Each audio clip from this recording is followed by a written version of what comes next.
The Project Gutenberg ebook of Darkwater, Voices from Within the Veil. This ebook is for the use of anyone anywhere in the United States and most other parts of the world at no cost and with almost no restrictions whatsoever. You may copy it, give it away or reuse it under the terms of the Project Gutenberg license included with this ebook or online at www.gutenberg.org. If you are not located in the United States, you will have to check the laws of the country where you are located before using this ebook.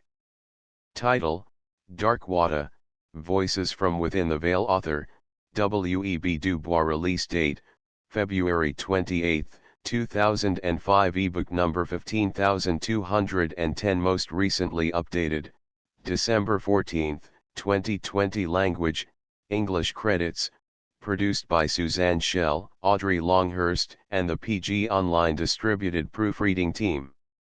Start of the Project Gutenberg ebook. Darkwater, Voices from Within the Veil. Darkwater, Voices from Within the Veil. W.E.B. Du Bois. Originally published in 1920 by Harcourt, Brace and Company, New York.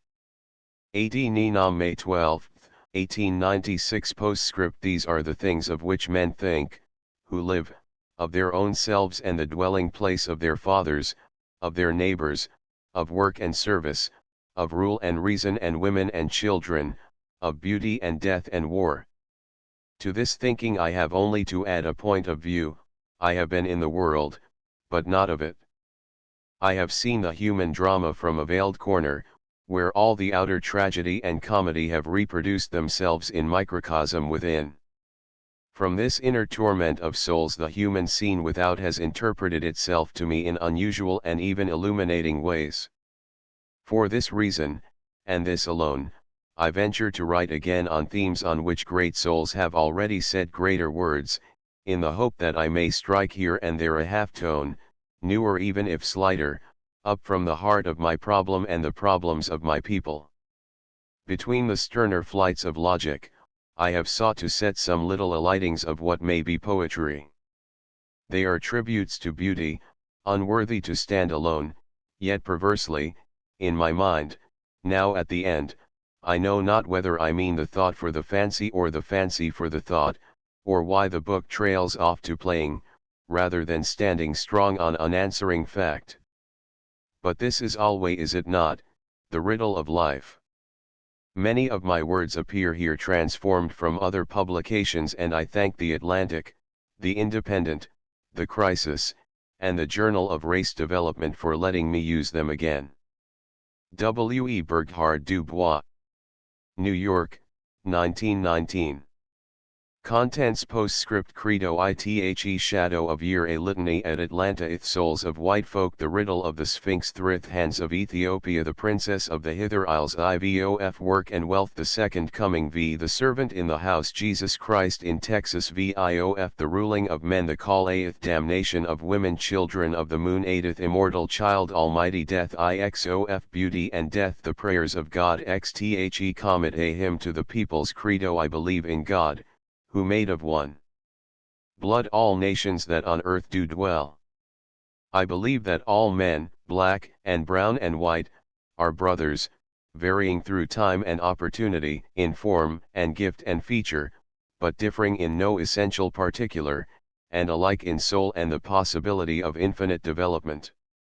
Especially do I believe in the Negro race, in the beauty of its genius, the sweetness of its soul, and its strength in that meekness which shall yet inherit this turbulent earth. I believe in pride of race and lineage and self, in pride of self so deep as to scorn injustice to other selves, in pride of lineage so great as to despise no man's father, in pride of race so chivalrous as neither to offer bastardy to the weak nor beg wedlock of the strong, knowing that men may be brothers in Christ, even though they be not brothers in law. I believe in service, humble, reverent service, from the blackening of boots to the whitening of souls, for work is heaven, idleness hell, and wage is the well done, of the Master, who summoned all them that labor and are heavy laden, making no distinction between the black, sweating cotton hands of Georgia and the first families of Virginia, since all distinction not based on deed is devilish and not divine. I believe in the devil and his angels, who wantonly work to narrow the opportunity of struggling human beings, especially if they be black, who spit in the faces of the fallen, strike them that cannot strike again, believe the worst and work to prove it, hating the image which their Maker stamped on a brother's soul.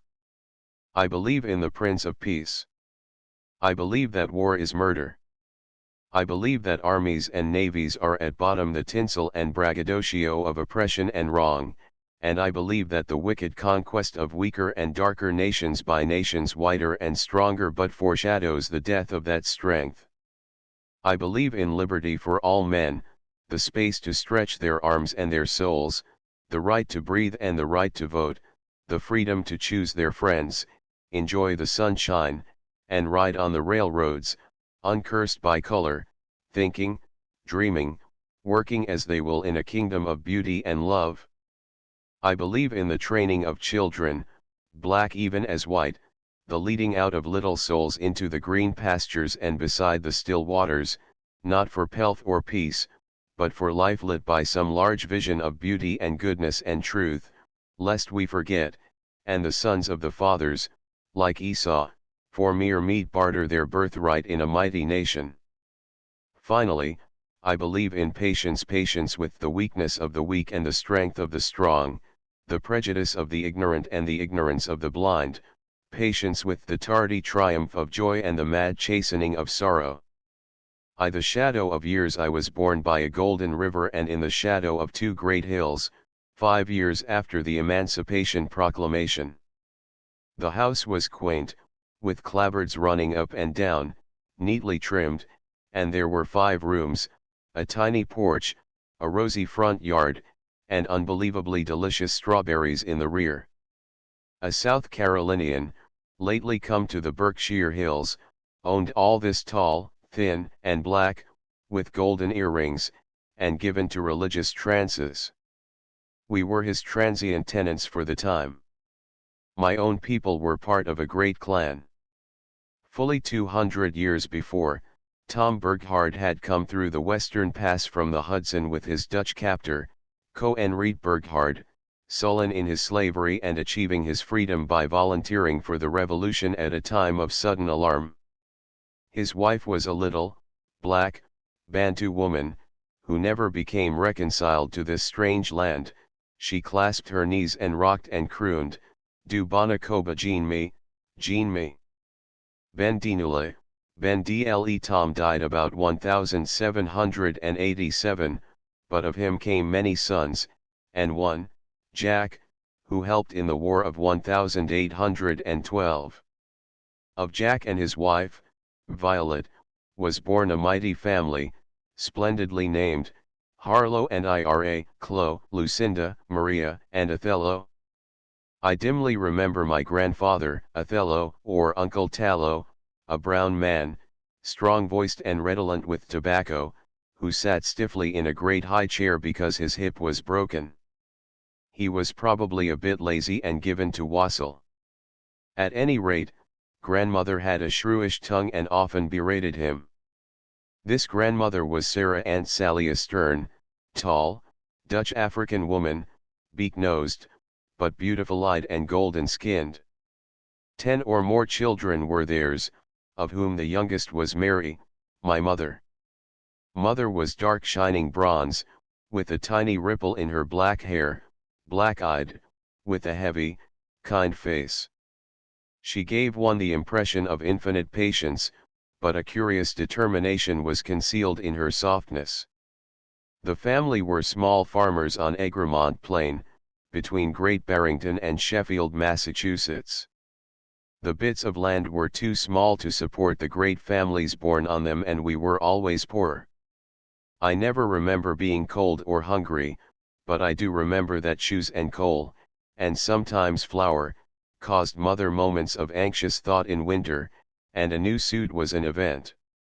At about the time of my birth, economic pressure was transmuting the family generally from farmers to hired help. Some revolted and migrated westward, others went cityward as cooks and barbers. Mother worked for some years at house service in Great Barrington, and after a disappointed love episode with a cousin, who went to California, she met and married Alfred Dubois and went to town to live by the Golden River where I was born. Alfred, my father, must have seemed a splendid vision in that little valley under the shelter of those mighty hills. He was small and beautiful of face and feature, just tinted with the sun, his curly hair chiefly revealing his kinship to Africa. In nature he was a dreamer, romantic, indolent, kind, unreliable. He had in him the making of a poet, an adventurer, or a beloved vagabond, according to the life that closed round him, and that life gave him all too little. His father, Alexander Dubois, cloaked under a stern, austere demeanor a passionate revolt against the world. He, too, was small, but squarish. I remember him as I saw him first, in his home in New Bedford, white hair close cropped, a seamed, hard face, but high in tone, with a grey eye that could twinkle or glare. Long years before him Louis XIV drove two Huguenots, Jacques and Louis Dubois, into wild Ulster County, New York. One of them in the third or fourth generation had a descendant, Dr. James Dubois, a gay, rich bachelor, who made his money in the Bahamas, where he and the Gilberts had plantations. There he took a beautiful little mulatto slave as his mistress, and two sons were born, Alexander in 1803 and John, later. They were fine, straight, clear-eyed boys, white enough to pass. He brought them to America and put Alexander in the celebrated Cheshire School, in Connecticut.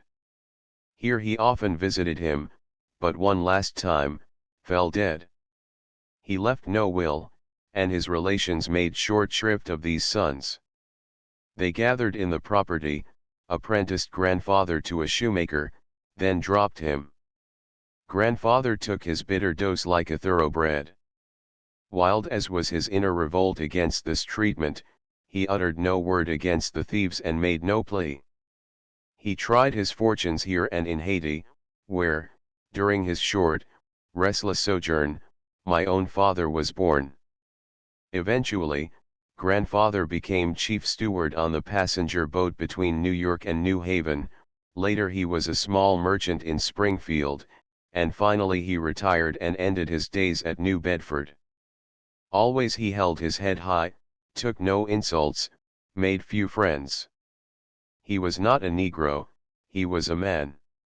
Yet the current was too strong even for him. Then even more than now a colored man had colored friends or none at all, lived in a colored world or lived alone. A few fine, strong, black men gained the heart of this silent, bitter man in New York and New Haven. If he had scant sympathy with their social clannishness, he was with them in fighting discrimination. So, when the white Episcopalians of Trinity Parish, New Haven, showed plainly that they no longer wanted black folks as fellow Christians, he led the revolt which resulted in St. Luke's Parish, and was for years its senior warden. He lies dead in the Grove Street Cemetery, beside Jehudi Ashman. Beneath his sternness was a very human man. Slyly he wrote poetry stilted, pleading things from a soul astray. He loved women in his masterful way, marrying 3 beautiful wives in succession and clinging to each with a certain desperate, even if unsympathetic, affection. As a father he was, naturally, a failure, hard, domineering, unyielding. His 4 children reacted characteristically. One was until past middle life a thin spinster, the mental image of her father. One died, one passed over into the white world, and her children's children are now white, with no knowledge of their Negro blood. The 4th, my father, bent before grandfather, but did not break better if he had. He yielded and flared back, asked forgiveness and forgot why, became the harshly held favorite, who ran away and rioted and roamed and loved and married my brown mother. So with some circumstance having finally gotten myself born, with a flood of Negro blood, a strain of French, a bit of Dutch, but, thank God, no Anglo-Saxon. I come to the days of my childhood. They were very happy. Early we moved back to grandfather Burghard's home. I barely remember its stone fireplace, big kitchen, and delightful woodshed. Then this house passed to other branches of the clan and we moved to rented quarters in town to one delectable place upstairs, with a wide yard full of shrubbery, and a brook, to another house abutting a railroad, with infinite interests and astonishing playmates, and finally back to the quiet street on which I was born, down a long lane and in a homely, cozy cottage, with a living room, a tiny sitting room, a pantry, and 2 attic bedrooms. Here mother and I lived until she died, in 1884, for father early began his restless wanderings. I last remember urgent letters for us to come to New Milford, where he had started a barber shop. Later he became a preacher. But mother no longer trusted his dreams, and he soon faded out of our lives into silence. From the age of 5 until I was 16 I went to a school on the same grounds down a lane, into a widened yard, with a big chokecherry tree and 2 buildings, wood and brick. Here I got acquainted with my world, and soon had my criterions of judgment. Wealth had no particular lure. On the other hand, the shadow of wealth was about us. That river of my birth was golden because of the woolen and paper waste that soiled it. The gold was theirs, not ours, but the gleam and glint was for all. To me it was all in order and I took it philosophically. I cordially despised the poor Irish and South Germans, who slaved in the mills, and annexed the rich and well-to-do as my natural companions. Of such is the kingdom of snobs. Most of our townfolk were, naturally, the well-to-do, shading downward, but seldom reaching poverty. As playmate of the children I saw the homes of nearly every one, except a few immigrant New Yorkers, of whom none of us approved. The homes I saw impressed me, but did not overwhelm me. Many were bigger than mine, with newer and shinier things, but they did not seem to differ in kind. I think I probably surprised my hosts more than they me, for I was easily at home and perfectly happy and they looked to me just like ordinary people, while my brown face and frizzled hair must have seemed strange to them. Yet I was very much one of them. I was a center and sometimes the leader of the town gang of boys. We were noisy, but never very bad and, indeed, my mother's quiet influence came in here, as I realize now. She did not try to make me perfect. To her I was already perfect. She simply warned me of a few things, especially saloons. In my town the saloon was the open door to hell. The best families had their drunkards and the worst had little else. Very gradually I cannot now distinguish the steps, though here and there I remember a jump or a jolt, but very gradually I found myself assuming quite placidly that I was different from other children. At first I think I connected the difference with a manifest ability to get my lessons rather better than most and to recite with a certain happy, almost taunting, glibness, which brought frowns here and there. Then, slowly, I realized that some folks, a few, even several, actually considered my brown skin a misfortune. Once or twice I became painfully aware that some human beings even thought it a crime. I was not for a moment daunted, although, of course, there were some days of secret tears. Rather, I was spurred to tireless effort. If they beat me at anything, I was grimly determined to make them sweat for it. Once I remember challenging a great, hard farmer boy to battle, when I knew he could whip me, and he did. But ever after, he was polite. As time flew I felt not so much disowned and rejected as rather drawn up into higher spaces and made part of a mightier mission.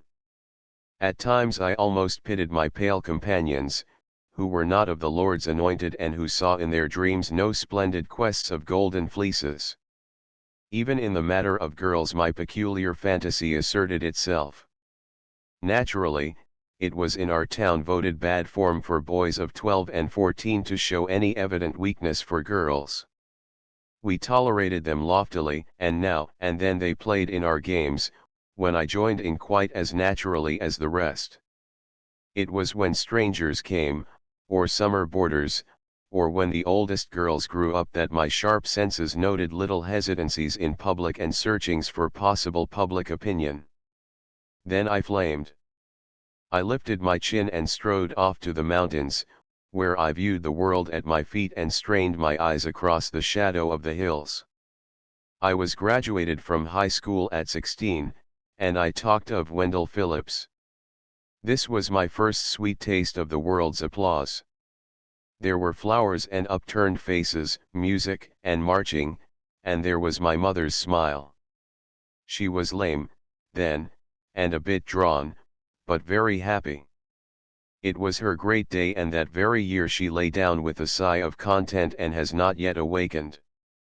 I felt a certain gladness to see her, at last, at peace, for she had worried all her life. Of my own loss I had then little realization. That came only with the after years.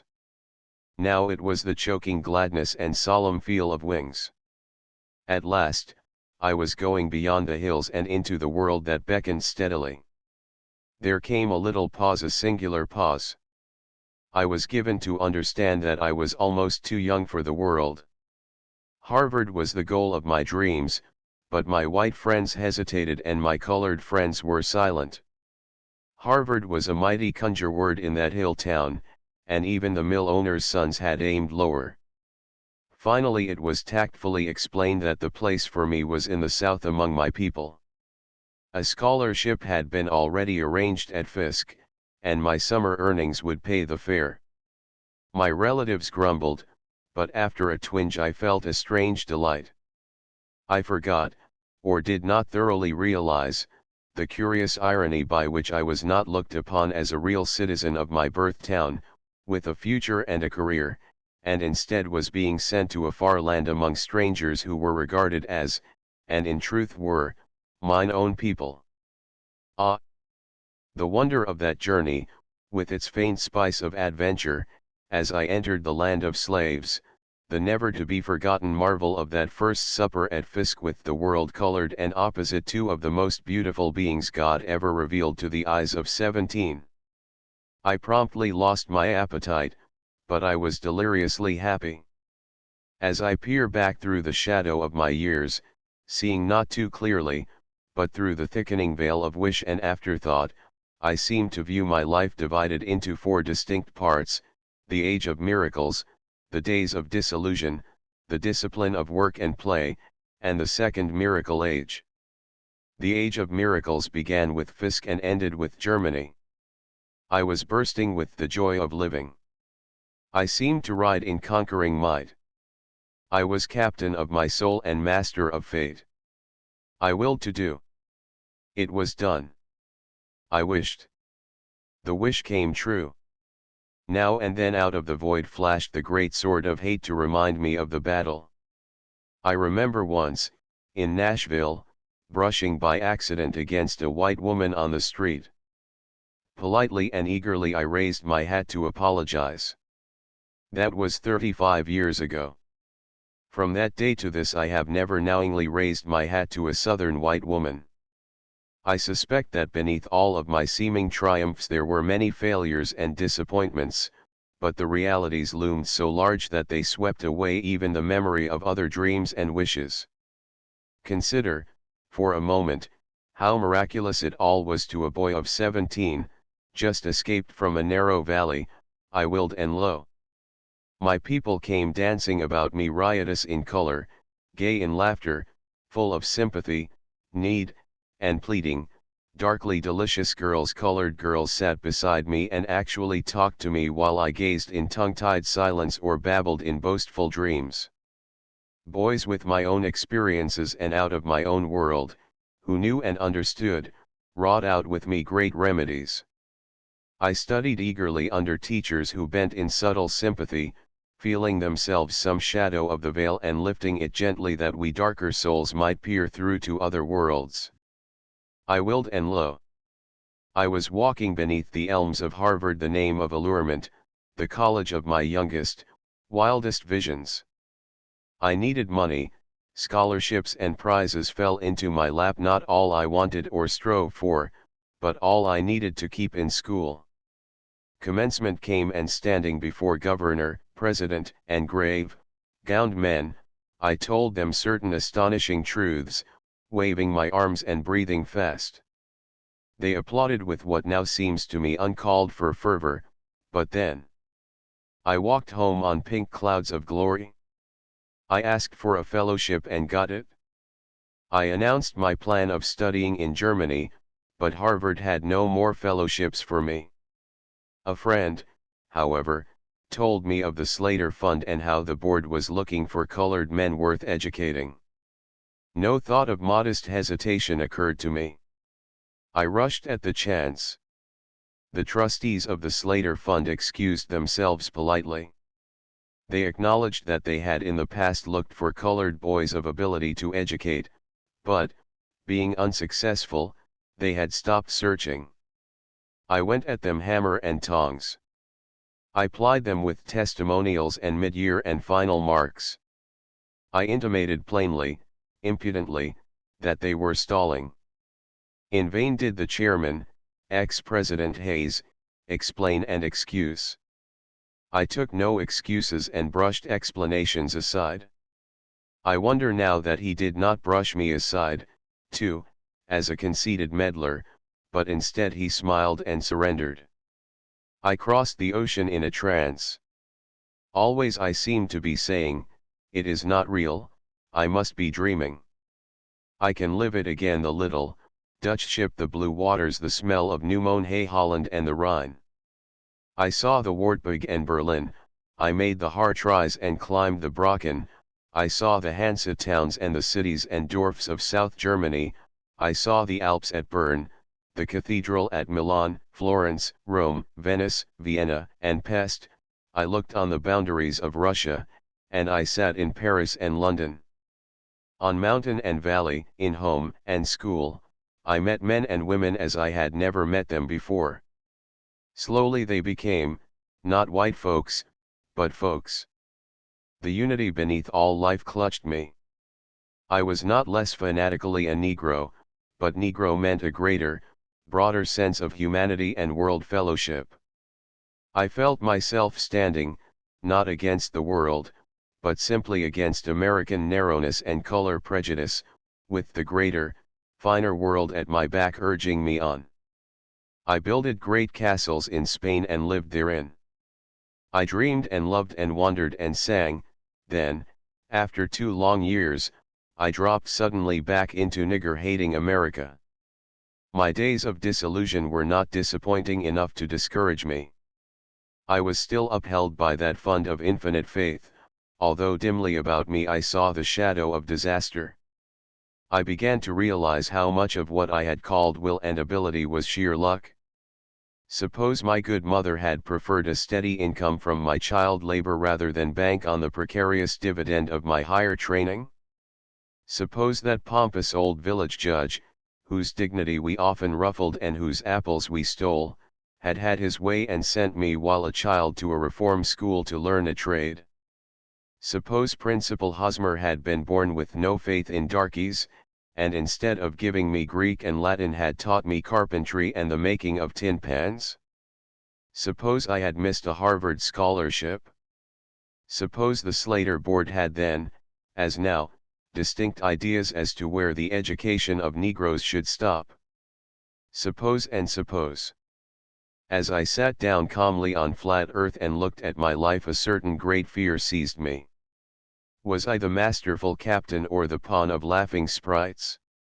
Who was I to fight a world of color prejudice? I raise my hat to myself when I remember that, even with these thoughts, I did not hesitate or waver, but just went doggedly to work, and therein lay whatever salvation I have achieved. First came the task of earning a living. I was not nice or hard to please.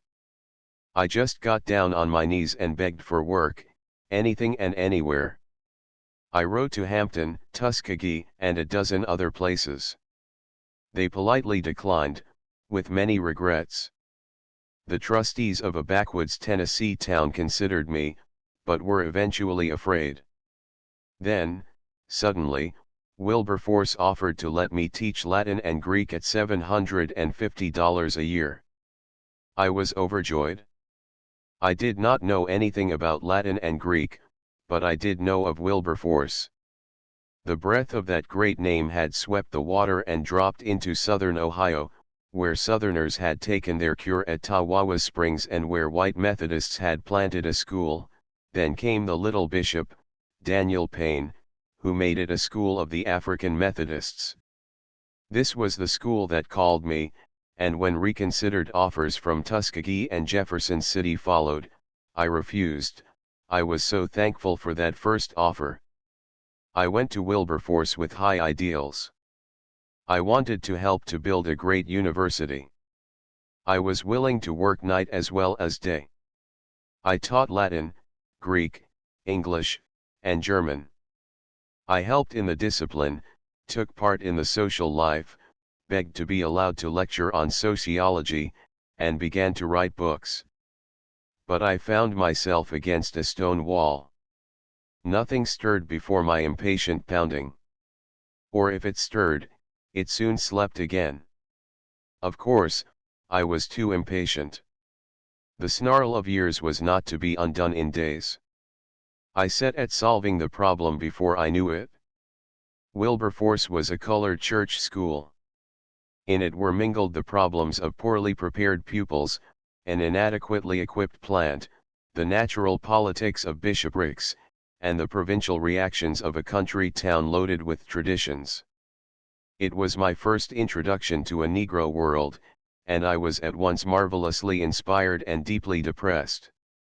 I was inspired with the children. Had I not rubbed against the children of the world, and did I not find here the same eagerness, the same joy of life, the same brains as in New England, France, and Germany? But, on the other hand, the ropes and myths and knots and hindrances, the thundering waves of the white world beyond beating us back, the scalding breakers of this inner world, its currents and back eddies, its meanness and smallness, its sorrow and tragedy, its screaming farce. In all this I was as one bound hand and foot. Struggle, work, fight as I would, I seemed to get nowhere and accomplish nothing. I had all the wild intolerance of youth, and no experience in human tangles. For the first time in my life I realized that there were limits to my will to do. The day of miracles was past, and a long, gray road of dogged work lay ahead. I had, naturally, my triumphs here and there. I defied the bishops in the matter of public extemporaneous prayer, and they yielded. I bearded the poor, hunted president in his den, and yet was re-elected to my position. I was slowly winning a way, but quickly losing faith in the value of the way won. Was this the place to begin my life work? Was this the work which I was best fitted to do? What business had I, anyhow, to teach Greek when I had studied men? I grew sure that I had made a mistake. So I determined to leave Wilberforce and try elsewhere. Thus, the third period of my life began. First, in 1896, I married a slip of a girl, beautifully dark-eyed and thorough and good as a German housewife. Then I accepted a job to make a study of Negroes in Philadelphia for the University of Pennsylvania 1 year at $600. How did I dare these two things? I do not know. Yet they spelled salvation. To remain at Wilberforce without doing my ideals meant spiritual death. Both my wife and I were homeless. I dared a home and a temporary job. But it was a different daring from the days of my first youth. I was ready to admit that the best of men might fail. I meant still to be captain of my soul, but I realized that even captains are not omnipotent in uncharted and angry seas. I essayed a thorough piece of work in Philadelphia. I labored morning, noon, and night. Nobody ever reads that fat volume on the Philadelphia Negro, but they treat it with respect, and that consoles me. The colored people of Philadelphia received me with no open arms. They had a natural dislike to being studied like a strange species. I met again and in different guise those curious cross-currents and inner social whirlings of my own people. They set me to groping. I concluded that I did not know so much as I might about my own people, and when President Bumstead invited me to Atlanta University the next year to teach sociology and study the American Negro, I accepted gladly, at a salary of $1,200. My real-life work was done at Atlanta for 13 years, from my 29th to my 42nd birthday. They were years of great spiritual upturning, of the making and unmaking of ideals, of hard work and hard play. Here I found myself. I lost most of my mannerisms. I grew more broadly human, made my closest and most holy friendships, and studied human beings. I became widely acquainted with the real condition of my people. I realized the terrific odds which faced them. At Wilberforce I was their captious critic. In Philadelphia I was their cold and scientific investigator, with microscope and probe. It took but a few years of Atlanta to bring me to hot and indignant defense. I saw the race hatred of the whites as I had never dreamed of it before, naked and unashamed. The faint discrimination of my hopes and intangible dislikes paled into nothing before this great, red monster of cruel oppression. I held back with more difficulty each day my mounting indignation against injustice and misrepresentation. With all this came the strengthening and hardening of my own character. The billows of birth, love, and death swept over me. I saw life through all its paradox and contradiction of streaming eyes and mad merriment. I emerged into full manhood, with the ruins of some ideals about me, but with others planted above the stars, scarred and a bit grim, but hugging to my soul the divine gift of laughter, and withal determined, even unto stubbornness, to fight the good fight. At last, forbear and waver as I would, I faced the great decision. My life's last and greatest door stood ajar. What with all my dreaming, studying, and teaching was I going to do in this fierce fight? Despite all my youthful conceit and bumptiousness, I found developed beneath it all a reticence and new fear of forwardness, which sprang from searching criticisms of motive and high ideals of efficiency, but contrary to my dream of racial solidarity and notwithstanding my deep desire to serve and follow and think, rather than to lead and inspire and decide, I found myself suddenly the leader of a great wing of people fighting against another and greater wing. Nor could any effort of mine keep this fight from sinking to the personal plane. Heaven knows I tried. That first meeting of a knot of enthusiasts, at Niagara Falls, had all the earnestness of self-devotion. At the second meeting, at Harper's Ferry, it arose to the solemnity of a holy crusade, and yet without and to the cold, hard stare of the world it seemed merely the envy of fools against a great man, Booker Washington. Of the movement I was willy-nilly leader. I hated the role. For the first time I faced criticism and cared. Every ideal and habit of my life was cruelly misjudged. I, who had always overstriven to give credit for good work, who had never consciously stooped to envy, was accused by honest colored people of every sort of small and petty jealousy, while white people said I was ashamed of my race and wanted to be white. And this of me, whose one life fanaticism had been belief in my Negro blood. Away back in the little years of my boyhood I had sold the Springfield Republican and written for Mr. Fortune's Globe. I dreamed of being an editor myself someday. I am an editor. In the great, slashing days of college life I dreamed of a strong organization to fight the battles of the Negro race. The National Association for the Advancement of Colored People is such a body, and it grows daily. In the dark days at Wilberforce I planned a time when I could speak freely to my people and of them, interpreting between two worlds. I am speaking now. In the study at Atlanta I grew to fear lest my radical beliefs should so hurt the college that either my silence or the institution's ruin would result. Powers and principalities have not yet curbed my tongue and Atlanta still lives. It all came this new age of miracles because a few persons in 1909 determined to celebrate Lincoln's birthday properly by calling for the final emancipation of the American Negro. I came at their call. My salary even for a year was not assured, but it was the voice without reply. The result has been the National Association for the Advancement of Colored People and the Crisis, and this book, which I am finishing on my 50th birthday. Last year I looked death in the face and found its lineaments not unkind. But it was not my time.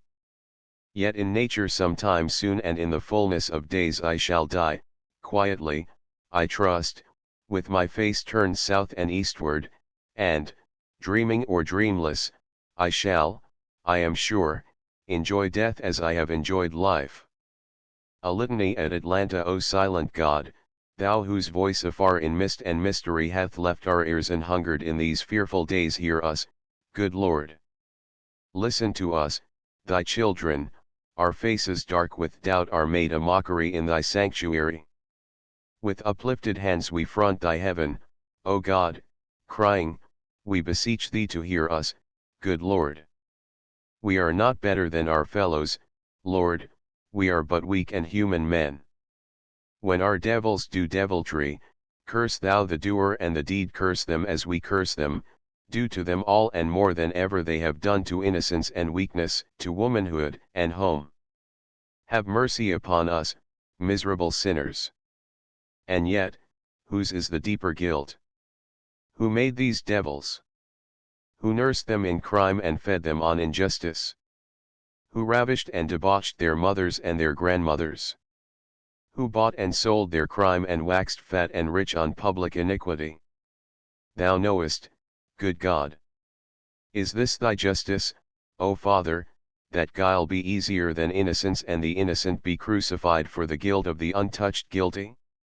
Justice, O Judge of men. Wherefore do we pray? Is not the God of the fathers dead? Have not seers seen in heaven's halls Thine hearsed and lifeless form stark amidst the black and rolling smoke of sin, where all along bow bitter forms of endless dead? Awake, Thou that sleepest. Thou art not dead, but flown afar, up hills of endless light, through blazing corridors of suns, where worlds do swing of good and gentle men, of women strong and free, far from the cozenage, black hypocrisy, and chaste prostitution of this shameful speck of dust. Turn again, O Lord, leave us not to perish in our sin. From lust of body and lust of blood, great God, deliver us. From lust of power and lust of gold, great God, deliver us.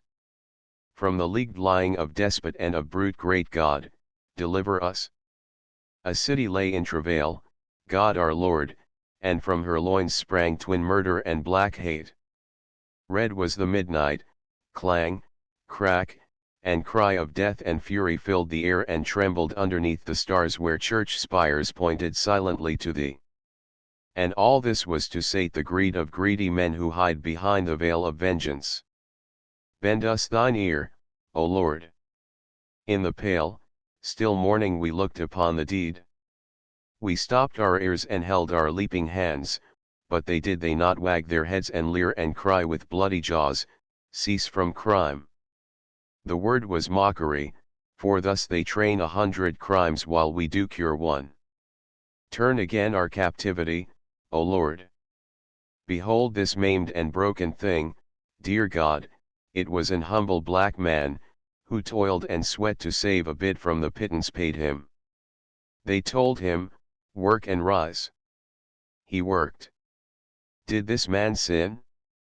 Nay, but someone told how someone said another did, one whom he had never seen nor known. Yet for that man's crime this man lieth maimed and murdered, his wife naked to shame, his children to poverty and evil. Hear us, O Heavenly Father. Doth not this justice of hell stink in thy nostrils, O God? How long shall the mounting flood of innocent blood roar in thine ears and pound in our hearts for vengeance? Pile the pale frenzy of blood-crazed brutes, who do such deeds, high on thine altar, Jehovah Jireh, and burn it in hell forever and forever. Forgive us, good Lord, we know not what we say. Bewildered we are and passion-tossed, mad with the madness of a mobbed and mocked and murdered people, straining at the armposts of thy throne, we raise our shackled hands and charge thee, God, by the bones of our stolen fathers, by the tears of our dead mothers, by the very blood of thy crucified Christ, what meaneth this? Tell us the plan, give us the sign. Keep not thou silent, O God. Sit not longer blind, Lord God, deaf to our prayer and dumb to our dumb suffering. Surely thou, too, art not white, O Lord, a pale, bloodless, heartless thing. Ah! Christ of all the pities! Forgive the thought. Forgive these wild, blasphemous words. Thou art still the God of our black fathers, and in thy soul's soul sit some soft darkenings of the evening, some shadowings of the velvet night. But whisper, speak, call, great God, for thy silence is white terror to our hearts. The way, O God, show us the way and point us the path. Whither? North is greed and south is blood, within, the coward, and without, the liar. Whither? To death? Amen. Welcome, dark sleep. Whither? To life? But not this life, dear God, not this.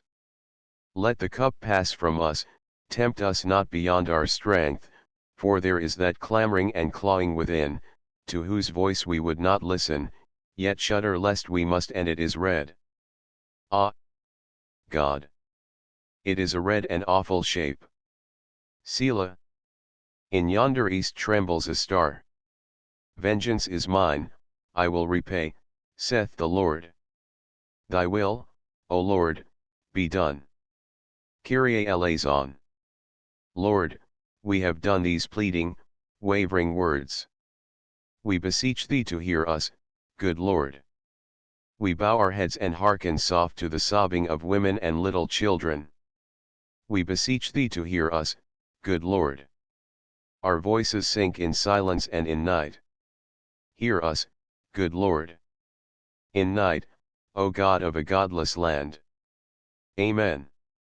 In silence, O silent God. Selah. To the souls of white folk high in the tower, where I sit above the loud complaining of the human sea, I know many souls that toss and whirl and pass, but none there are that intrigue me more than the souls of white folk. Of them I am singularly clairvoyant. I see in and through them. I view them from unusual points of vantage. Not as a foreigner do I come, for I am native, not foreign, bone of their thought and flesh of their language. Mine is not the knowledge of the traveler or the colonial composite of dear memories, words, and wonder. Nor yet is my knowledge that which servants have of masters, or mass of class, or capitalist of artisan. Rather I see these souls undressed and from the back and side. I see the working of their entrails. I know their thoughts and they know that I know. This knowledge makes them now embarrassed, now furious. They deny my right to live and be and call me misbirth. My word is to them mere bitterness and my soul, pessimism. And yet as they preach and strut and shout and threaten, crouching as they clutch at rags of facts and fancies to hide their nakedness, they go twisting, flying by my tired eyes, and I see them ever stripped ugly, human. The discovery of personal whiteness among the world's peoples is a very modern thing, a 19th and 20th century matter, indeed. The ancient world would have laughed at such a distinction. The Middle Age regarded skin color with mild curiosity, and even up into the 18th century we were hammering our national mannequins into one, great, universal man, with fine frenzy which ignored color and race even more than birth. Today we have changed all that, and the world in a sudden, emotional conversion has discovered that it is white and by that token, wonderful. This assumption that of all the hues of God whiteness alone is inherently and obviously better than brownness or tan leads to curious acts. Even the sweeter souls of the dominant world as they discourse with me on weather, will, and woe are continually playing above their actual words an obligato of tune and tone, saying, my poor, unwhite thing, weep not nor rage. I know, too well, that the curse of God lies heavy on you. Why? That is not for me to say, but be brave. Do your work in your lowly sphere, praying the good Lord that into heaven above, where all is love, you may, one day, be born white. I do not laugh. I am quite straight-faced as I ask soberly, but what on earth is whiteness that one should so desire it? Then always, somehow, some way, silently but clearly, I am given to understand that whiteness is the ownership of the earth forever and ever, Amen. Now what is the effect on a man or a nation when it comes passionately to believe such an extraordinary dictum as this? That nations are coming to believe it is manifest daily. Wave on wave, each with increasing virulence, is dashing this new religion of whiteness on the shores of our time. Its first effects are funny, the strut of the southerner, the arrogance of the Englishman amok, the hoop of the hoodlum who vicariously leads your mob. Next it appears dampening generous enthusiasm in what we once counted glorious. To free the slave is discovered to be tolerable only in so far as it freed his master. Do we sense somnolent writhings in black Africa or angry groans in India or triumphant bonsais in Japan? To your tents, O Israel! These nations are not white? After the more comic manifestations and the chilling of generous enthusiasm come subtler, darker deeds. Everything considered, the title to the universe claimed by white folk is faulty. It ought, at least, to look plausible.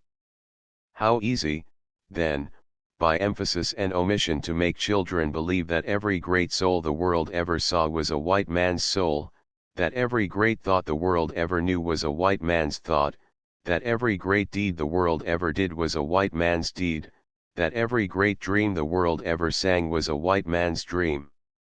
In fine, that if from the world were dropped everything that could not fairly be attributed to white folk, the world would, if anything, be even greater, truer, better than now.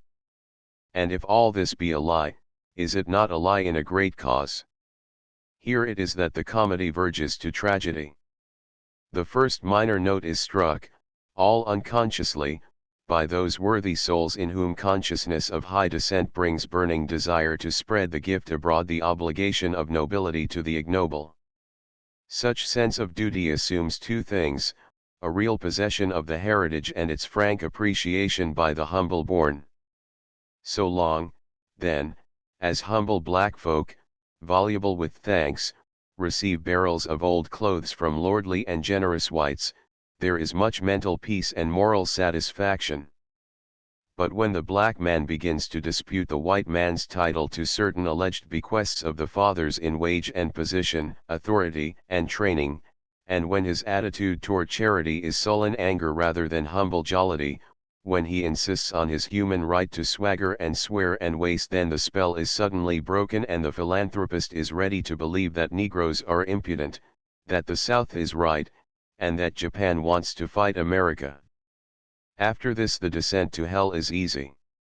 On the pale, white faces which the great billows whirl upward to my tower I see again and again, often and still more often, a writing of human hatred, a deep and passionate hatred, vast by the very vagueness of its expressions. Down through the green waters, on the bottom of the world, where men move to and fro, I have seen a man, an educated gentleman, grow livid with anger because a little, silent, black woman was sitting by herself in a Pullman car. He was a white man. I have seen a great, grown man curse a little child, who had wandered into the wrong waiting room, searching for its mother. Here, you damned black, he was white. In Central Park I have seen the upper lip of a quiet, peaceful man curl back in a tigerish snarl of rage because black folk rode by in a motor car. He was a white man. We have seen, you and I, city after city drunk and furious with ungovernable lust of blood, mad with murder, destroying, killing, and cursing, torturing human victims because somebody accused of crime happened to be of the same color as the mob's innocent victims and because that color was not white. We have seen, merciful God. In these wild days and in the name of civilization, justice, and motherhood, what have we not seen, right here in America, of orgy, cruelty, barbarism, and murder done to men and women of Negro descent?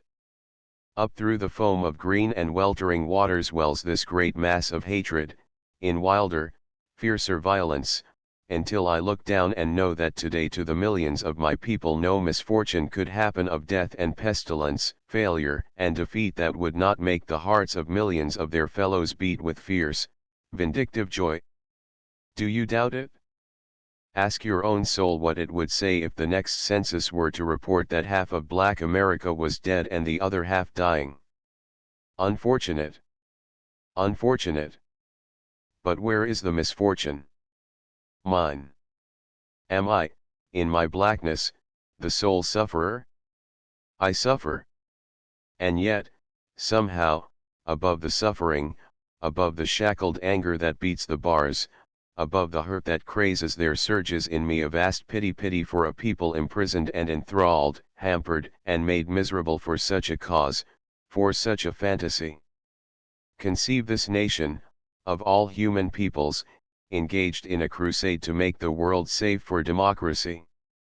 Can you imagine the United States protesting against Turkish atrocities in Armenia, while the Turks are silent about mobs in Chicago and St. Louis? What is Louvain compared with Memphis, Waco, Washington, Dyersburg, and Estill Springs? In short, what is the black man but America's Belgium, and how could America condemn in Germany that which she commits, just as brutally, within her own borders? A true and worthy ideal frees and uplifts a people, a false ideal imprisons and lowers. Say to men, earnestly and repeatedly, honesty is best, knowledge is power, do unto others as you would be done by. Say this and act it, and the nation must move toward it, if not to it. But say to a people, the one virtue is to be white, and the people rush to the inevitable conclusion, kill the nigger. Is not this the record of present America? Is not this its headlong progress?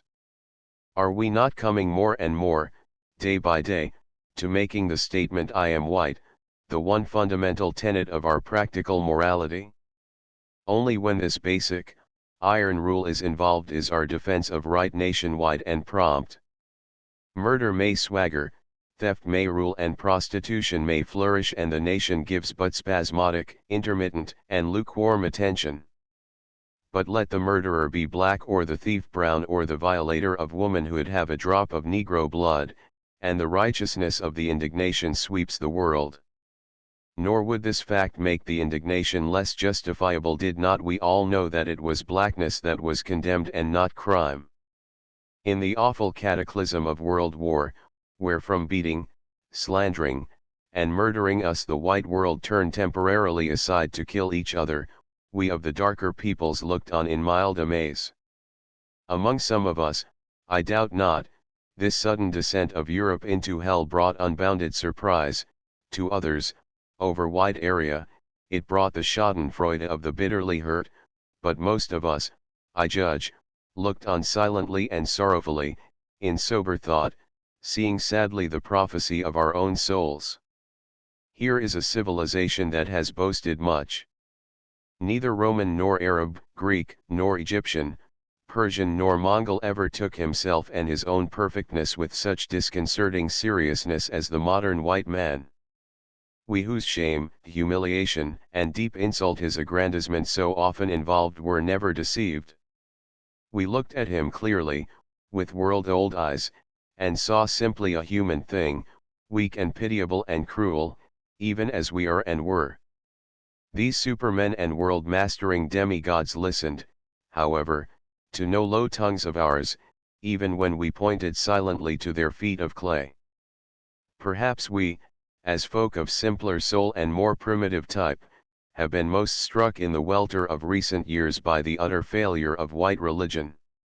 We have curled our lips in something like contempt as we have witnessed glib apology and weary explanation. Nothing of the sort deceived us. A nation's religion is its life, and as such white Christianity is a miserable failure. Nor would we be unfair in this criticism. We know that we, too, have failed, as you have, and have rejected many a Buddha, even as you have denied Christ, but we acknowledge our human frailty, while you, claiming superhumanity, scoff endlessly at our shortcomings. The number of white individuals who are practicing with even reasonable approximation the democracy and unselfishness of Jesus Christ is so small and unimportant as to be fit subject for jest in Sunday supplements and in Punch, Life, Elleryr, and Fligent Bladder. In her foreign mission work the extraordinary self-deception of white religion is epitomized. Solemnly the white world sends $5 million worth of missionary propaganda to Africa each year and in the same 12 months adds $25 million worth of the vilest gin manufactured. Peace to the augurs of Rome. We may, however, grant without argument that religious ideals have always far outrun their very human devotees. Let us, then, turn to more mundane matters of honor and fairness. The world today is trade. The world has turned shopkeeper, history is economic history, living is earning a living.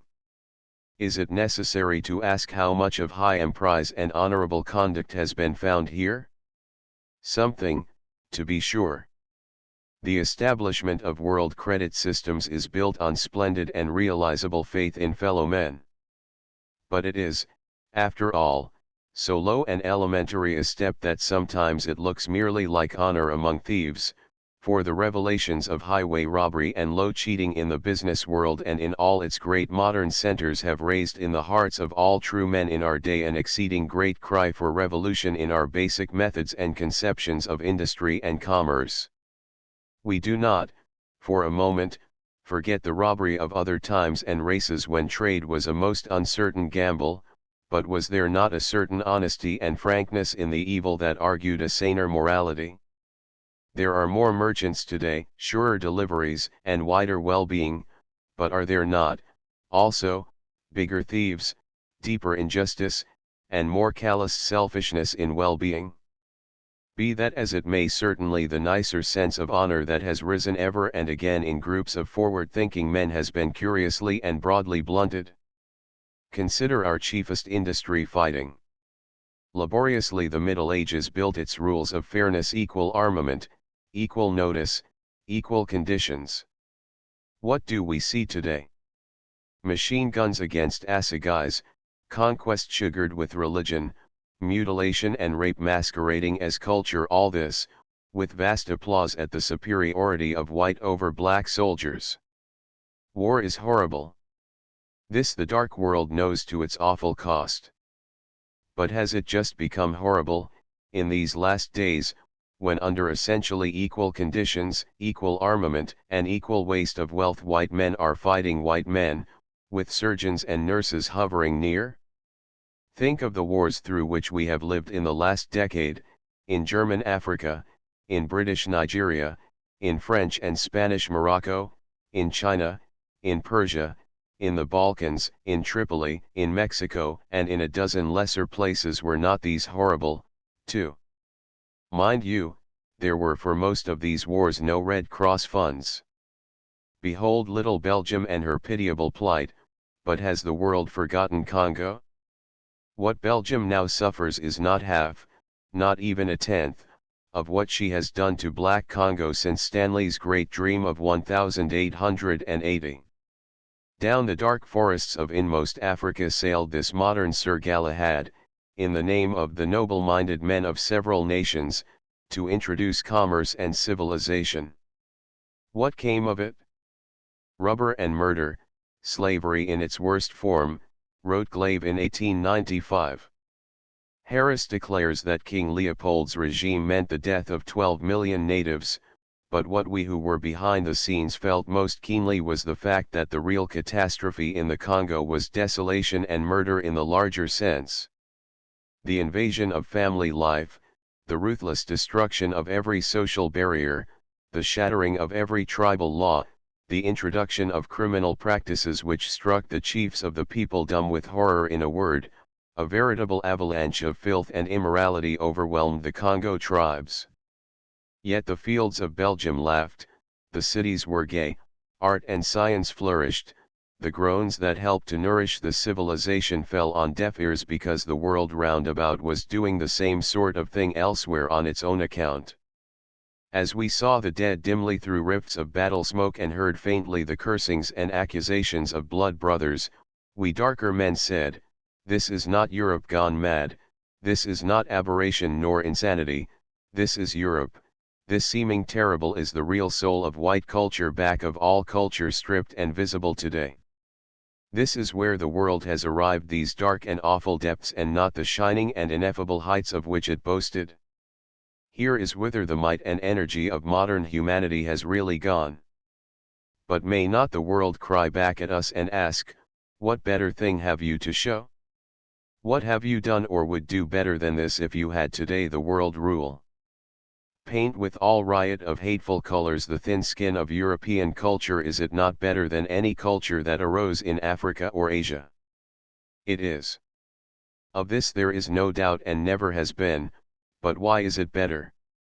Is it better because Europeans are better, nobler, greater, and more gifted than other folk? It is not. Europe has never produced and never will in our day bring forth a single human soul who cannot be matched and overmatched in every line of human endeavor by Asia and Africa. Run the gamut, if you will, and let us have the Europeans who in sober truth overmatch Nefertari, Mohammed, Ramses, and Askia, Confucius, Buddha, and Jesus Christ. If we could scan the calendar of thousands of lesser men, in like comparison, the result would be the same, but we cannot do this because of the deliberately educated ignorance of white schools by which they remember Napoleon and forget Sunny Alley. The greatness of Europe has lain in the width of the stage on which she has played her part, the strength of the foundations on which she has builded, and a natural, human ability no whit greater, if as great, than that of other days and races. In other words, the deeper reasons for the triumph of European civilization lie quite outside and beyond Europe, back in the universal struggles of all mankind. Why, then, is Europe great? Because of the foundations which the mighty past have furnished her to build upon, the iron trade of ancient, black Africa, the religion and empire building of Yellow Asia, the art and science of the Dago Mediterranean shore, east, south, and west, as well as north. And where she has builded securely upon this great past and learned from it, she has gone forward to greater and more splendid human triumph, but where she has ignored this past and forgotten and sneered at it, she has shown the cloven hoof of poor, crucified humanity. She has played, like other empires gone, the world fool. If, then, European triumphs in culture have been greater, so, too, may her failures have been greater. How great a failure, and a failure in what does the World War betoken? Was it national jealousy of the sort of the 17th century? But Europe has done more to break down national barriers than any preceding culture. Was it fear of the balance of power in Europe? Hardly, save in the half-Asiatic problems of the Balkans. What, then, does Hauptmann mean when he says, "Our jealous enemies forged an iron ring about our breasts, and we knew our breasts had to expand, that we had to split asunder this ring, or else we had to cease breathing"? But Germany will not cease to breathe, and so it came to pass that the iron ring was forced apart. Whither is this expansion? What is that breath of life, thought to be so indispensable to a great European nation. Manifestly it is expansion overseas, it is colonial aggrandizement which explains, and alone adequately explains, the World War. How many of us today fully realize the current theory of colonial expansion, of the relation of Europe which is white, to the world which is black and brown and yellow? Bluntly put, that theory is this: it is the duty of white Europe to divide up the darker world and administer it for Europe's good. This Europe has largely done. The European world is using black and brown men for all the uses which men know. Slowly but surely white culture is evolving the theory that darkies are born beasts of burden for white folk. It were silly to think otherwise, cries the cultured world, with stronger and shriller accord. The supporting arguments grow and twist themselves in the mouths of merchant, scientist, soldier, traveler, writer, and missionary. Darker peoples are dark in mind as well as in body, of dark, uncertain, and imperfect descent, of friendlier, cheaper stuff. They are cowards in the face of Mausers and Maxims, they have no feelings, aspirations, and loves, they are fools, illogical idiots, half devil and half child. Such as they are, civilization must, naturally, raise them, but soberly and in limited ways. They are not simply dark white men. They are not men in the sense that Europeans are men.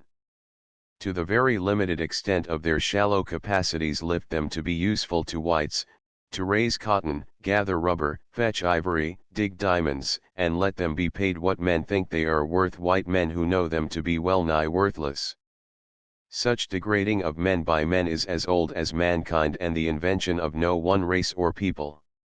Ever have men striven to conceive of their victims as different from the victors, endlessly different, in soul and blood, strength and cunning, race and lineage?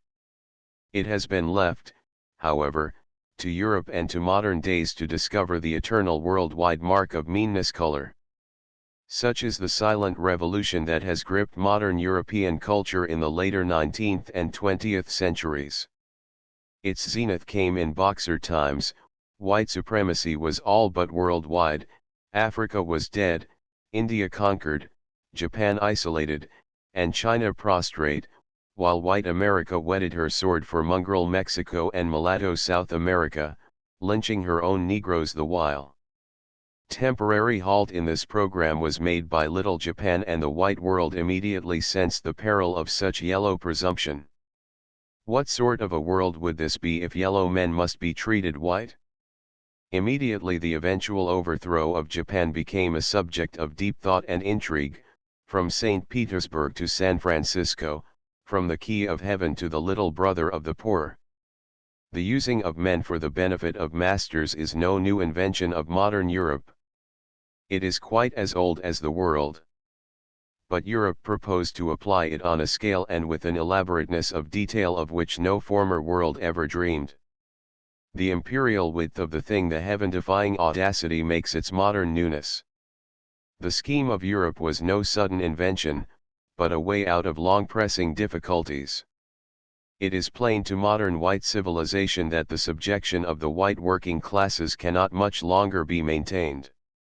Education, political power, and increased knowledge of the technique and meaning of the industrial process are destined to make a more and more equitable distribution of wealth in the near future. The day of the very rich is drawing to a close, so far as individual white nations are concerned. But there is a loophole.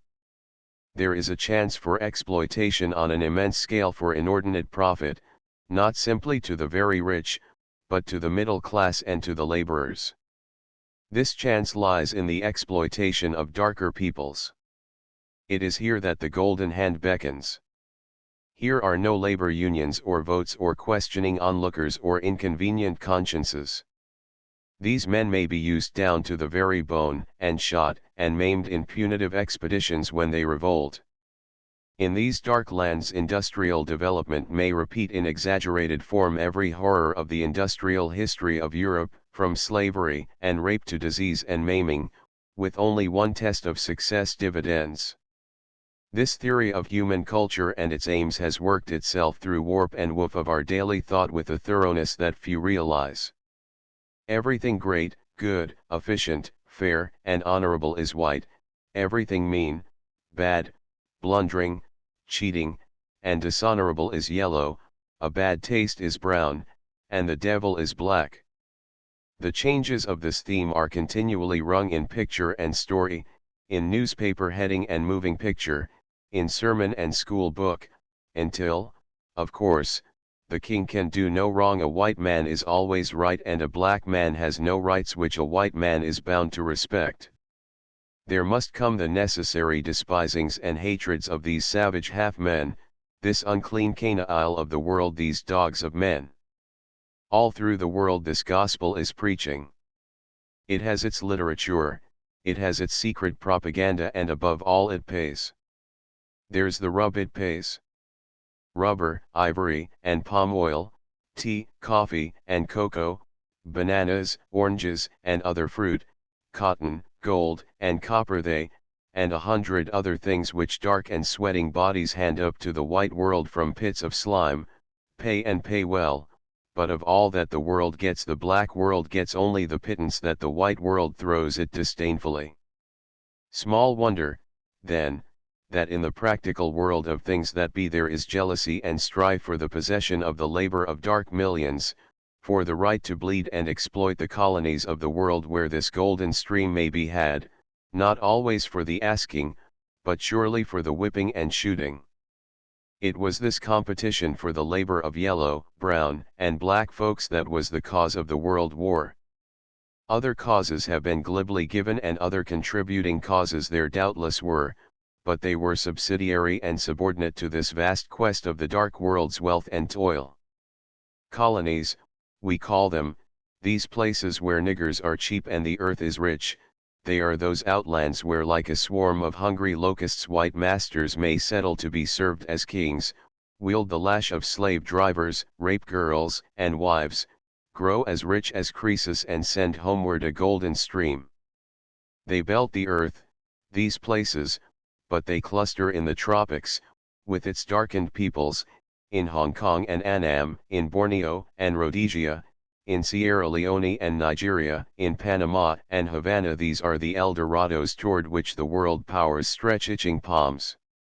Germany, at last one and united and secure on land, looked across the seas and seeing England with sources of wealth ensuring a luxury and power which Germany could not hope to rival by the slower processes of exploiting her own peasants and workingmen, especially with these workers half in revolt, immediately built her navy and entered into a desperate competition for possession of colonies of darker peoples.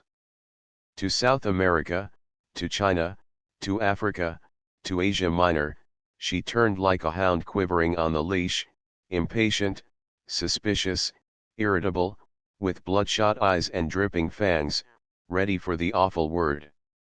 England and France crouched watchfully over their bones, growling and wary, but gnawing industriously, while the blood of the dark world whetted their greedy appetites. In the background, shut out from the highway to the seven seas, sat Russia and Austria, snarling and snapping at each other and at the last Mediterranean gate to the El Dorado, where the sick man enjoyed bad health, and where millions of serfs in the Balkans, Russia and Asia offered a feast to greed well nigh as great as Africa. The fateful day came. It had to come. The cause of war is preparation for war, and of all that Europe has done in a century there is nothing that has equaled in energy, thought, and time her preparation for wholesale murder. The only adequate cause of this preparation was conquest, and conquest, not in Europe, but primarily among the darker peoples of Asia and Africa, conquest, not for assimilation and uplift, but for commerce and degradation. For this, and this mainly, did Europe gird herself at frightful cost for war. The red day dawned when the tinder was lighted in the Balkans and Austro-Hungary seized a bit which brought her a step nearer to the world's highway. She seized one bit and poised herself for another. Then came that curious chorus of challenges, those leaping suspicions, raking all causes for distrust and rivalry and hatred, but saying little of the real and greatest cause. Each nation felt its deep interests involved. But how?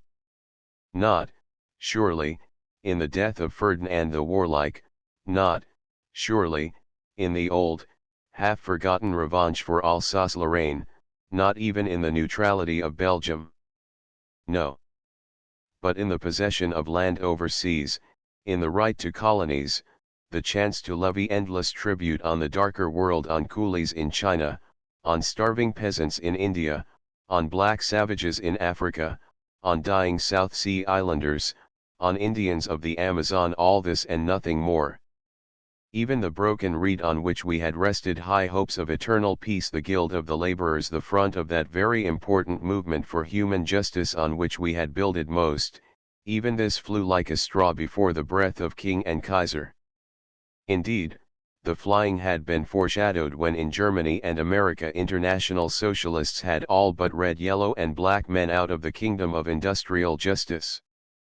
Subtly had they been bribed, but effectively, were they not lordly whites, and should they not share in the spoils of rape?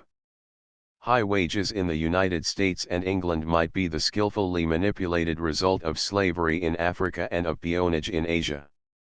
With the dog in the manger theory of trade, with the determination to reap inordinate profits and to exploit the weakest to the utmost, there came a new imperialism, the rage for one's own nation to own the earth, or, at least, a large enough portion of it to ensure as big profits as the next nation. Where sections could not be owned by one dominant nation, there came a policy of open door, but the door was open to white people only. As to the darkest and weakest of peoples, there was but one unanimity in Europe, that which Hindenburg of the German Colonial Office called the agreement with England to maintain white prestige in Africa, the doctrine of the divine right of white people to steal. Thus the world market, most wildly and desperately sought today, is the market where labor is cheapest and most helpless and profit is most abundant. This labor is kept cheap and helpless because the white world despises darkies. If one has the temerity to suggest that these workingmen may walk the way of white workingmen and climb by votes and self-assertion and education to the rank of men, he is howled out of court.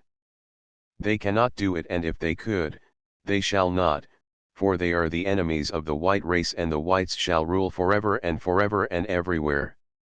Thus the hatred and despising of human beings from whom Europe wishes to extort her luxuries has led to such jealousy and bickering between European nations that they have fallen afoul of each other and have fought like crazed beasts.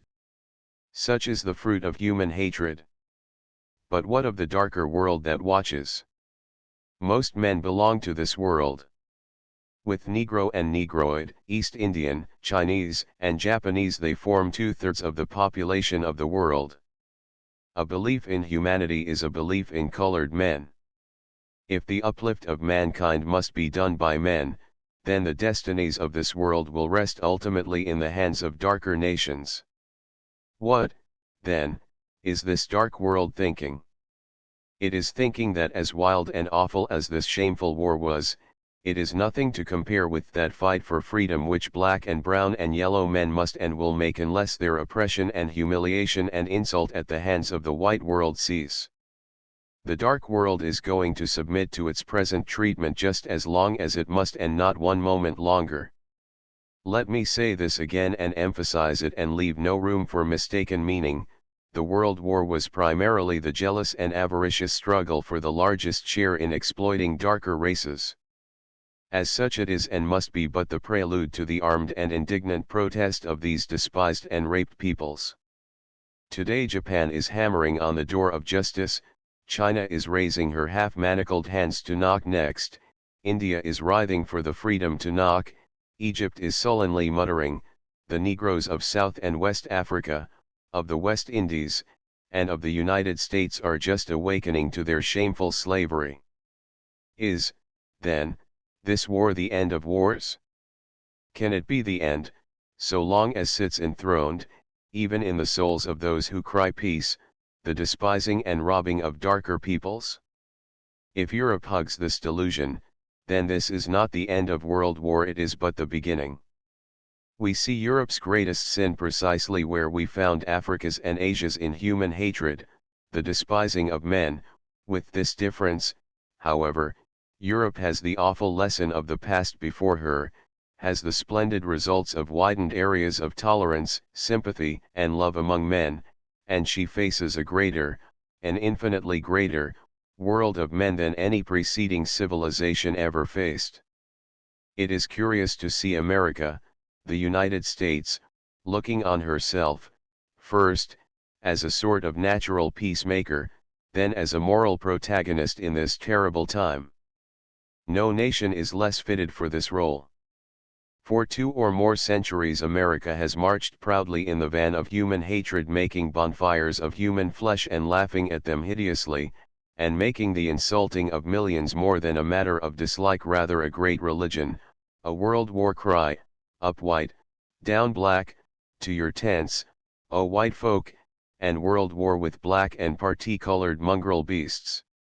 Instead of standing as a great example of the success of democracy and the possibility of human brotherhood, America has taken her place as an awful example of its pitfalls and failures, so far as black and brown and yellow peoples are concerned. And this, too, in spite of the fact that there has been no actual failure. The Indian is not dying out, the Japanese and Chinese have not menaced the land, and the experiment of Negro suffrage has resulted in the uplift of 12 million people at a rate probably unparalleled in history. But what of this? America, land of democracy, wanted to believe in the failure of democracy so far as darker peoples were concerned. Absolutely without excuse she established a caste system, rushed into preparation for war, and conquered tropical colonies. She stands today shoulder to shoulder with Europe in Europe's worst sin against civilization. She aspires to sit among the great nations who arbitrate the fate of lesser breeds without the law, and she is at times heartily ashamed even of the large number of new white people whom her democracy has admitted to place and power. Against this surging forward of Irish and German, of Russian, Jew, Slav, and Dago her social bars have not availed, but against Negroes she can and does take her unflinching and immovable stand, backed by this new public policy of Europe. She trains her immigrants to this despising of niggers from the day of their landing, and they carry and send the news back to the submerged classes in the fatherlands. All this I see and hear up in my tower, above the thunder of the 7 seas. From my narrowed windows I stare into the night that looms beneath the cloud-swept stars. Eastward and westward storms are breaking, great, ugly whirlwinds of hatred and blood and cruelty. I will not believe them inevitable. I will not believe that all that was must be, that all the shameful drama of the past must be done again today before the sunlight sweeps the silver seas. If I cry amid this roar of elemental forces, must my cry be in vain, because it is but a cry, a small and human cry amid Promethean gloom? Back beyond the world and swept by these wild, white faces of the awful dead, why will this soul of white folk, this modern Prometheus, hang bound by his own binding, tethered by a fable of the past? I hear his mighty cry reverberating through the world, I am white. Well and good, O Prometheus, divine thief. Is not the world wide enough for 2 colors, for many little shinings of the sun? Why, then, devour your own vitals if I answer even as proudly, I am black. The riddle of the Sphinx, dark daughter of the lotus leaves that watch the southern sea. Wan spirit of a prisoned soul, a panting to be free. The muttered music of thy streams, the whisper of the deep, have kissed each other in God's name and kissed a world to sleep. The will of the world is a whistling wind, sweeping a cloud-swept sky, and not from the east and not from the west knelled that soul-waking cry, but out of the south, the sad, black south, it screamed from the top of the sky, crying, awake, O ancient race! Wailing, O woman, arise! And crying and sighing and crying again as a voice in the midnight cries, but the burden of white men bore her back and the white world stifled her sighs.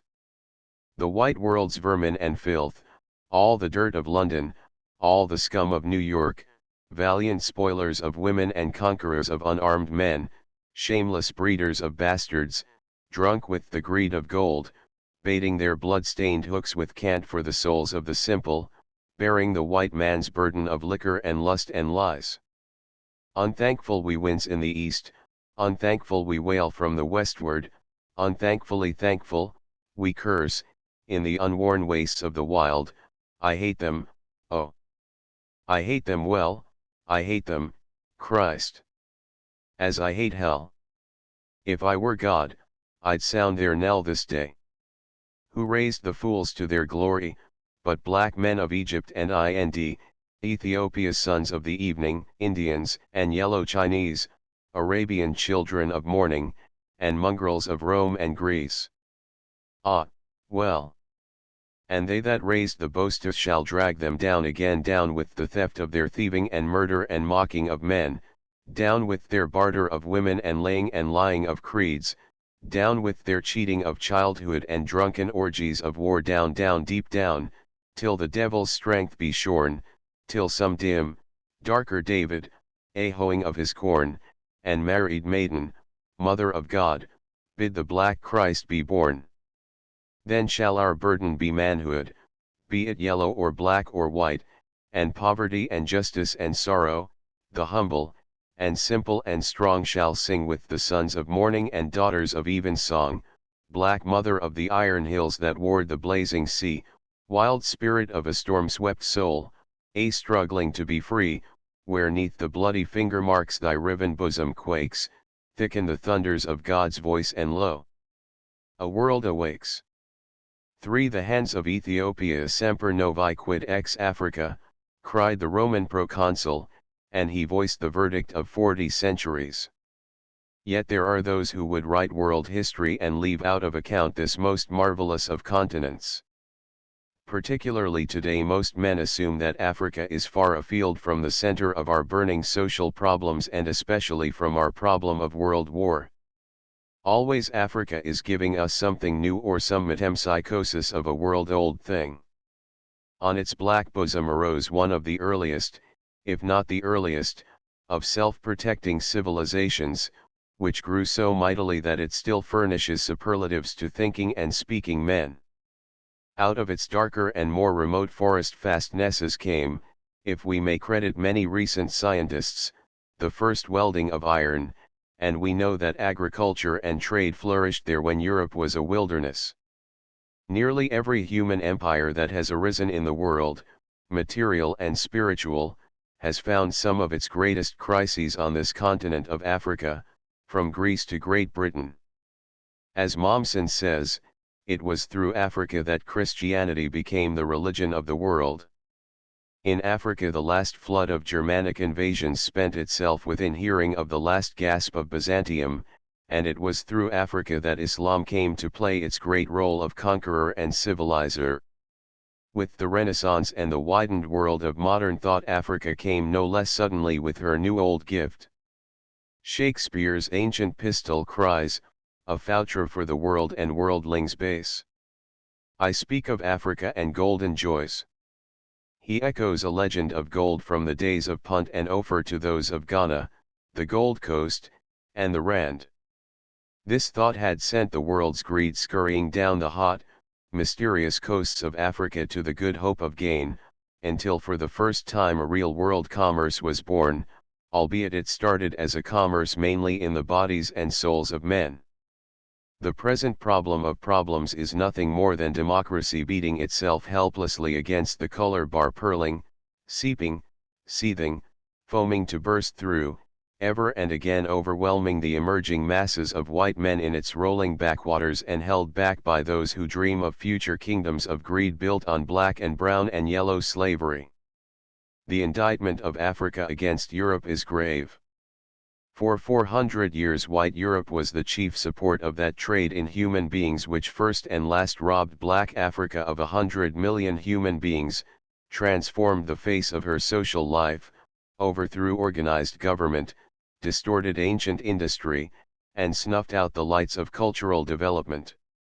Today, instead of removing laborers from Africa to distant slavery, industry built on a new slavery approaches Africa to deprive the natives of their land, to force them to toil, and to reap all the profit for the white world. It is scarcely necessary to remind the reader of the essential facts underlying these broad assertions. A recent law of the Union of South Africa assigns nearly 250 million acres of the best of natives' land to 1.5 million whites and leaves 36 million acres of swamp and marsh for 4.5 million blacks. In Rhodesia, over 90 million acres have been practically confiscated. In the Belgian Congo, all the land was declared the property of the state. Slavery in all but name has been the foundation of the cocoa industry in Saint-Thome and Saint-Principe and in the mines of the Rand.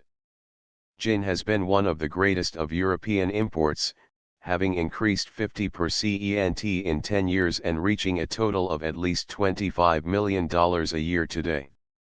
Negroes of ability have been carefully gotten rid of, deposed from authority, kept out of positions of influence, and discredited in their people's eyes, while a caste of white overseers and governing officials has appeared everywhere.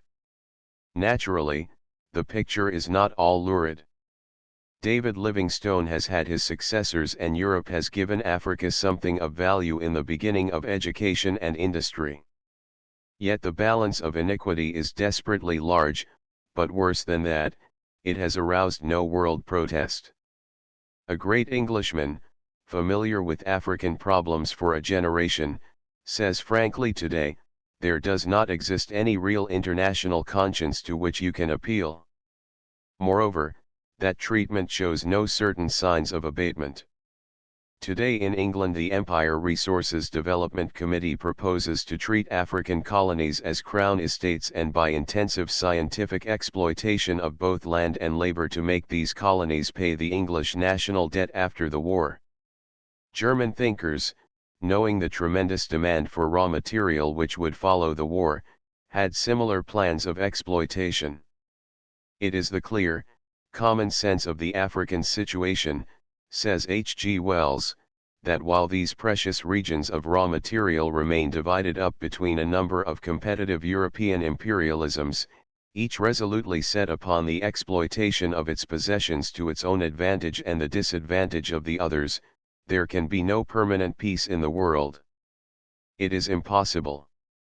We, then, who fought the war against war, who in a hell of blood and suffering held hardly our souls in leash by the vision of a world organized for peace, who are looking for industrial democracy and for the organization of Europe so as to avoid incentives to war, we, least of all, should be willing to leave the backward world as the greatest temptation, not only to wars based on international jealousies, but to the most horrible of wars which arise from the revolt of the maddened against those who hold them in common contempt.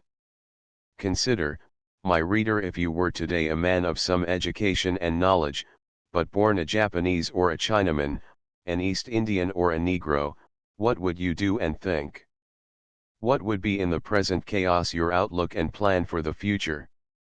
Manifestly, you would want freedom for your people, freedom from insult, from segregation, from poverty, from physical slavery.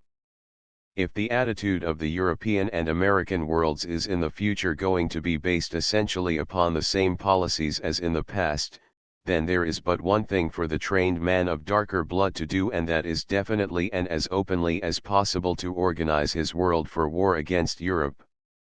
He may have to do it by secret, underground propaganda, as in Egypt and India and eventually in the United States, or by open increase of armament, as in Japan, or by desperate efforts at modernization, as in China, but he must do it. He represents the vast majority of mankind. To surrender would be far worse than physical death.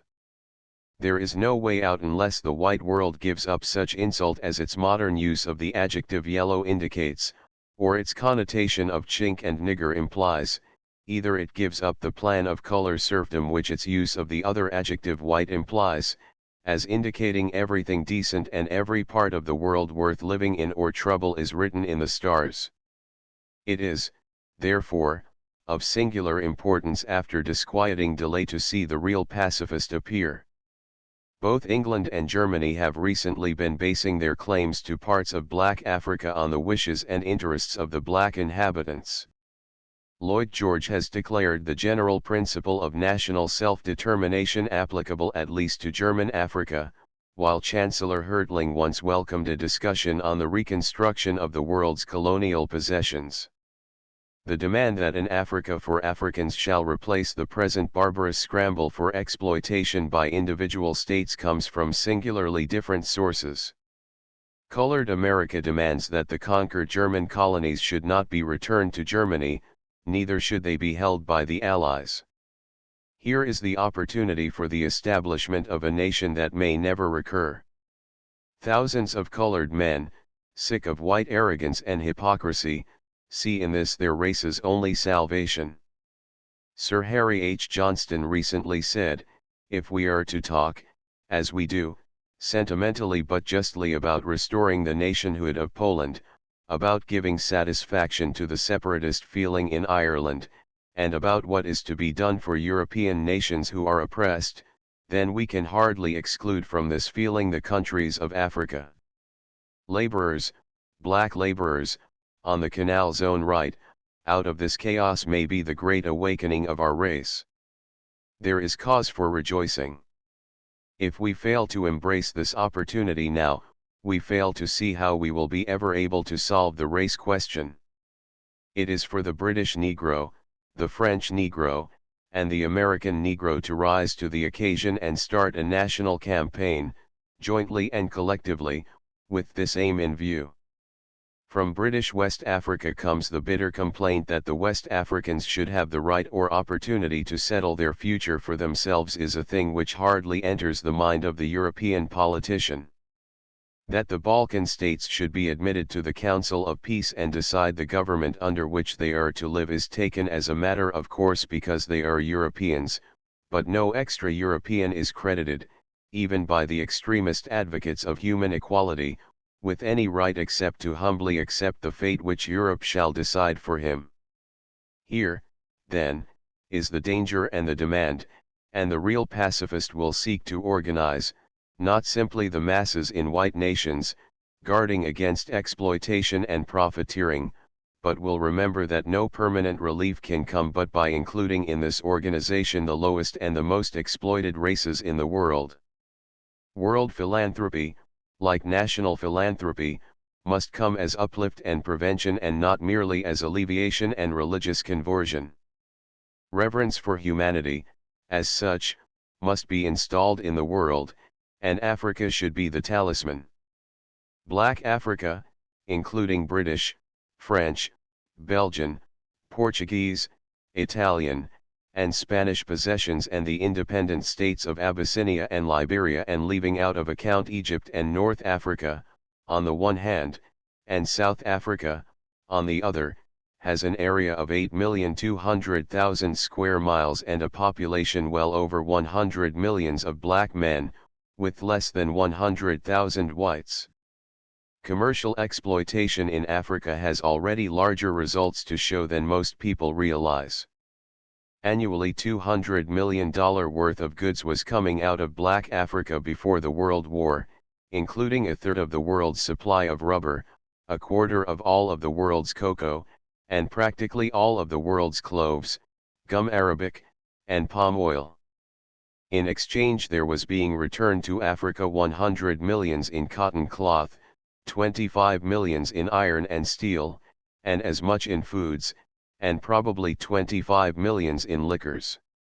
Here are the beginnings of a modern industrial system, iron and steel for permanent investment, bound to yield large dividends, cloth as the cheapest exchange for invaluable raw material, liquor to tickle the appetites of the natives and render the alienation of land and the breakdown of customary law easier, eventually forced and contract labor under white drivers to increase and systematize the production of raw materials. These materials are capable of indefinite expansion. Cotton may yet challenge the southern United States, fruits and vegetables, hides and skins, lumber and dyestuffs, coffee and tea, grain and tobacco, and fibers of all sorts can easily follow organized and systematic toil. Is it a paradise of industry we thus contemplate? It is much more likely to be a hell. Under present plans there will be no voice or law or custom to protect labor, no trades unions, no 8-hour laws, no factory legislation, nothing of that great body of legislation built up in modern days to protect mankind from sinking to the level of beasts of burden. All the industrial deviltry, which civilization has been driving to the slums and the backwaters, will have a voiceless continent to conceal it. If the slave cannot be taken from Africa, slavery can be taken to Africa. Who are the folk who live here? They are brown and black, curly and crisp-haired, short and tall, and long-headed. Out of them in days without date flowed the beginnings of Egypt, among them rose, later, centers of culture at Ghana, Mel, and Timbuktu. Kingdoms and empires flourished in Songhai and Zimbabwe, and art and industry in Yoruba and Benin. They have fought every human calamity in its most hideous form, and yet today they hold some similar vestiges of a mighty past: their work in iron, their weaving and carving, their music and singing, their tribal government, their town meeting and marketplace, their desperate valor in war.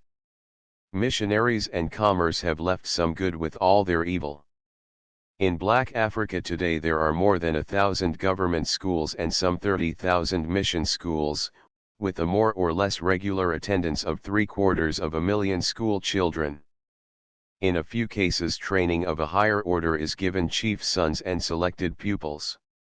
These beginnings of education are not much for so vast a land, and there is no general standard or set plan of development, but, after all, the children of Africa are beginning to learn. In Black Africa today only 1/17 of the land and 1/9 of the people in Liberia and Abyssinia are approximately independent, although menaced and policed by European capitalism. Half the land and the people are in domains under Portugal, France, and Belgium, held with the avowed idea of exploitation for the benefit of Europe under a system of caste and color serfdom. Out of this dangerous nadir of development stretch two paths. One is indicated by the condition of about 3% of the people who in Sierra Leone, the Gold Coast, and French Senegal, are tending toward the path of modern development. The other path, followed by a fourth of the land and people, has local self-government and native customs and might evolve, if undisturbed, a native culture along their own peculiar lines.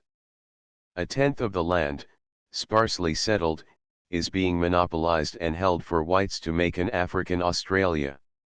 To these later folk must be added the 4.5 millions of the South African Union, who by every modern device are being forced into landless serfdom.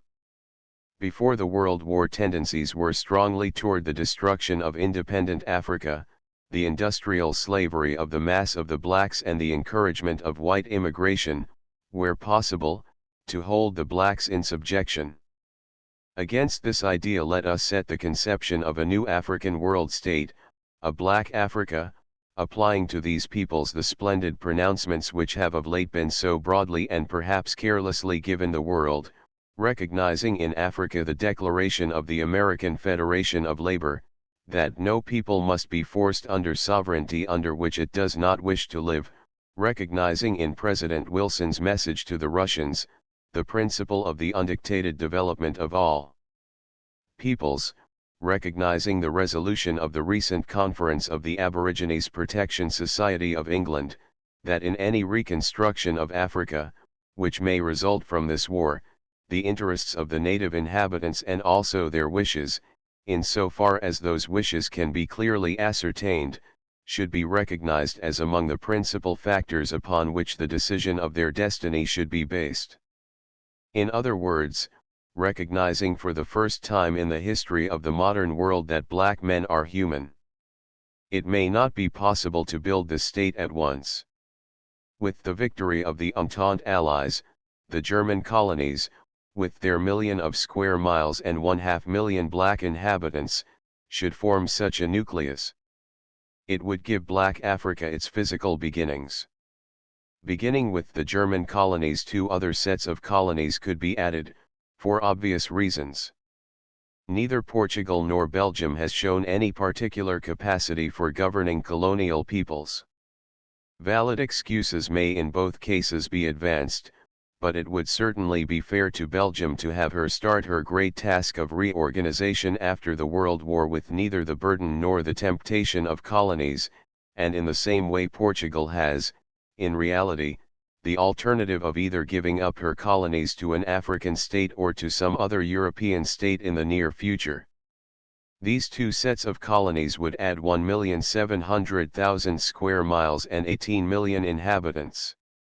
It would not, however, be fair to despoil Germany, Belgium, and Portugal of their colonies unless, as Count Hertling once demanded, the whole question of colonies be opened.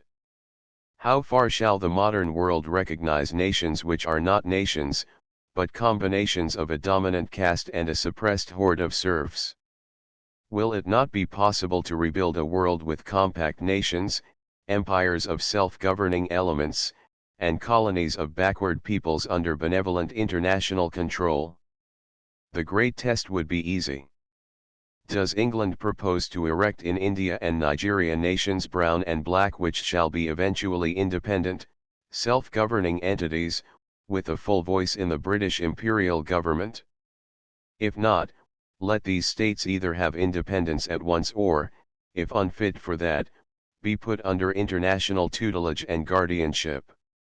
It is possible that France, with her great heart, may welcome a black France and enlarged Senegal in Africa, but it would seem that eventually all Africa south of 20 degrees north latitude and north of the Union of South Africa should be included in a new African state. Somaliland and Eritrea should be given to Abyssinia, and then with Liberia we would start with two small, independent African states and one large state under international control. Does this sound like an impossible dream? No one could be blamed for so regarding it before 1914. I, myself, would have agreed with them.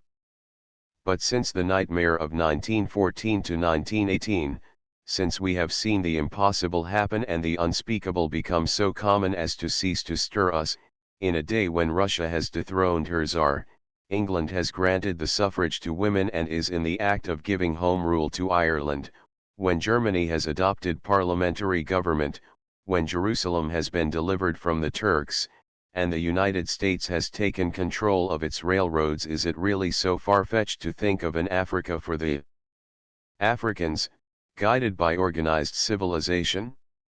No one would expect this new state to be independent and self-governing from the start. Contrary, however, to present schemes for Africa, the world would expect independence and self-government as the only possible end of the experiment. At first we can conceive of no better way of governing the state than through that same international control by which we hope to govern the world for peace. A curious and instructive parallel has been drawn by Simeon Strunsky. Just as the common ownership of the Northwest Territory helped to weld the colonies into the United States, so could not joint and benevolent domination of Africa and of other backward parts of the world be a cornerstone upon which the future federation of the world could be built. From the British Labour Party comes this declaration, with regard to the colonies of the several belligerents in tropical Africa. From sea to sea, the British Labour movement disclaims all sympathy with the imperialist idea that these should form the booty of any nation, should be exploited for the profit of the capitalists, or should be used for the promotion of the militarist aims of government. In view of the fact that it is impracticable here to leave the various peoples concerned to settle their own destinies, it is suggested that the interests of humanity would be best served by the full and frank abandonment by all the belligerents of any dreams of an African empire, the transfer of the present colonies of the European powers in tropical Africa, however, and the limits of this area may be defined to the proposed supranational authority, or League of Nations. Lloyd George himself has said in regard to the German colonies a word difficult to restrict merely to them: I have repeatedly declared that they are held at the disposal of a conference, whose decision must have primary regard to the wishes and interests of the native inhabitants of such colonies. None of those territories is inhabited by Europeans. The governing considerations, therefore, must be that the inhabitants should be placed under the control of an administration acceptable to themselves, one of whose main purposes will be to prevent their exploitation for the benefit of European capitalists or governments. The Special Commission for the government of this African state must, naturally, be chosen with great care and thought. It must represent, not simply governments, but civilization, science, commerce, social reform, religious philanthropy without sectarian propaganda. It must include, not simply white men, but educated and trained men of Negro blood. The guiding principles before such a commission should be clearly understood. In the first place, it ought by this time to be realized by the labor movement throughout the world that no industrial democracy can be built on industrial despotism, whether the two systems are in the same country or in different countries, since the world today so nearly approaches a common industrial unity. If, therefore, it is impossible in any single land to uplift permanently skilled labor without also raising common labor, so, too, there can be no permanent uplift of American or European labor as long as African laborers are slaves. Secondly, this building of a new African state does not mean the segregation in it of all the world's black folk. It is too late in the history of the world to go back to the idea of absolute racial segregation. The new African state would not involve any idea of a vast transplantation of the 27 million Negroids of the Western world, of Africa, or of the gathering there of Negroid Asia. The Negroes in the United States and the other Americas have earned the right to fight out their problems where they are, but they could easily furnish from time to time technical experts, leaders of thought, and missionaries of culture for their backward brethren in the new Africa. With these two principles, the practical policies to be followed out in the government of the new states should involve a thorough and complete system of modern education, built upon the present government, religion, and customary laws of the natives.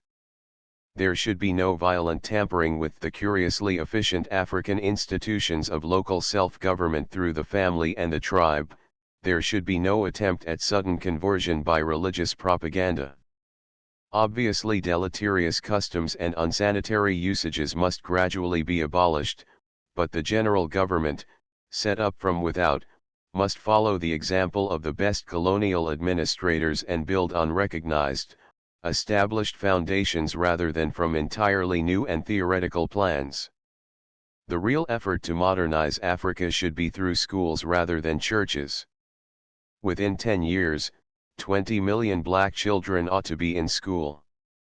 Within a generation, young Africa should know the essential outlines of modern culture, and groups of bright African students could be going to the world's great universities. From the beginning, the actual general government should use both colored and white officials, and later natives should be worked in. Taxation and industry could follow the newer ideals of industrial democracy, avoiding private land monopoly and poverty, and promoting cooperation in production and the socialization of income. Difficulties as to capital and revenue would be far less than many imagine. If a capable English administrator of British Nigeria could with $1,500 build up a cocoa industry of $20 million annually, what might not be done in all Africa, without gin, thieves, and hypocrisy? Capital could not only be accumulated in Africa, but attracted from the white world, with one great difference from present usage: no return so fabulous would be offered that civilized lands would be tempted to divert to colonial trade and invest materials and labor needed by the masses at home, but rather would receive the same modest profits as legitimate home industry offers. There is no sense in asserting that the ideal of an African state, thus governed and directed toward independence and self-government, is impossible of realization. The first great essential is that the civilized world believe in its possibility. By reason of a crime, perhaps the greatest crime in human history, the modern world has been systematically taught to despise colored peoples. Men of education and decency ask, and ask seriously, if it is really possible to uplift Africa. Are Negroes human, or, if human, developed far enough to absorb, even under benevolent tutelage, any appreciable part of modern culture? Has not the experiment been tried in Haiti and Liberia, and failed? One cannot ignore the extraordinary fact that a world campaign beginning with the slave trade and ending with the refusal to capitalize the word Negro, leading through a passionate defense of slavery by attributing every bestiality to blacks and finally culminating in the evident modern profit which lies in degrading blacks, all this has unconsciously trained millions of honest, modern men into the belief that black folk are subhuman. This belief is not based on science, else it would be held as a postulate of the most tentative kind, ready at any time to be withdrawn in the face of facts. The belief is not based on history, for it is absolutely contradicted by Egyptian, Greek, Roman, Byzantine, and Arabian experience, nor is the belief based on any careful survey of the social development of men of Negro blood today in Africa and America. It is simply passionate, deep-seated heritage, and as such can be moved by neither argument nor fact. Only faith in humanity will lead the world to rise above its present color prejudice. Those who do believe in men, who know what black men have done in human history, who have taken pains to follow even superficially the story of the rise of the Negro in Africa, the West Indies, and the Americas of our day know that our modern contempt of Negroes rests upon no scientific foundation worth a moment's attention. It is nothing more than a vicious habit of mind. It could as easily be overthrown as our belief in war, as our international hatreds, as our old conception of the status of women, as our fear of educating the masses, and as our belief in the necessity of poverty. We can, if we will, inaugurate on the Dark Continent a last great crusade for humanity. With Africa redeemed, Asia would be safe and Europe indeed triumphant. I have not mentioned North and South Africa, because my eye was centered on the main mass of the Negro race. Yet it is clear that for the development of Central Africa, Egypt should be free and independent, there along the highway to a free and independent India, while Morocco, Algeria, Tunis, and Tripoli must become a part of Europe, with modern development and home rule. South Africa, stripped of its black serfs and their lands, must admit the resident natives and colored folk to its body politic as equals. The hands which Ethiopia shall soon stretch out unto God are not mere hands of helplessness and supplication, but rather are they hands of pain and promise, hard, gnarled, and muscled for the world's real work. They are hands of fellowship for the half-submerged masses of a distempered world, they are hands of helpfulness for an agonized God. 20 centuries before Christ a great cloud swept over seas and settled on Africa, darkening and well-nigh blotting out the culture of the land of Egypt.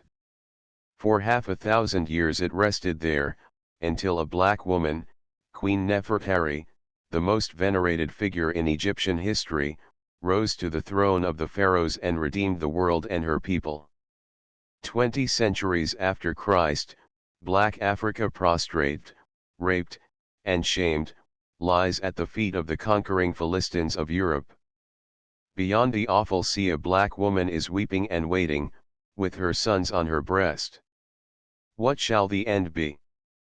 The world-old and fearful things, war and wealth, murder and luxury?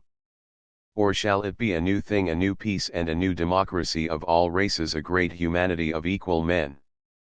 Semper novi quid ex Africa. The princess of the Hither Isles, her soul was beautiful, wherefore she kept it veiled in lightly laced humility and fear, out of which peered anxiously and anon the white and blue and pale gold of her face, beautiful as daybreak or as the laughing of a child.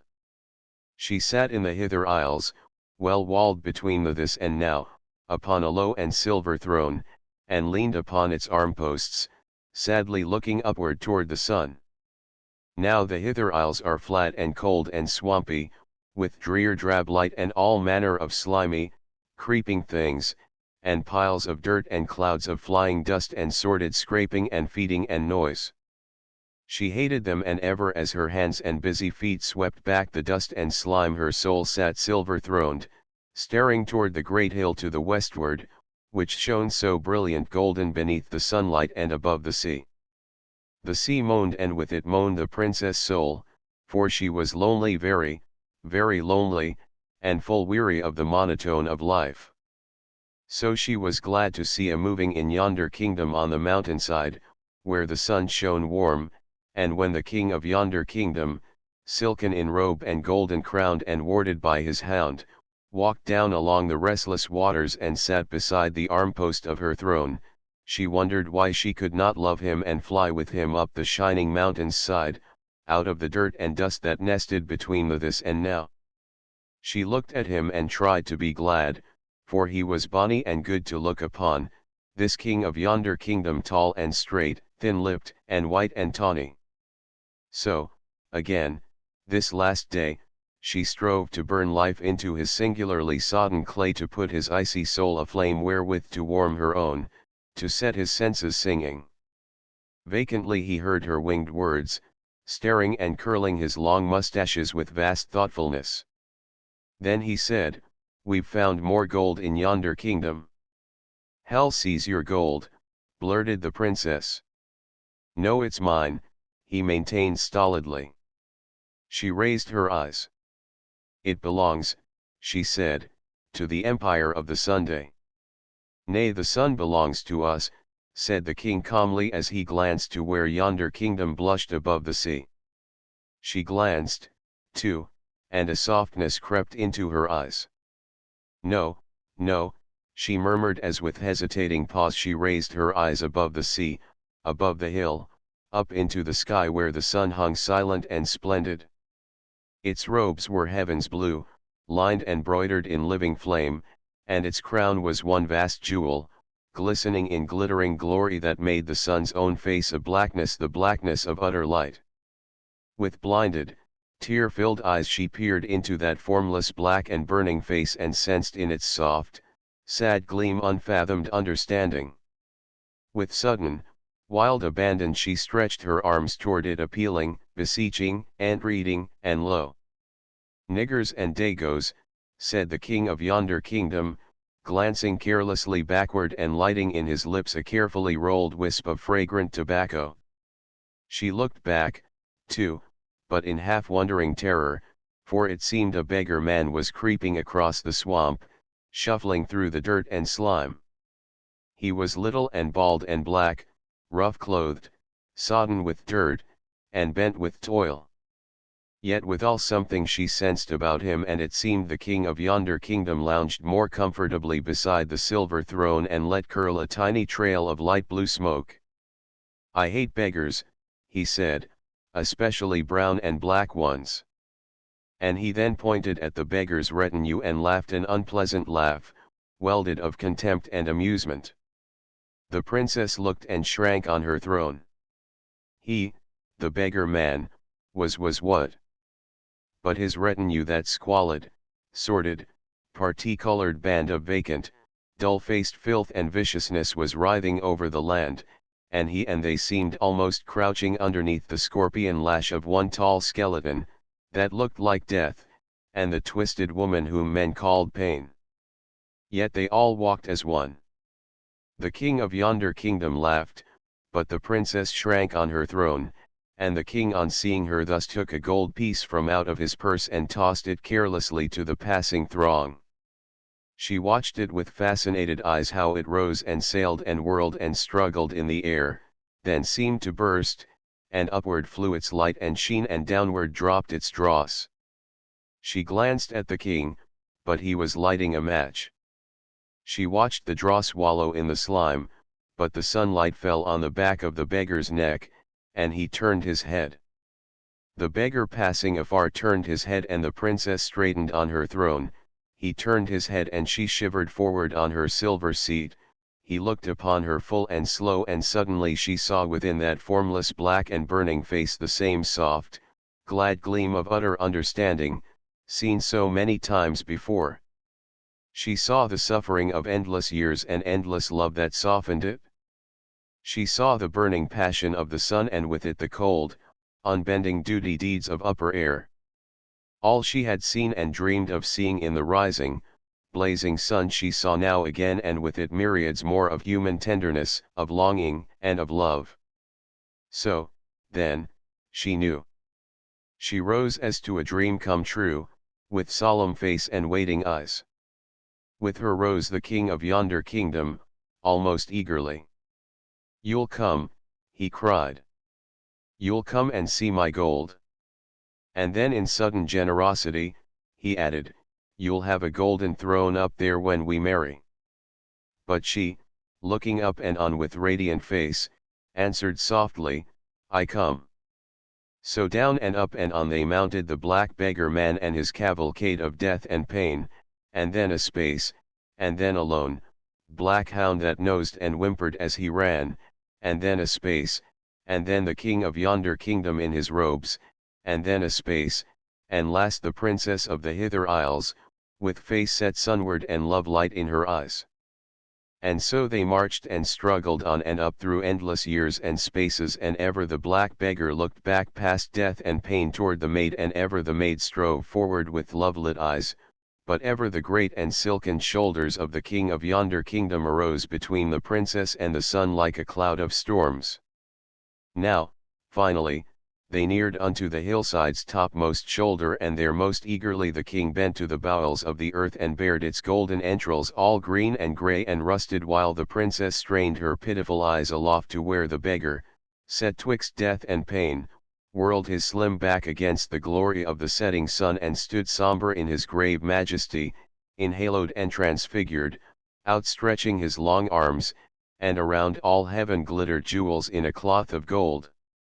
A while the princess stood and moaned in mad amaze, then with one wilful wrench she bared the white flowers of her breast, and snatching forth her own red heart held it with one hand aloft, while with the other she gathered close her robe and poised herself. The king of yonder kingdom looked upward quickly, curiously, still fingering the earth, and saw the offer of her bleeding heart. "It's a Negro," he growled darkly, "it may not be." The woman quivered. "It's a nigger," he repeated fiercely. "It's neither God nor man, but a nigger." The princess stepped forward.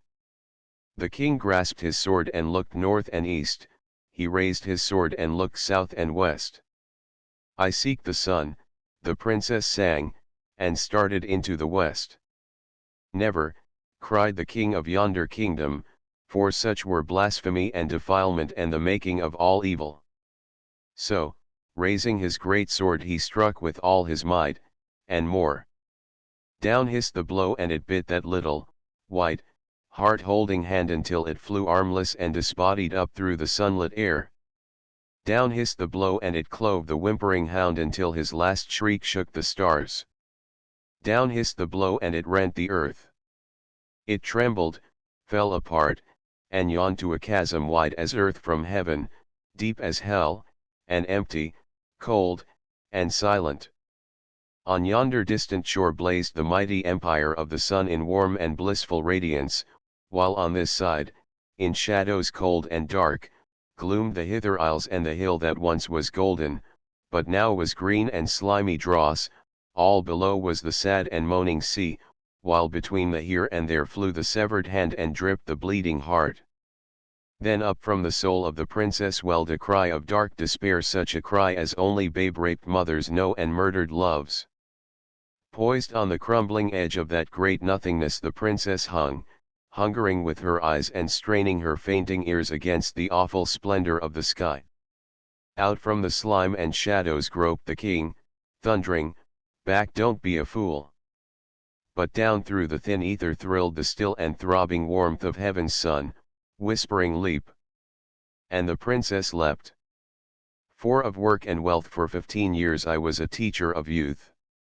They were years out of the fullness and bloom of my younger manhood. They were years mingled of half-breathless work, of anxious self-questionings, of planning and replacanning, of disillusion, or mounting wonder. The teacher's life is a double one. He stands in a certain fear.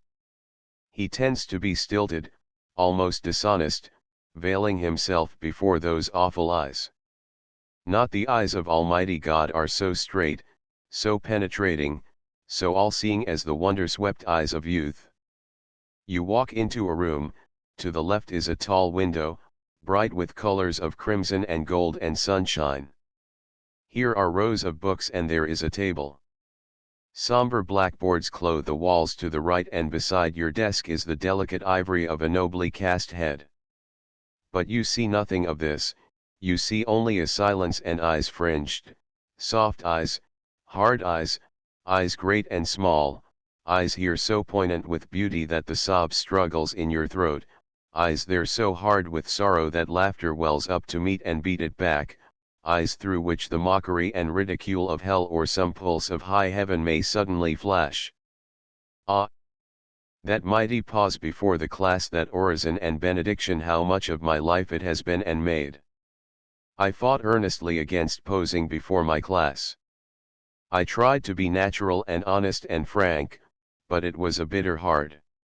What would you say to a soft, brown face, or old in 1,000 ripples of gray-black hair, which knells suddenly, "Do you trust white people?" You do not, and you know that you do not, much as you want to, yet you rise and lie and say you do. You must say it for her salvation and the world's. You repeat that she must trust them, that most white folks are honest, and all the while you are lying, and every level, silent eye there knows you are lying, and miserably you sit and lie on, to the greater glory of God. I taught history and economics and something called sociology at Atlanta University, where, as our Mr. Webster used to say, we professors occupied sets and not mere chairs. I was fortunate with this teaching in having vivid in the minds of my pupils a concrete social problem of which we all were parts and which we desperately desired to solve. There was little danger, then, of my teaching or of their thinking becoming purely theoretical. Work and wage were thrilling realities to us all. What did we study?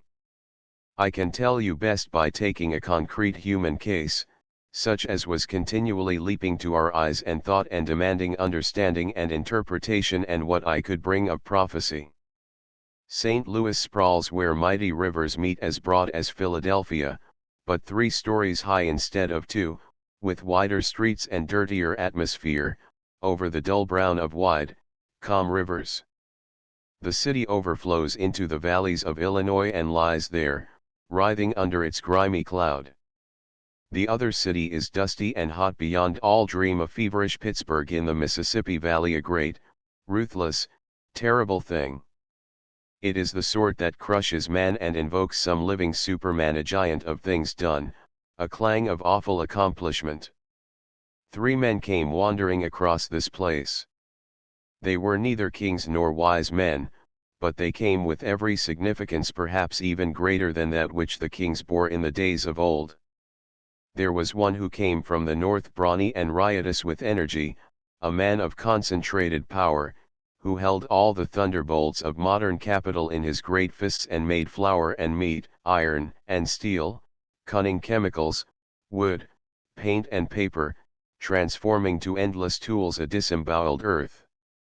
He was one who saw nothing, knew nothing, sought nothing but the making and buying of that which sells, who out from the magic of his hand rolled over miles of iron road, ton upon ton of food and metal and wood, of coal and oil and lumber, until the thronging of knotted ways in East and real St. Louis was like the red, festering ganglia of some mighty heart.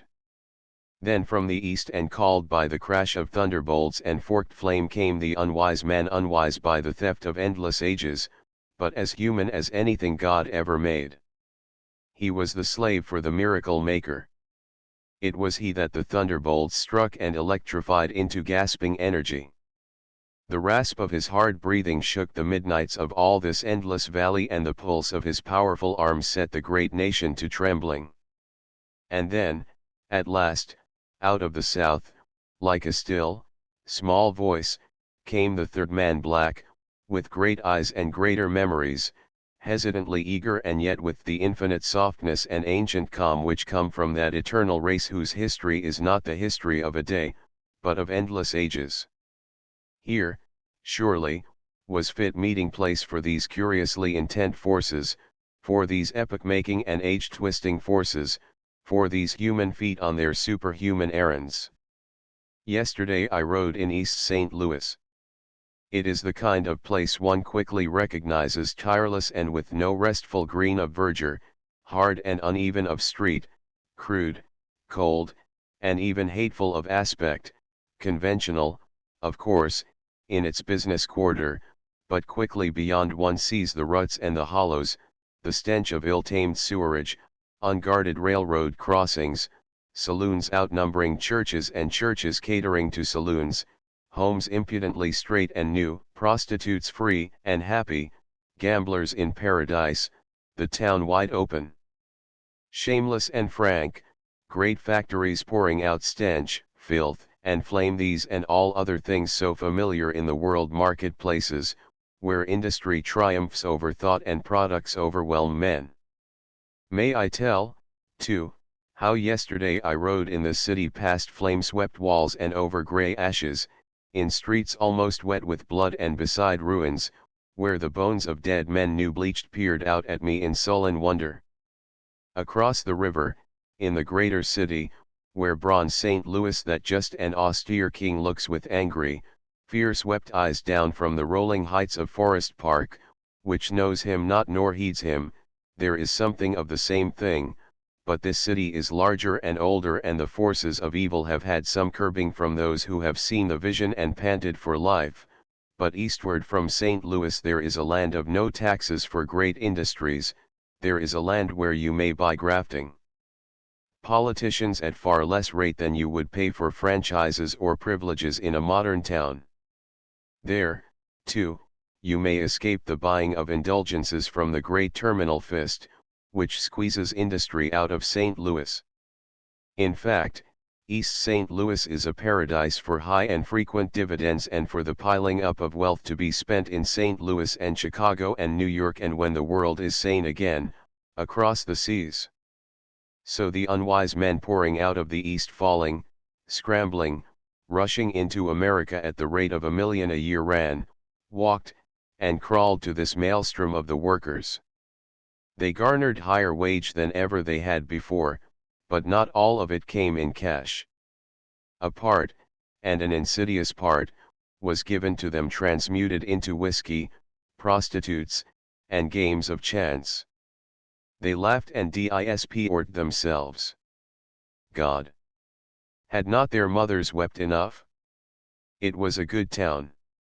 There was no veil of hypocrisy here, but a wickedness, frank, ungilded, and open. To be sure, there were things sometimes to reveal the basic savagery and thin veneer.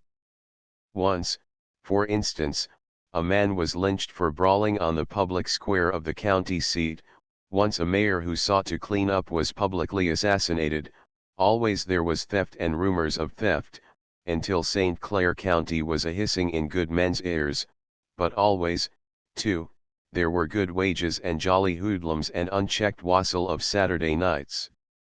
Gamblers, big and little, rioted in East St. Louis.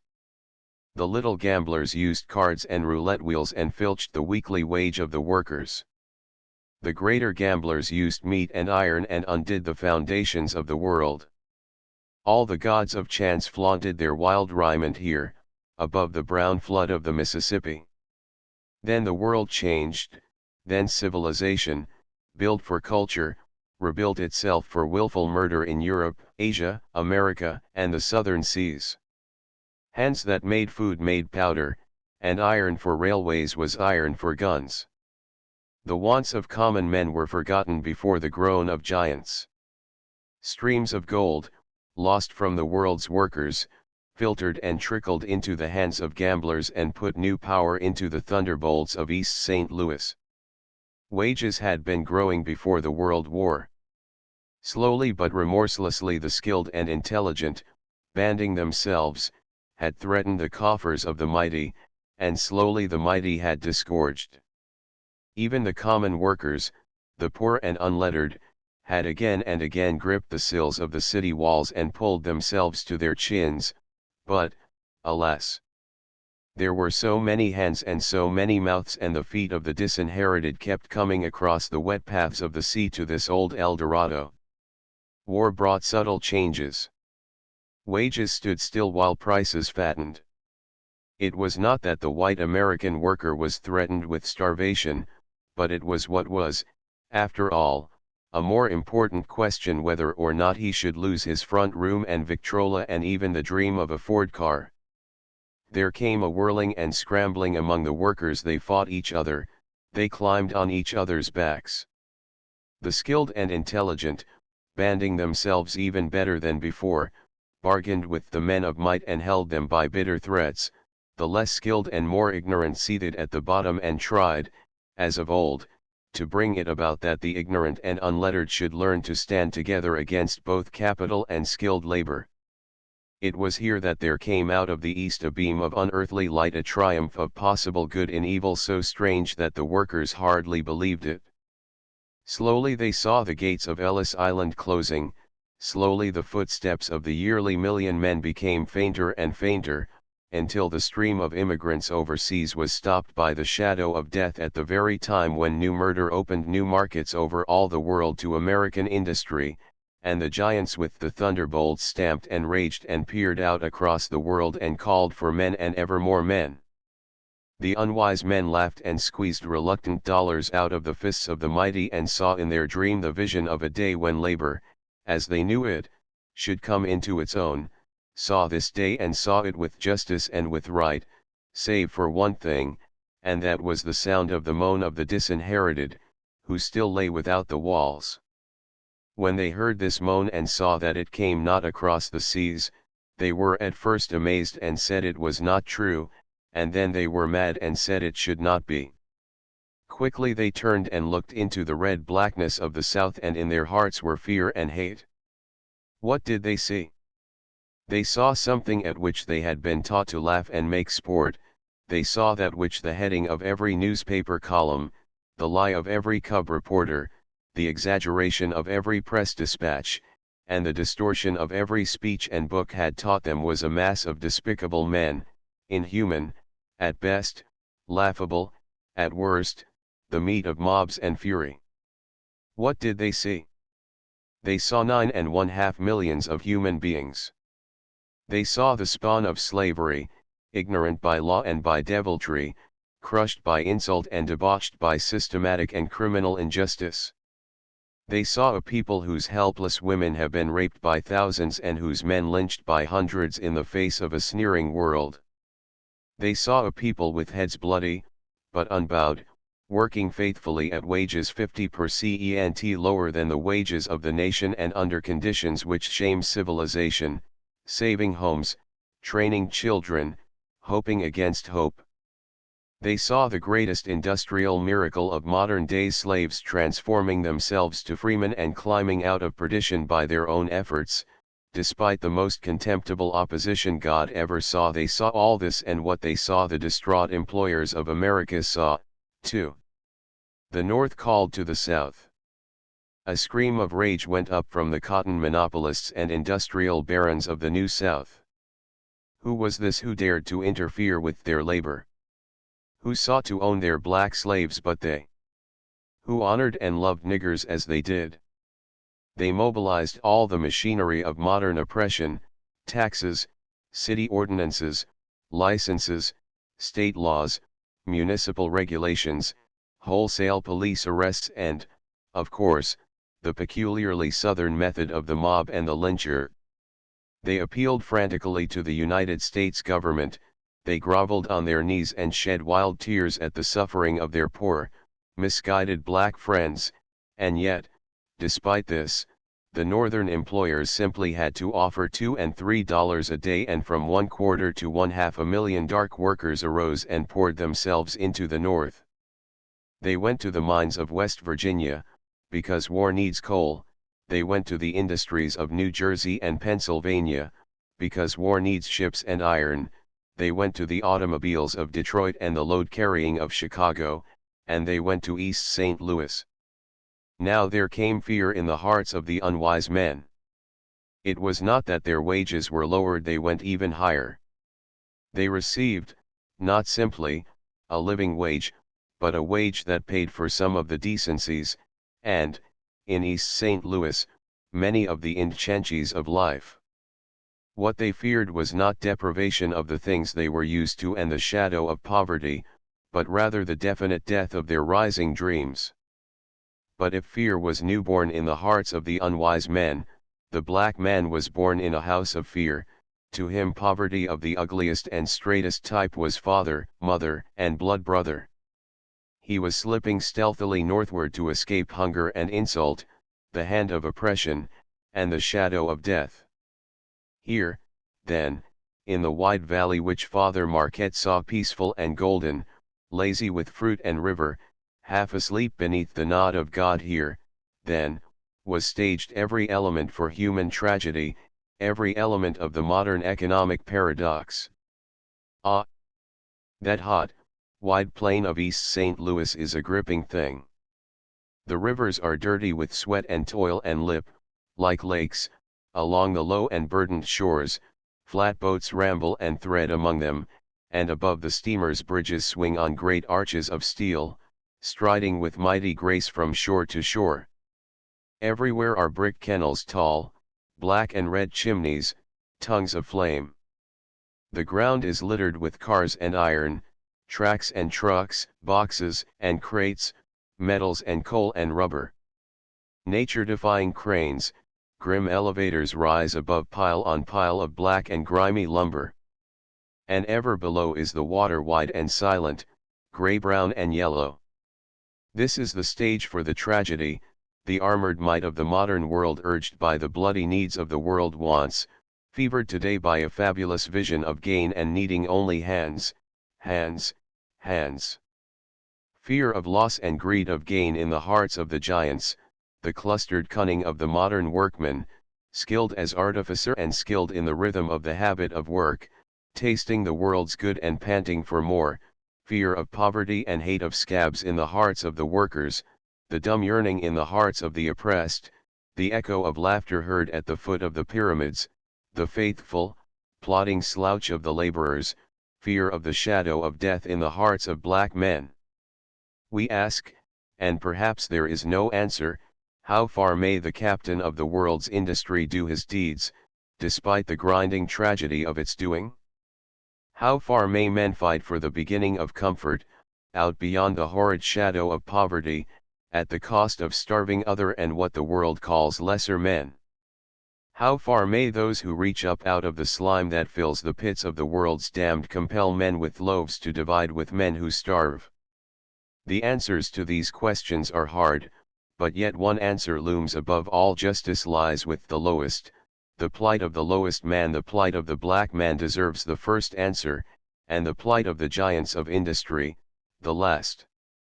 Little cared East St. Louis for all this bandying of human problems, so long as its grocers and saloon keepers flourished and its industries steamed and screamed and smoked and its bankers grew rich. Stupidity, license, and graft sat enthroned in the city hall. The new black folk were exploited as cheerfully as white Polacks and Italians, the rent of shacks mounted merrily, the streetcar lines counted gleeful gains, and the crimes of white men and black men flourished in the dark. The high and skilled and smart climbed on the bent backs of the ignorant, harder the mass of laborers strove to unionize their fellows and to bargain with employers. Nor were the new blacks fools. They had no love for nothings in labor, they had no wish to make their fellows' wage envelopes smaller, but they were determined to make their own larger. They, too, were willing to join in the new union movement. But the unions did not want them. Just as employers monopolized meat and steel, so they sought to monopolize labor and beat a giant's bargain. In the higher trades they succeeded. The best electrician in the city was refused admittance to the union and driven from the town because he was black. No black builder, printer, or machinist could join a union or work in East St. Louis, no matter what his skill or character. But out of the stink of the stockyards and the dust of the aluminum works and the sweat of the lumber yards the willing blacks could not be kept. They were invited to join unions of the laborers here and they joined. White workers and black workers struck at the aluminum works in the fall and won higher wages and better hours. Then again in the spring they struck to make bargaining compulsory for the employer, but this time they fronted new things. The conflagration of war had spread to America, government and court stepped in and ordered no hesitation, no strikes, the work must go on.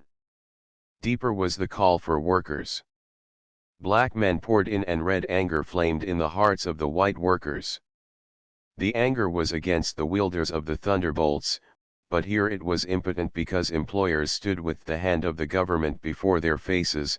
It was against entrenched union labor, which had risen on the backs of the unskilled and unintelligent and on the backs of those whom for any reason of race or prejudice or chicane they could beat beyond the bars of competition, and finally the anger of the mass of white workers was turned toward these new black interlopers, who seemed to come to spoil their last dream of a great monopoly of common labor.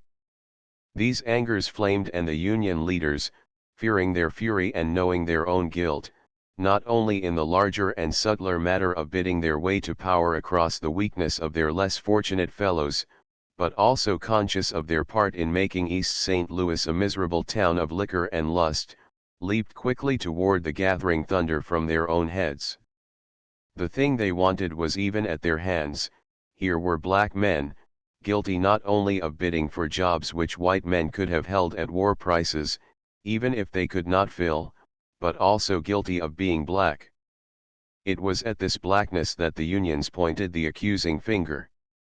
It was here that they committed the unpardonable crime. It was here that they entered the shadow of hell, where suddenly from a fight for wage and protection against industrial oppression East St. Louis became the center of the oldest and nastiest form of human oppression, race hatred. The whole situation lent itself to this terrible transformation. Everything in the history of the United States, from slavery to Sunday supplements, from disfranchisement to residence segregation, from Jim Crow cars to a Jim Crow army draft, all this history of discrimination and insult festered to make men think and willing to think that the venting of their unbridled anger against 12 million humble, upstriving workers was a way of settling the industrial tangle of the ages. It was the logic of the broken plate, which, seared of old across its pattern, cracks never again, save along the old destruction. So hell flamed in East St. Louis. The white men drove even black union men out of their unions, and when the black men, beaten by night and assaulted, flew to arms and shot back at the marauders, 5,000 rioters arose and surged like a crested storm wave. From noonday until midnight, they killed and beat and murdered. They dashed out the brains of children and stripped off the clothes of women.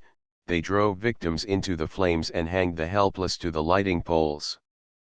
Fathers were killed before the faces of mothers, children were burned, heads were cut off with axes, pregnant women crawled and spawned in dark, wet fields, thieves went through houses and firebrands followed, bodies were thrown from bridges, and rocks and bricks flew through the air.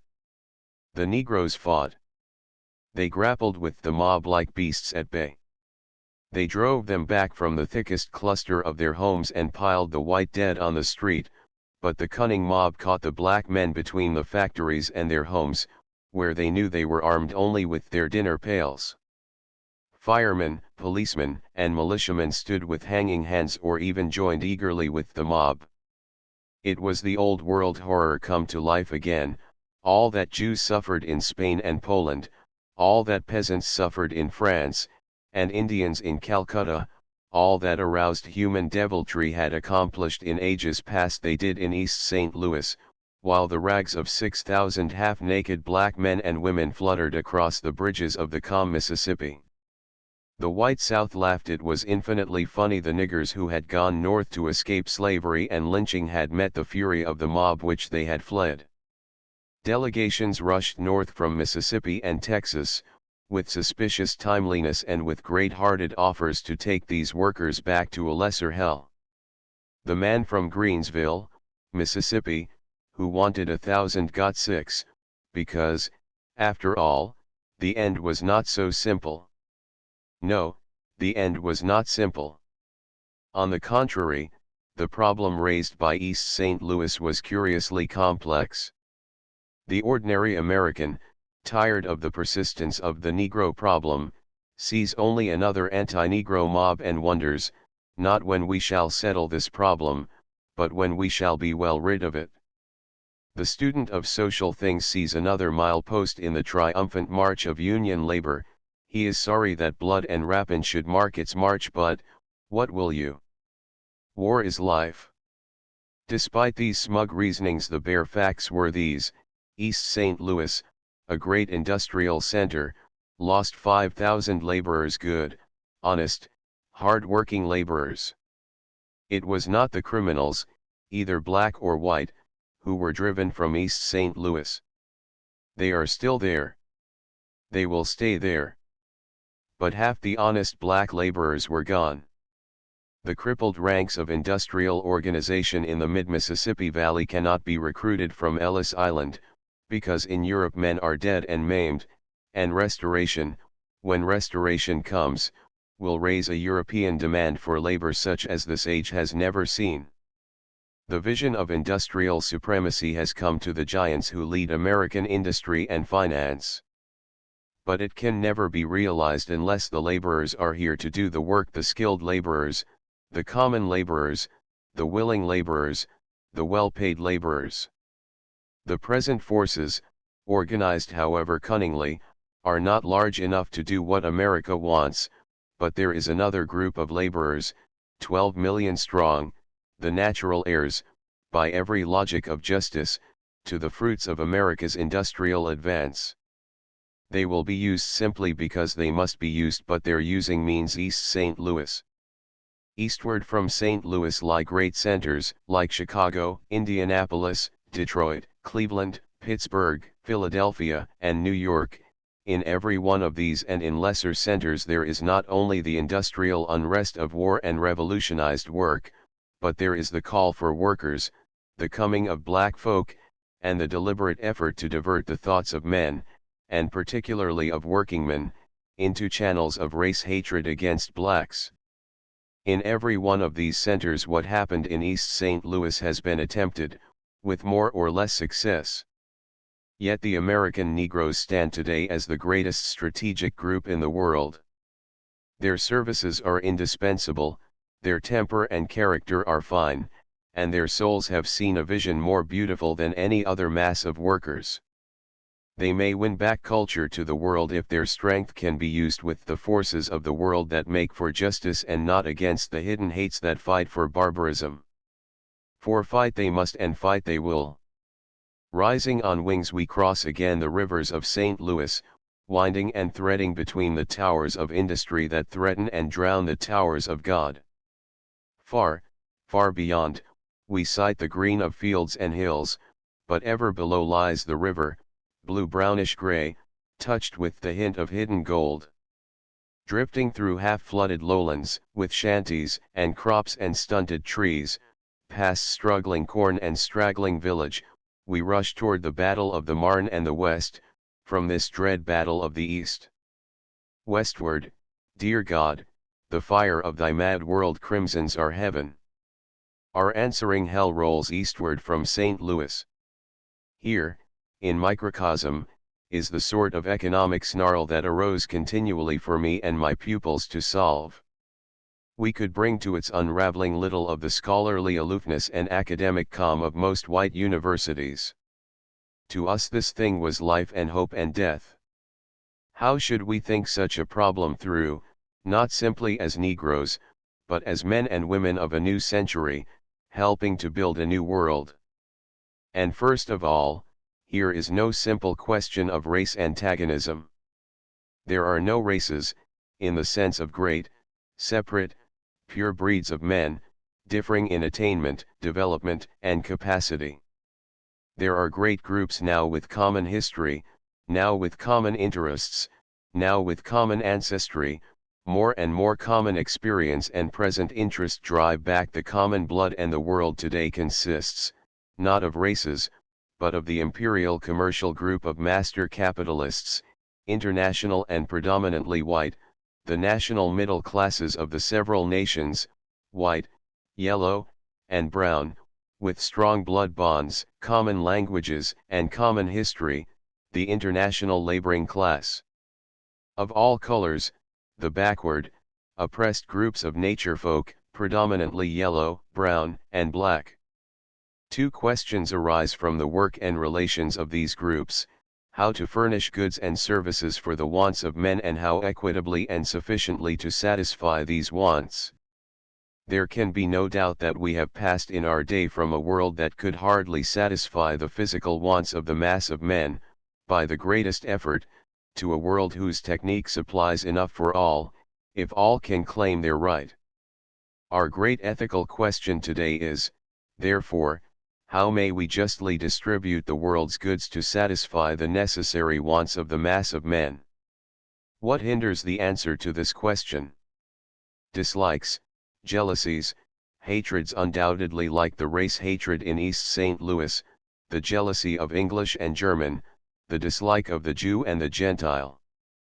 But these are, after all, surface disturbances, sprung from ancient habit more than from present reason. They persist and are encouraged because of deeper, mightier currents. If the white workingmen of East St. Louis felt sure that Negro workers would not and could not take the bread and cake from their mouths, their race hatred would never have been translated into murder. If the black workingmen of the South could earn a decent living under decent circumstances at home, they would not be compelled to underbid their white fellows. Thus the shadow of hunger, in a world which never needs to be hungry, drives us to war and murder and hate.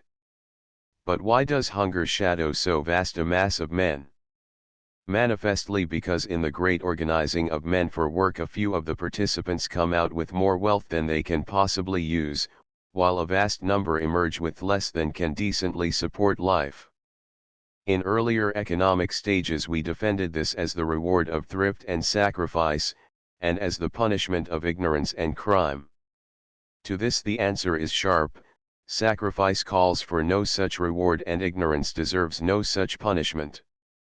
The chief meaning of our present thinking is that the disproportion between wealth and poverty today cannot be adequately accounted for by the thrift and ignorance of the rich and the poor. Yesterday we righted one great mistake when we realized that the ownership of the laborer did not tend to increase production. The world at large had learned this long since, but black slavery arose again in America as an inexplicable anachronism, a willful crime. The freeing of the black slaves freed America. Today we are challenging another ownership, the ownership of materials which go to make the goods we need. Private ownership of land, tools, and raw materials may at one stage of economic development be a method of stimulating production, and one which does not greatly interfere with equitable distribution. When, however, the intricacy and length of technical production increased, the ownership of these things becomes a monopoly, which easily makes the rich richer and the poor poorer. Today, therefore, we are challenging this ownership. We are demanding general consent as to what materials shall be privately owned and as to how materials shall be used. We are rapidly approaching the day when we shall repudiate all private property in raw materials and tools and demand that distribution hinge, not on the power of those who monopolize the materials, but on the needs of the mass of men. Can we do this and still make sufficient goods, justly gauge the needs of men, and rightly decide who are to be considered men? How do we arrange to accomplish these things today? Somebody decides whose wants should be satisfied. Somebody organizes industry so as to satisfy these wants. What is to hinder the same ability and foresight from being used in the future as in the past? The amount and kind of human ability necessary need not be decreased, it may even be vastly increased, with proper encouragement and rewards. Are we today evoking the necessary ability? On the contrary, it is not the inventor, the manager, and the thinker who today are reaping the great rewards of industry, but rather the gambler and the highwayman. Rightly organized industry might easily save the gambler's profit and the monopolist's interest, and by paying a more discriminating reward in wealth and honor bring to the service of the state more ability and sacrifice than we can today command. If we do away with interest and profit, consider the savings that could be made, but above all, think how great the revolution would be when we ask the mysterious somebody to decide in the light of public opinion whose wants should be satisfied. This is the great and real revolution that is coming in future industry. But this is not the need of the revolution, nor indeed, perhaps, its real beginning. What we must decide sometime is who are to be considered men. Today, at the beginning of this industrial change, we are admitting that economic classes must give way. The laborer's hire must increase, the employer's profit must be curbed. But how far shall this change go? Must it apply to all human beings and to all work throughout the world? Certainly not. We seek to apply it slowly and with some reluctance to white men, and more slowly and with greater reserve to white women, but black folk and brown and for the most part yellow folk we have widely determined shall not be among those whose needs must justly be heard and whose wants must be ministered to in the great organization of world industry. In the teaching of my classes I was not willing to stop with showing that this was unfair. Indeed, I did not have to do this. They knew through bitter experience its rank injustice, because they were black. What I had to show was that no real reorganization of industry could be permanently made with the majority of mankind left out. These disinherited darker peoples must either share in the future industrial democracy or overturn the world. Of course, the foundation of such a system must be a high, ethical ideal. We must really envisage the wants of humanity. We must want the wants of all men. We must get rid of the fascination for exclusiveness. Here, in a world full of folk, men are lonely. The rich are lonely.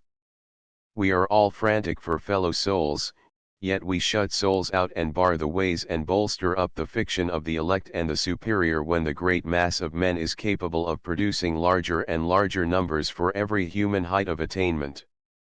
To be sure, there are differences between men and groups, and there will ever be, but they will be differences of beauty and genius and of interest, and not necessarily of ugliness, imbecility, and hatred. The meaning of America is the beginning of the discovery of the crowd. The crowd is not so well trained as a Versailles garden party of Louis XIV, but it is far better trained than the sans-culottes, and it has infinite possibilities. What a world this will be when human possibilities are freed, when we discover each other, when the stranger is no longer the potential criminal and the certain inferior. What hinders our approach to the ideals outlined above? Our profit from degradation, our colonial exploitation, our American attitude toward the Negro. Think again of East St. Louis. Think back of that to slavery and Reconstruction. Do we want the wants of American Negroes satisfied? Most certainly not, and that negative is the greatest hindrance today to the reorganization of work and redistribution of wealth, not only in America, but in the world. All humanity must share in the future industrial democracy of the world. For this it must be trained in intelligence and in appreciation of the good and the beautiful. Present big business, that science of human wants, must be perfected by eliminating the price paid for waste, which is interest, and for chance, which is profit, and making all income a personal wage for service rendered by the recipient, by recognizing no possible human service as great enough to enable a person to designate another as an idler or as a worker at work which he cannot do. Above all, industry must minister to the wants of the many and not to the few, and the Negro, the Indian, the Mongolian, and the South Sea Islander must be among the many, as well as Germans, Frenchmen, and Englishmen. In this coming socialization of industry we must guard against that same tyranny of the majority that has marked democracy in the making of laws. There must, for instance, persist in this future economics a certain minimum of machine-like work and prompt obedience and submission. This necessity is a simple corollary from the hard facts of the physical world. It must be accepted with the comforting thought that its routine need not demand 12 hours a day or even 8. With work for all and all at work probably from 3 to 6 hours would suffice, and leave abundant time for leisure, exercise, study, and avocations. But what shall we say of work where spiritual values and social distinctions enter? Who shall be artists and who shall be servants in the world to come? Or shall we all be artists and all serve? The second coming 3 bishops sat in San Francisco, New Orleans, and New York, peering gloomily into 3 flickering fires, which cast and recast shuddering shadows on book-lined walls. 3 letters lay in their laps, which said, "And thou, Valdosta, in the land of Georgia, art not least among the princes of America, for out of thee shall come a governor who shall rule my people." The white bishop of New York scowled and impatiently threw the letter into the fire. Valdosta, he thought, that's where I go to the governor's wedding of little Marguerite, my white flower. Then he forgot the writing in his musing, but the paper flared red in the fireplace. Valdosta, said the black bishop of New Orleans, turning uneasily in his chair. I must go down there. Those colored folk are acting strangely. I don't know where all this unrest and moving will lead to. Then, there's poor Lucy, and he threw the letter into the fire, but eyed it suspiciously as it flamed green. Stranger things than that have happened, he said slowly, and ye shall hear of wars and rumors of wars, for nation shall rise against nation and kingdom against kingdom. In San Francisco the priest of Japan, abroad to study strange lands, sat in his lacquer chair, with face like soft yellow and wrinkled parchment. Slowly he wrote in a great and golden book, I have been strangely bidden to the Val d'Aosta, where one of those religious cults that swarm here will welcome a prophet. I shall go and report to Kyoto. So in the dim waning of the day before Christmas 3 bishops met in Valdosta and saw its mills and storehouses, its wide-throat and sandy streets, in the mellow glow of a crimson sun. The governor glared anxiously up the street as he helped the Bishop of New York into his car and welcomed him graciously. I am troubled, said the governor, about the niggers. They are acting queerly. I'm not certain, but Fleming is back of it. Fleming? Yes. He's running against me next term for governor, he's a firebrand, wants niggers to vote and all that. Pardon me a moment, there's a darky I know. And he hurried to the black bishop, who had just descended from the Jim Crow car, and clasped his hand cordially. They talked in whispers. Search diligently, said the governor in parting, and bring me word again. Then returning to his guest, you will excuse me, won't you, he asked, but I am sorely troubled. I never saw niggers act so. They're leaving by the hundreds and those who stay are getting impudent. They seem to be expecting something. What's the crowd, Jim? The chauffeur said that there was some sort of Chinese official in town and everybody wanted to glimpse him. He drove around another way. It all happened very suddenly. The Bishop of New York, in full canonicals for the early wedding, stepped out on the rear balcony of his mansion, just as the dying sun lit crimson clouds of glory in the east and burned the west. Fire, yelled a wag in the surging crowd that was gathering to celebrate a Southern Christmas Eve. All laughed and ran. The Bishop of New York did not understand. He peered around. Was it that dark, little house in the far backyard that flamed? Forgetful of his robes, he hurried down a brave, white figure in the sunset. He found himself before an old, black, rickety stable. He could hear the mules stamping within. No.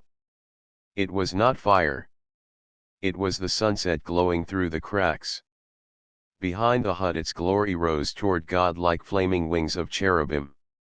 He paused until he heard the faint wail of a child. Hastily he entered. A white girl crouched before him, down by the very mule's feet, with a baby in her arms, a little mite of a baby that wailed weakly. Behind mother and child stood a shadow. The Bishop of New York turned to the right, inquiringly, and saw a black man in bishop's robes that faintly re-echoed his own. He turned away to the left and saw a golden Japanese in golden garb. Then he heard the black man mutter behind him, but he was to come the second time in clouds of glory, with the nations gathered around him and angels. At the word a shaft of glorious light fell full upon the child, while without came the tramping of unnumbered feet and the whirring of wings. The Bishop of New York bent quickly over the baby. It was black. He stepped back with a gesture of disgust, hardly listening to and yet hearing the black bishop, who spoke almost as if in apology. "She's not really white, I know, Lucy, you see, her mother worked for the governor." The white bishop turned on his heel and nearly trod on the yellow priest, who knelt with bowed head before the pale mother and offered incense and a gift of gold. Out into the night rushed the Bishop of New York. The wings of the cherubim were folded black against the stars. As he hastened down the front staircase, the governor came rushing up the street steps. "We are late," he cried nervously. "The bride awaits." He hurried the bishop to the waiting limousine, asking him anxiously, "Did you hear anything? Do you hear that noise? The crowd is growing strangely on the streets and there seems to be a fire over toward the east. I never saw so many people here. I fear violence, a mob, a lynching, I fear." Hark! What was that which he, too, heard beneath the rhythm of unnumbered feet? Deep in his heart a wonder grew. What was it? Ah, he knew. It was music, some strong and mighty chord. It rose higher as the brilliantly lighted church split the night, and swept radiantly toward them. So high and clear that music flew, it seemed above, around, behind them. The governor, ashen-faced, crouched in the car, but the bishop said softly as the ecstasy pulsed in his heart, "Such music, such wedding music. What choir is it?" The servant in the house." The lady looked at me severely. I glanced away. I had addressed the little audience at some length on the disfranchisement of my people in society, politics, and industry, and had studiously avoided the while her cold, green eye. I finished and shook weary hands, while she lay in wait. I knew what was coming and braced my soul. "Do you know where I can get a good colored cook?" she asked. I disclaimed all guilty concupiscence. She came nearer and spitefully shook a finger in my face. "Why won't Negroes work?" she panted. "I have given money for years to Hampton and Tuskegee and yet I can't get decent servants. They won't try. They're lazy. They're unreliable. They're impudent and they leave without notice. They all want to be lawyers and doctors and," she spat the word in venom, "ladies. God forbid." I answered solemnly, and then, being of gentle birth, and unminded to strike a defenseless female of uncertain years, I ran home and wrote a chapter in my book, and this is it. I speak and speak bitterly as a servant and a servant's son, for my mother spent 5 or more years of her life as a menial. My father's family escaped, although grandfather as a boat steward had to fight hard to be a man and not a lackey. He fought and won. My mother's folk, however, during my childhood, sat poised on that thin edge between the farmer and the menial. The surrounding Irish had 2 chances, the factory and the kitchen, and most of them took the factory, with all its dirt and noise and low wage. The factory was closed to us. Our little lands were too small to feed most of us. A few clung almost sullenly to the old homes, low and red things crouching on a wide level, but the children stirred restlessly and walked often to town and saw its wonders. Slowly they dribbled off a waiter here, a cook there, help for a few weeks in Mrs. Blank's kitchen when she had summer boarders. Instinctively I hated such work from my birth. I loathed it and shrank from it. Why? I could not have said. Had I been born in Carolina instead of Massachusetts, I should hardly have escaped the taint of service. Its temptations in wage and comfort would soon have answered my scruples, and yet I am sure I would have fought long even in Carolina, for I knew in my heart that thither lay hell. I mowed lawns on contract, did chores that left me my own man, sold papers, and peddled tea, anything to escape the shadow of the awful thing that lurked to grip my soul. Once, and once only, I felt the sting of its talons. I was 20 and had graduated from Fisk with a scholarship for Harvard. I needed, however, travel money and clothes and a bit to live on until the scholarship was due. Fortson was a fellow student in winter and a waiter in summer. He proposed that the Glee Club quartet of Fisk spend the summer at the hotel in Minnesota where he worked, and that I go along as business manager to arrange for engagements on the journey back. We were all eager, but we knew nothing of table waiting. "Never mind," said Fortson, "you can stand around the dining room during meals and carry out the big wooden trays of dirty dishes. Thus you can pick up knowledge of waiting and earn good tips and get free board." I listened askance, but I went. I entered that broad and blatant hotel at Lake Minnetonka with distinct forebodings. The flamboyant architecture, the great verandas, rich furniture, and richer dresses awed us mightily. The long loft reserved for us, with its clean little cots, was reassuring. The work was not difficult, but the meals. There were no meals. At first, before the guests ate, a dirty table in the kitchen was hastily strewn with uneatable scraps. We novices were the only ones who came to eat, while the guests' dining room, with its savors and sights, set our appetites on edge. After a while even the pretense of meals for us was dropped. We were sure we were going to starve when Doug, one of us, made a startling discovery: the waiters stole their food, and they stole the best. We gulped and hesitated. Then we stole, too, or, at least, they stole and I shared, and we all fattened, for the dainties were marvelous. You slipped a bit here and hid it there, you cut off extra portions and gave false orders, you dashed off into darkness and hid in corners and ate and ate. It was nasty business. I hated it. I was too cowardly to steal much myself, and not coward enough to refuse what others stole. Our work was easy, but insipid. We stood about and watched overdressed people gorge. For the most part we were treated like furniture and were supposed to act the wooden part.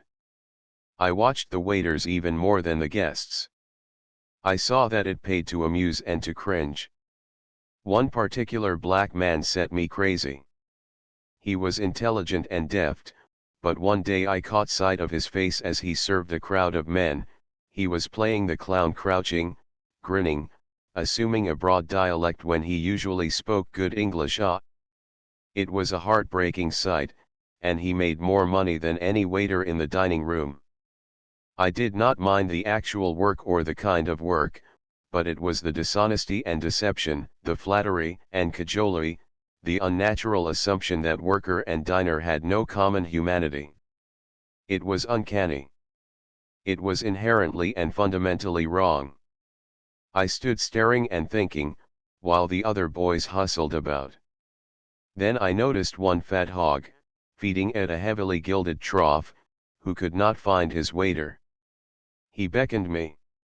It was not his voice, for his mouth was too full. It was his way, his air, his assumption. Thus Caesar ordered his legionaries or Cleopatra her slaves. Dogs recognized the gesture. I did not. He may be beckoning yet for all I know, for something froze within me. I did not look his way again. Then and there I disowned menial service for me and my people. I would work my hands off for an honest wage, but for tips and hand-me-outs, never. Fortson was a pious, honest fellow, who regarded tips as in the nature of things, being to the manner born, but the hotel that summer in other respects rather astonished even him. He came to us much flurried one night and got us to help him with a memorial to the absentee proprietor, telling of the wild and gay doings of midnights in the rooms and corridors among tired businessmen and their prostitutes. We listened wide-eyed and eager and wrote the filth out manfully. The proprietor did not thank Fortson. He did not even answer the letter. When I finally walked out of that hotel and out of menial service forever, I felt as though, in a field of flowers, my nose had been held unpleasantly long to the worms and manure at their roots. Cursed be Canaan, cried the Hebrew priests. A servant of servants shall he be unto his brethren. With what characteristic complacency did the slaveholders assume that Canaanites were Negroes and their brethren white? Are not Negroes servants? Ergo. Upon such spiritual myths was the anachronism of American slavery built, and this was the degradation that once made menial servants the aristocrats among colored folk. House servants secured some decencies of food and clothing and shelter, they could more easily reach their master's ear, their personal abilities of character became known and bonds grew between slave and master which strengthened from friendship to love, from mutual service to mutual blood. Naturally out of this the West Indian servant climbed out of slavery into citizenship, for few West Indian masters fewer Spanish or Dutch were callous enough to sell their own children into slavery. Not so with English and Americans.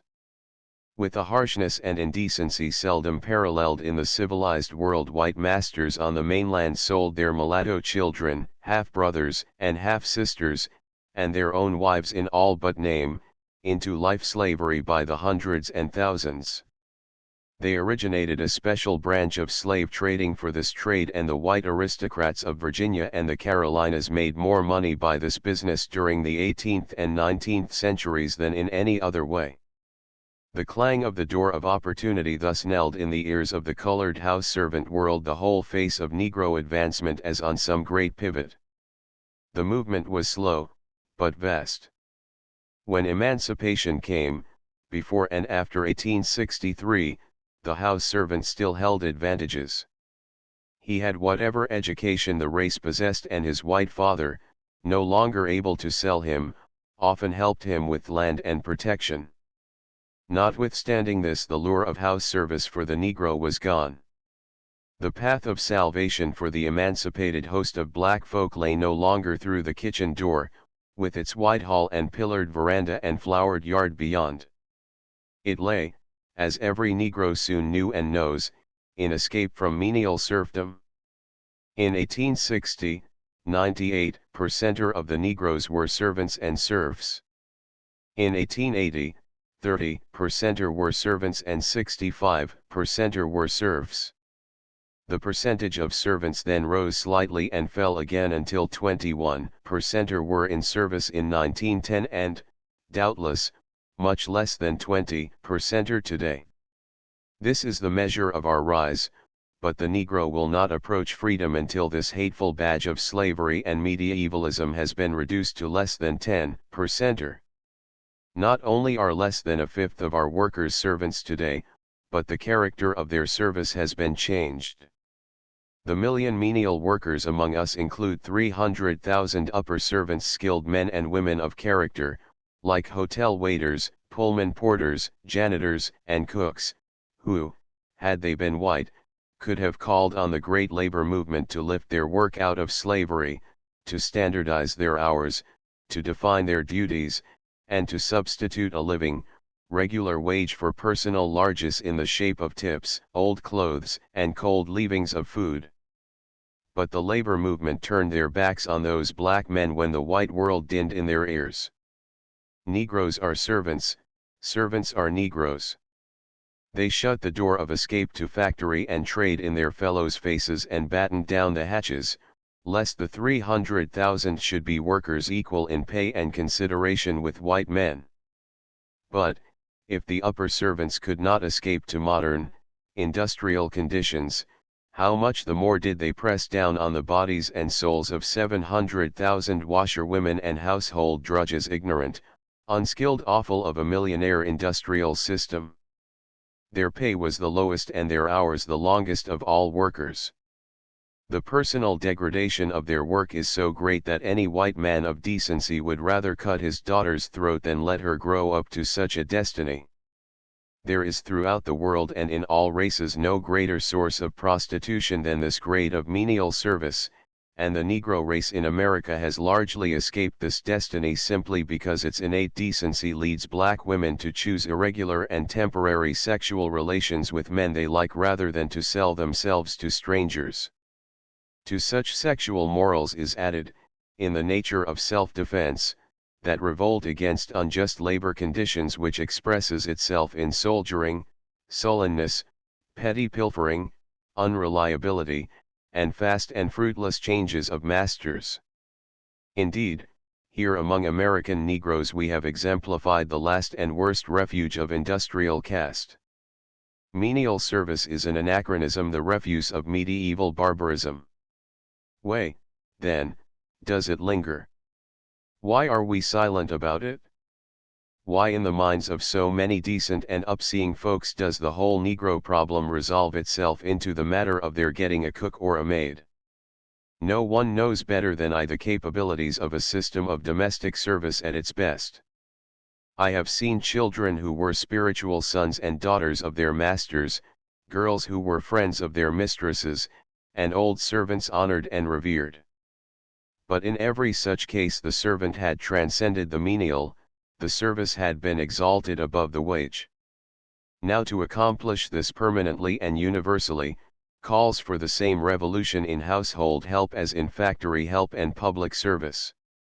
While organized industry has been slowly making its help into self-respecting, well-paid men, and while public service is beginning to call for the highest types of educated and efficient thinkers, domestic service lags behind and insists upon seeking to evolve the best types of men from the worst conditions. The cause of this perversity, to my mind, is twofold. First, the ancient high estate of service, now pitifully fallen, yet gasping for breath.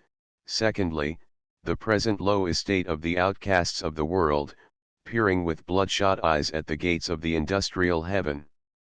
The Master spoke no greater word than that which said, "Whosoever will be great among you, let him be your servant." What is greater than personal service?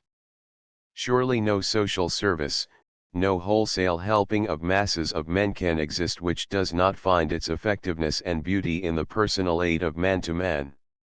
It is the purest and holiest of duties. Some mighty glimmer of this truth survived in those who made the first gentlemen of the bedchamber, the keepers of the robes, and the knights of the bath, the highest nobility that hedged an anointed king. Nor does it differ today in what the mother does for the child or the daughter for the mother, in all the personal attentions in the old-fashioned home. This is service. Think of what friend has meant, not simply in spiritual sympathies, but in physical helpfulness. In the world today what calls for more of love, sympathy, learning, sacrifice, and long-suffering than the care of children, the preparation of food, the cleansing and ordering of the home, personal attendance and companionship, the care of bodies and their raiment? What greater, more intimate, more holy services are there than these? And yet we are degrading these services and loathing them and scoffing at them and spitting upon them, first, by turning them over to the lowest and least competent and worst trained classes in the world, and then by yelling like spoiled children if our babies are neglected, our biscuits sodden, our homes dirty, and our baths unpoured.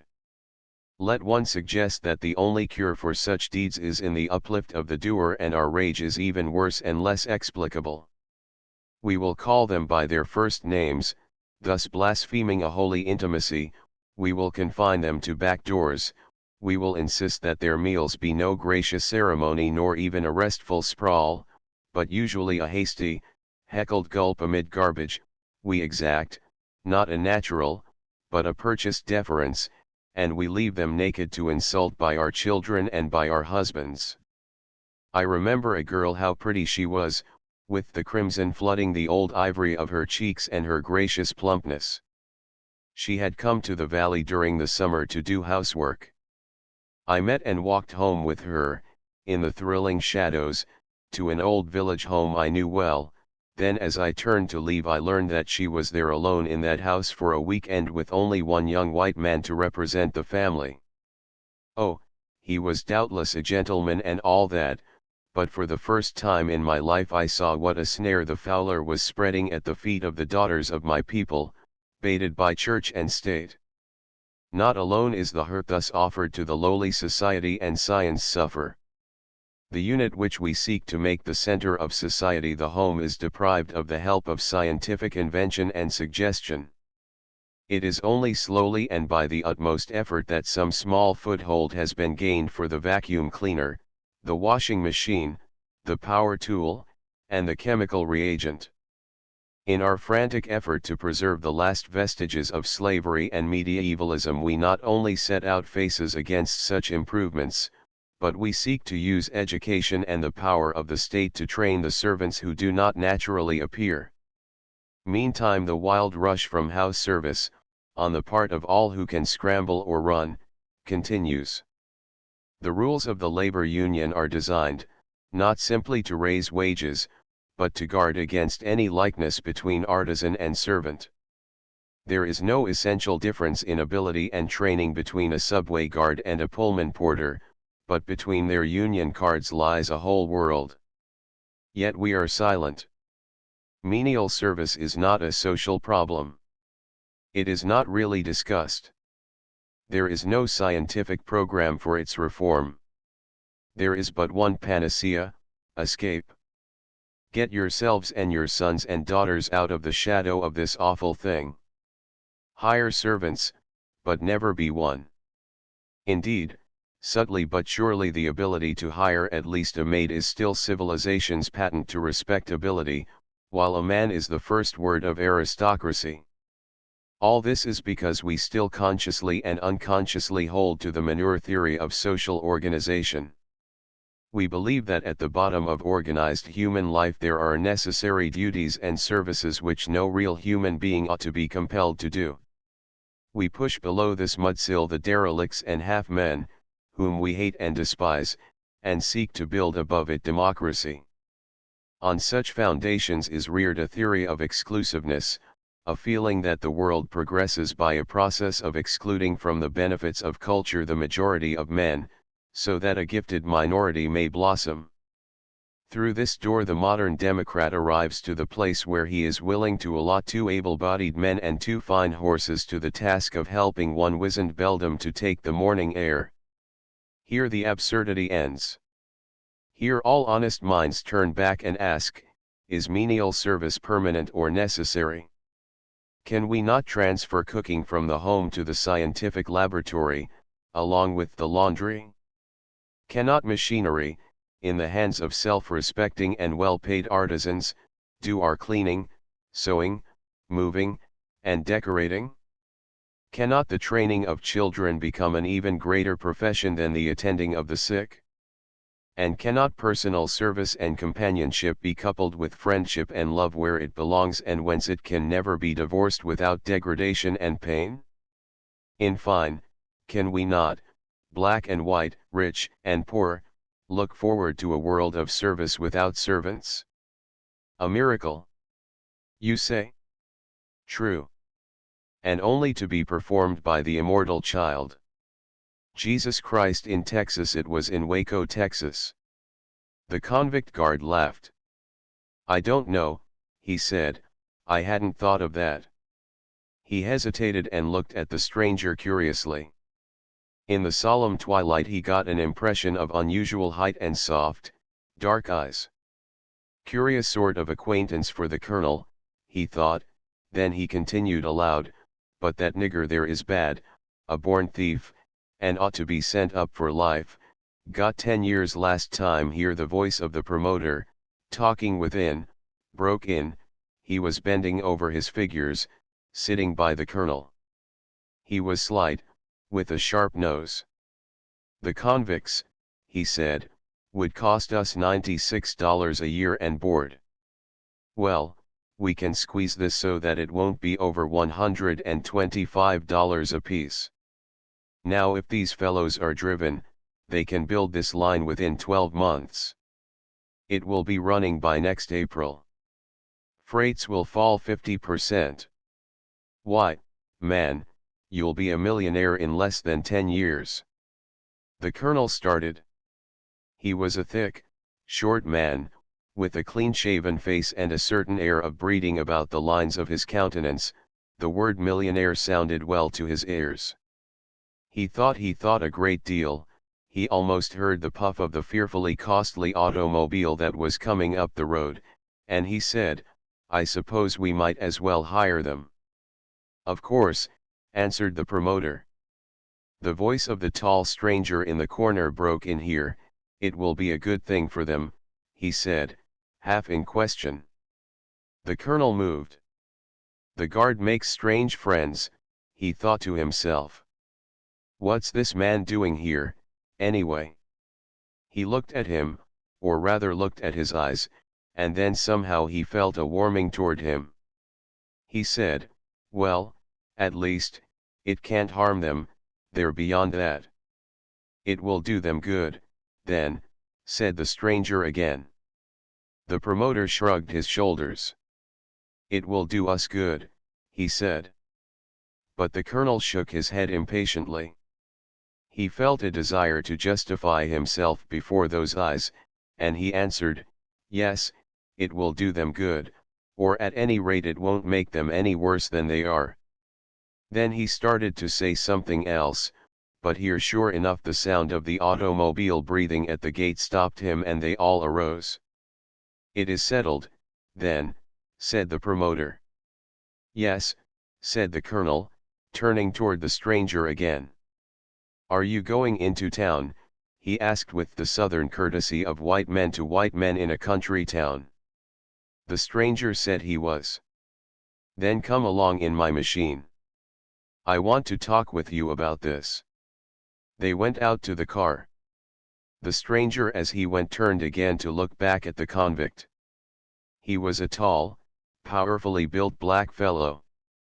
His face was sullen, with a low forehead, thick, hanging lips, and bitter eyes. There was revolt written about his mouth despite the hangdog expression. He stood bending over his pile of stones, pounding listlessly. Beside him stood a boy of 12 yellow, with a hunted, crafty look. The convict raised his eyes and they met the eyes of the stranger. The hammer fell from his hands. The stranger turned slowly toward the automobile and the colonel introduced him. He had not exactly caught his name, but he mumbled something as he presented him to his wife and little girl, who were waiting. As they whirled away the colonel started to talk, but the stranger had taken the little girl into his lap and together they conversed in low tones all the way home. In some way, they did not exactly know how, they got the impression that the man was a teacher and, of course, he must be a foreigner. The long, cloak-like coat told this. They rode in the twilight through the lighted town and at last drew up before the colonel's mansion, with its ghost-like pillars. The lady in the back seat was thinking of the guests she had invited to dinner and was wondering if she ought not to ask this man to stay. He seemed cultured and she supposed he was some acquaintance of the colonel's. It would be rather interesting to have him there, with the judge's wife and daughter and the rector. She spoke almost before she thought, "You will enter and rest a while." The colonel and the little girl insisted. For a moment the stranger seemed about to refuse. He said he had some business for his father, about town. Then for the child's sake he consented. Up the steps they went and into the dark parlor where they sat and talked a long time. It was a curious conversation. Afterwards they did not remember exactly what was said and yet they all remembered a certain strange satisfaction in that long, low talk. Finally the nurse came for the reluctant child, and the hostess bethought herself, "We will have a cup of tea, you will be dry and tired." She rang and switched on a blaze of light. With one accord they all looked at the stranger, for they had hardly seen him well in the glooming twilight. The woman started in amazement, and the colonel half rose in anger. Why, the man was a mulatto, surely, even if he did not own the Negro blood, their practiced eyes knew it. He was tall and straight, and the coat looked like a Jewish gabardine. His hair hung in close curls far down the sides of his face, and his face was olive, even yellow. A peremptory order rose to the colonel's lips and froze there as he caught the stranger's eyes.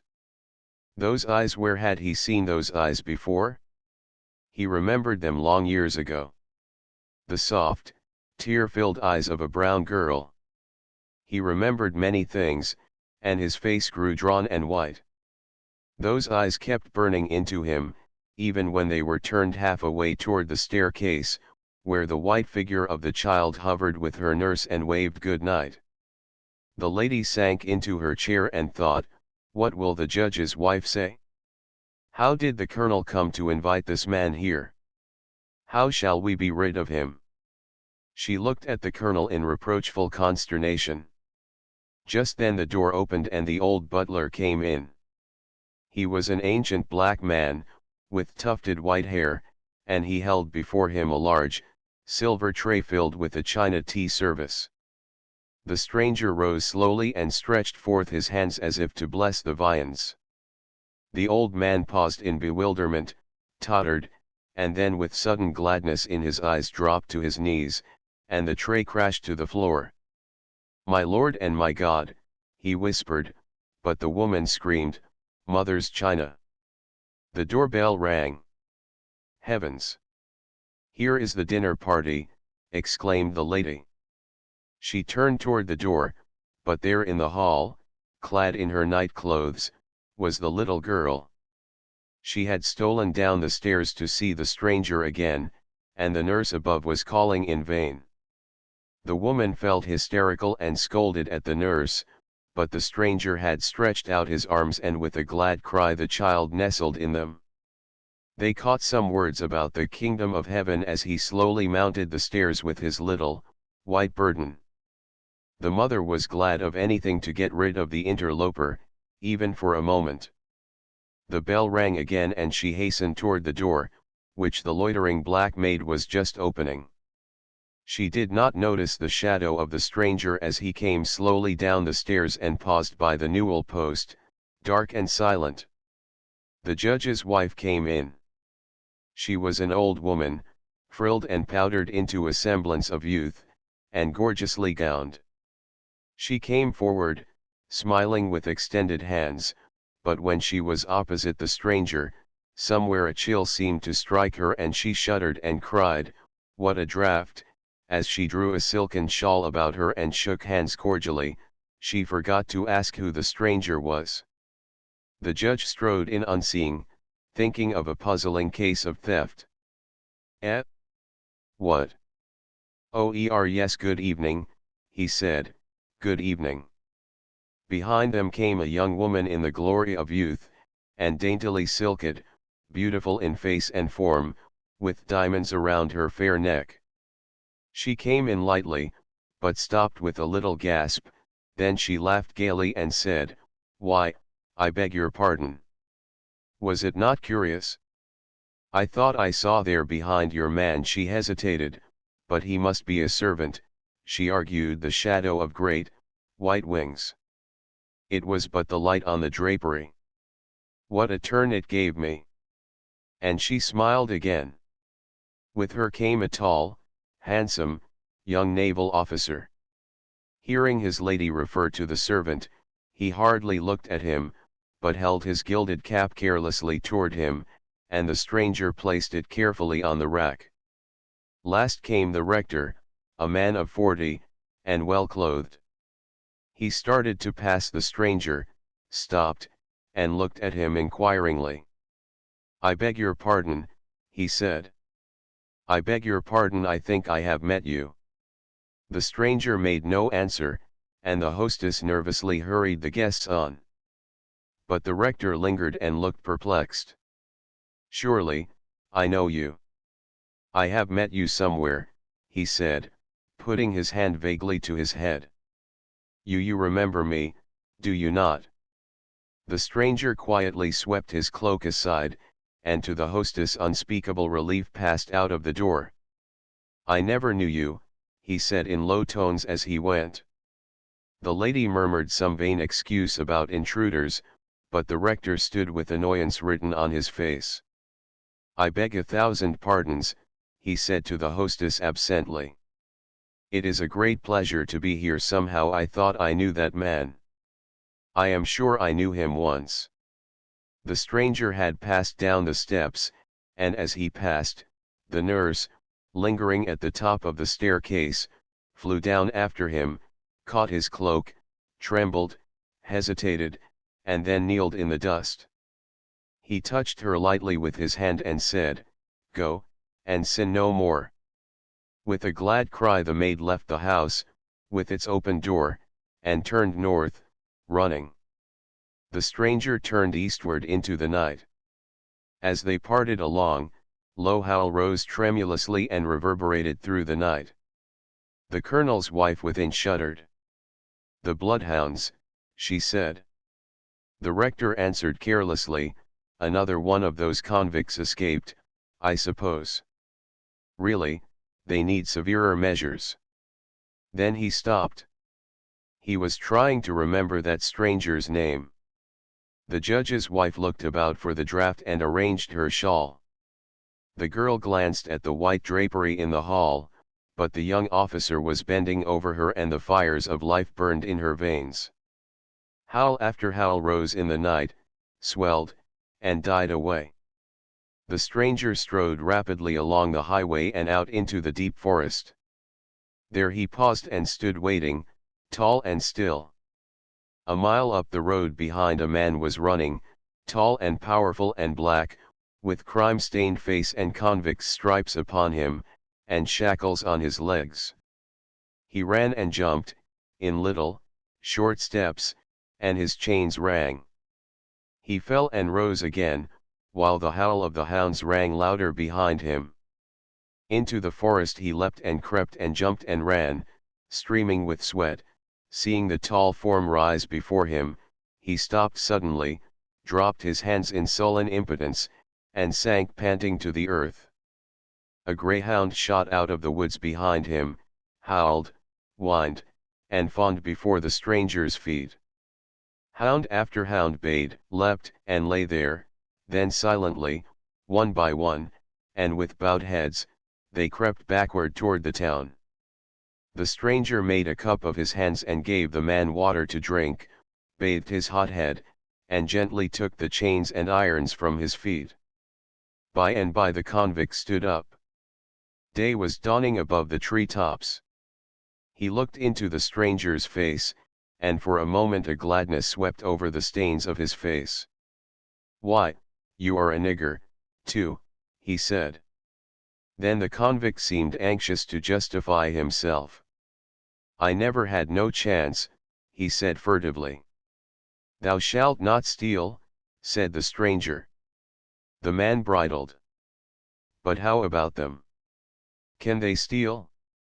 Didn't they steal a whole year's work, and then when I stole to keep from starving?" He glanced at the stranger. "No, I didn't steal just to keep from starving. I stole to be stealing. I can't seem to keep from stealing. Seems like when I see things, I just must, but, yes, I'll try."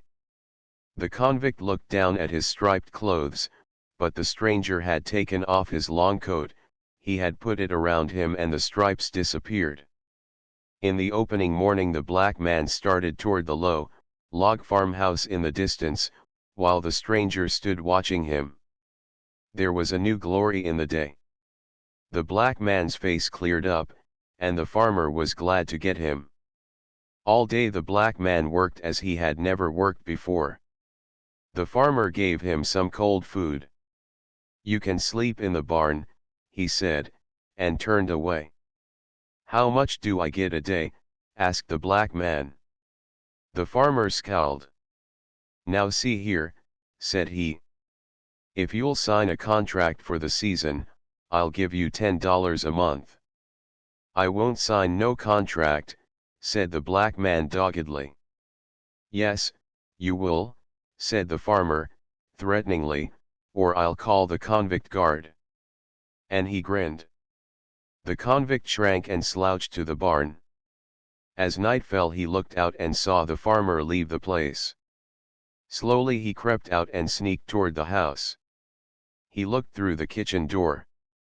No one was there, but the supper was spread as if the mistress had laid it and gone out. He ate ravenously. Then he looked into the front room and listened. He could hear low voices on the porch. On the table lay a gold watch. He gazed at it, and in a moment he was beside it. His hands were on it. Quickly he slipped out of the house and slouched toward the field. He saw his employer coming along the highway. He fled back in terror and around to the front of the house, when suddenly he stopped. He felt the great, dark eyes of the stranger and saw the same dark, cloak-like coat where the stranger sat on the doorstep talking with the mistress of the house. Slowly, guiltily, he turned back, entered the kitchen, and laid the watch stealthily where he had found it. Then he rushed wildly back toward the stranger, with arms outstretched. The woman had laid supper for her husband, and going down from the house had walked out toward a neighbor's. She was gone but a little while, and when she came back she started to see a dark figure on the doorsteps under the tall, red oak. She thought it was the new Negro until he said in a soft voice, "Will you give me bread?" Reassured at the voice of a white man, she answered quickly in her soft, southern tones, "Why, certainly." She was a little woman, and once had been pretty, but now her face was drawn with work and care. She was nervous and always thinking, wishing, wanting for something. She went in and got him some cornbread and a glass of cool, rich buttermilk. Then she came out and sat down beside him. She began, quite unconsciously, to tell him about herself, the things she had done and had not done and the things she had wished for. She told him of her husband and this new farm they were trying to buy. She said it was hard to get niggers to work. She said they ought all to be in the chain gang and made to work. Even then some ran away. Only yesterday one had escaped, and another the day before. At last she gossiped of her neighbors, how good they were and how bad. "And do you like them all?" asked the stranger. She hesitated. "Most of them," she said, and then, looking up into his face and putting her hand into his, as though he were her father, she said, "There are none I hate, no, none at all." He looked away, holding her hand in his, and said dreamily, "You love your neighbor as yourself." She hesitated. "I try," she began, and then looked the way he was looking, down under the hill where lay a little, half-ruined cabin. "They are niggers," she said briefly. He looked at her. Suddenly a confusion came over her and she insisted, she knew not why. "But they are niggers."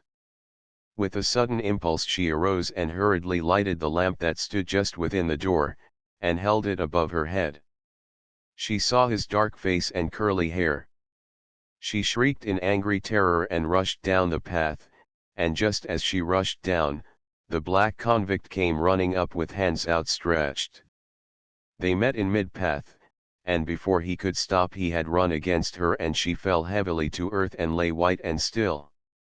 Her husband came rushing around the house with a cry and an oath. "I knew it," he said. "It's that runaway nigger." He held the black man struggling to the earth and raised his voice to a yell. Down the highway came the convict guard, with hound, and mob and gun. They paused across the fields. The farmer motioned to them. "He attacked my wife," he gasped. The mob snarled and worked silently. Right to the limb of the red oak they hoisted the struggling, writhing black man, while others lifted the dazed woman. Right and left, as she tottered to the house, she searched for the stranger with a yearning, but the stranger was gone. And she told none of her guests. "No, no, I want nothing," she insisted, until they left her, as they thought, asleep. For a time she lay still, listening to the departure of the mob. Then she rose. She shuddered as she heard the creaking of the limb where the body hung. But resolutely she crawled to the window and peered out into the moonlight. She saw the dead man writhe. He stretched his arms out like a cross, looking upward. She gasped and clung to the window sill. Behind the swaying body, and down where the little, half-ruined cabin lay, a single flame flashed up amid the far-off shout and cry of the mob. A fierce joy sobbed up through the terror in her soul and then sank abashed as she watched the flame rise. Suddenly whirling into one great crimson column it shot to the top of the sky and threw great arms athwart the gloom until above the world and behind the roped and swaying form below hung quivering and burning a great crimson cross. She hid her dizzy, aching head in an agony of tears, and dared not look, for she knew. Her dry lips moved, despised and rejected of men. She knew, and the very horror of it lifted her dull and shrinking eyelids. There, heaven tall, earth wide, hung the stranger on the crimson cross, riven and blood-stained, with thorn-crowned head and pierced hands. She stretched her arms and shrieked. He did not hear. He did not see. His calm dark eyes, all sorrowful, were fastened on the writhing, twisting body of the thief, and a voice came out of the winds of the night, saying, "This day thou shalt be with me in paradise." 6. Of the ruling of men. The ruling of men is the effort to direct the individual actions of many persons toward some end. This end theoretically should be the greatest good of all, but no human group has ever reached this ideal because of ignorance and selfishness. The simplest object would be rule for the pleasure of one, namely the ruler, or of the few his favorites, or of many the rich, the privileged, the powerful. Democratic movements inside groups and nations are always taking place, and they are the efforts to increase the number of beneficiaries of the ruling. In 18th century Europe, the effort became so broad and sweeping that an attempt was made at universal expression, and the philosophy of the movement said that if all ruled they would rule for all, and thus universal good was sought through universal suffrage. The unrealized difficulty of this program lay in the widespread ignorance. The mass of men, even of the more intelligent men, not only knew little about each other but less about the action of men in groups and the technique of industry in general. They could only apply universal suffrage, therefore, to the things they knew or knew partially. They knew personal and menial service, individual craftsmanship, agriculture and barter, taxes or the taking of private property for public ends, and the rent of land. With these matters then they attempted to deal. Under the cry of freedom they greatly relaxed the grip of selfish interests by restricting menial service, securing the right of property in handiwork and regulating public taxes, distributing land ownership and freeing trade and barter. While they were doing this against stubborn resistance, a whole new organization of work suddenly appeared. The suddenness of this industrial revolution of the 19th century was partly fortuitous in the case of Watt's tea kettle, partly a natural development, as in the matter of spinning, but largely the determination of powerful and intelligent individuals to secure the benefits of privileged persons, as in the case of foreign slave trade.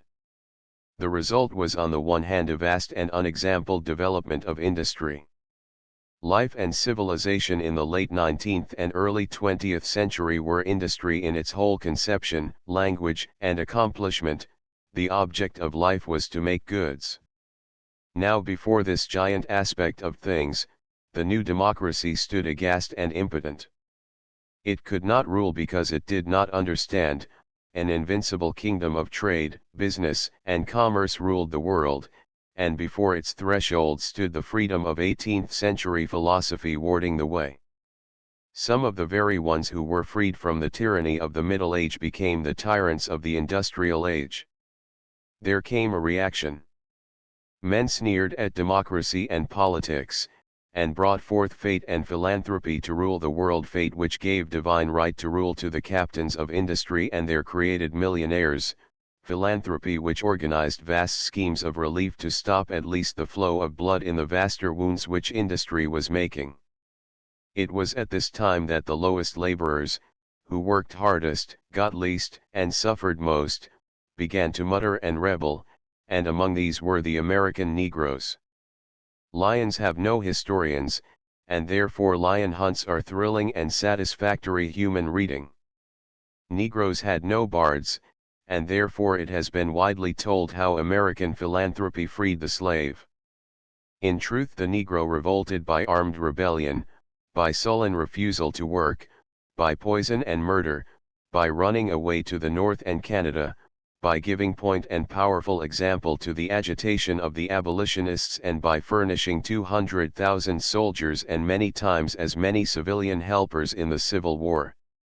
This war was not a war for Negro freedom, but a duel between two industrial systems, one of which was bound to fail because it was an anachronism, and the other bound to succeed because of the Industrial Revolution. When now the Negro was freed, the philanthropist sought to apply to his situation the philosophy of democracy handed down from the 18th century. There was a chance here to try democratic rule in a new way, that is, against the new industrial oppression with a mass of workers who were not yet in its control. With plenty of land widely distributed, staple products like cotton, rice, and sugar cane, and a thorough system of education, there was a unique chance to realize a new modern democracy in industry in the southern United States which would point the way to the world. This, too, if done by black folk, would have tended to a new unity of human beings and an obliteration of human hatreds festering along the color line. Efforts were begun. The 14th and 15th Amendments gave the right to vote to white and black laborers, and they immediately established a public school system and began to attack the land question. The United States government was seriously considering the distribution of land and capital. 40 acres and a mule and the price of cotton opened an easy way to economic independence. Cooperative movements began on a large scale. But alas! Not only were the former slave owners solidly arrayed against this experiment, but the owners of the industrial North saw disaster in any such beginnings of industrial democracy. The opposition based its objections on the color line, and Reconstruction became in history a great movement for the self-assertion of the white race against the impudent ambition of degraded blacks, instead of, in truth, the rise of a mass of black and white laborers. The result was the disfranchisement of the blacks of the South and a worldwide attempt to restrict democratic development to white races and to distract them with race hatred against the darker races. This program, however, although it undoubtedly helped raise the scale of white labor, in much greater proportion put wealth and power in the hands of the great European captains of industry and made modern industrial imperialism possible. This led to renewed efforts on the part of white European workers to understand and apply their political power to its reform through democratic control. Whether known as communism or socialism or what not, these efforts are neither new nor strange nor terrible, but world-old, and seeking an absolutely justifiable human ideal, the only ideal that can be sought, the direction of individual action in industry so as to secure the greatest good of all. Marxism was one method of accomplishing this, and its panacea was the doing away with private property in machines and materials. Two mighty attacks were made on this proposal. One was an attack on the fundamental democratic foundation. Modern European white industry does not even theoretically seek the good of all, but simply of all Europeans. This attack was virtually unanswered. Indeed, some socialists openly excluded Negroes and Asiatics from their scheme. From this it was easy to drift into that form of syndicalism which asks socialism for the skilled laborer only and leaves the common laborer in his bonds. This throws us back on fundamentals. It compels us again to examine the roots of democracy. Who may be excluded from a share in the ruling of men? Time and time again the world has answered, the ignorant, the inexperienced, the guarded, the unwilling, that is, we have assumed that only the intelligent should vote, or those who know how to rule men, or those who are not under benevolent guardianship, or those who ardently desire the right. These restrictions are not arguments for the wide distribution of the ballot, they are rather reasons for restriction addressed to the self-interest of the present real rulers. We say easily, for instance, the ignorant ought not to vote. We would say, no civilized state should have citizens too ignorant to participate in government, and this statement is but a step to the fact, that no state is civilized which has citizens too ignorant to help rule it. Or, in other words, education is not a prerequisite to political control. Political control is the cause of popular education. Again, to make experience a qualification for the franchise is absurd. It would stop the spread of democracy and make political power hereditary, a prerequisite of a class, caste, race, or sex. It has of course been soberly argued that only white folk or Englishmen, or men, are really capable of exercising sovereign power in a modern state. The statement proves too much. Only yesterday it was Englishmen of high descent, or men of blood, or sovereigns by divine right who could rule. Today the civilized world is being ruled by the descendants of persons who a century ago were pronounced incapable of ever developing a self-ruling people. In every modern state there must come to the polls every generation, and indeed every year, men who are inexperienced in the solutions of the political problems that confront them and who must experiment in methods of ruling men. Thus and thus only will civilization grow. Again, what is this theory of benevolent guardianship for women, for the masses, for Negroes, for lesser breeds without the law? It is simply the old cry of privilege, the old assumption that there are those in the world who know better what is best for others than those others know themselves, and who can be trusted to do this best. In fact, no one knows himself but that self's own soul. The vast and wonderful knowledge of this marvelous universe is locked in the bosoms of its individual souls. To tap this mighty reservoir of experience, knowledge, beauty, love, and deed we must appeal not to the few, not to some souls, but to all. The narrower the appeal, the poorer the culture, the wider the appeal, the more magnificent are the possibilities. Infinite is human nature. We make it finite by choking back the mass of men, by attempting to speak for others, to interpret and act for them, and we end by acting for ourselves and using the world as our private property. If this were all, it were crime enough, but it is not all. By our ignorance we make the creation of the greater world impossible, we beat back a world built of the playing of dogs and laughter of children, the song of black folk and worship of yellow, the love of women and strength of men, and try to express by a group of doddering ancients the will of the world. There are people who insist upon regarding the franchise, not as a necessity for the many, but as a privilege for the few. They say of persons and classes, they do not need the ballot. This is often said of women. It is argued that everything which women with the ballot might do for themselves can be done for them, that they have influence and friends at court, and that their enfranchisement would simply double the number of ballots. So, too, we are told that American Negroes can have done for them by other voters all that they could possibly do for themselves with the ballot, and much more, because the white voters are more intelligent. Further than this, it is argued that many of the disfranchised people recognize these facts.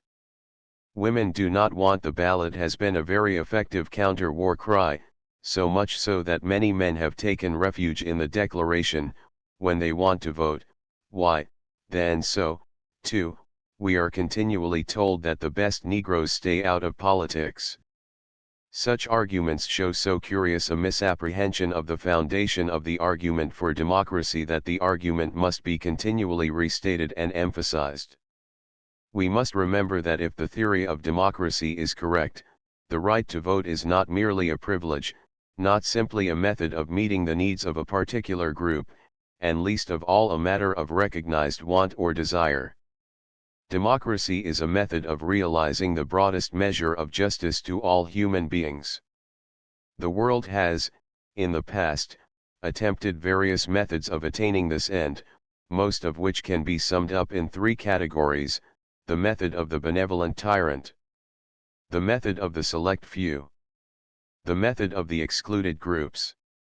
The method of entrusting the government of a people to a strong ruler has great advantages when the ruler combines strength with ability, unselfish devotion to the public good, and knowledge of what that good calls for.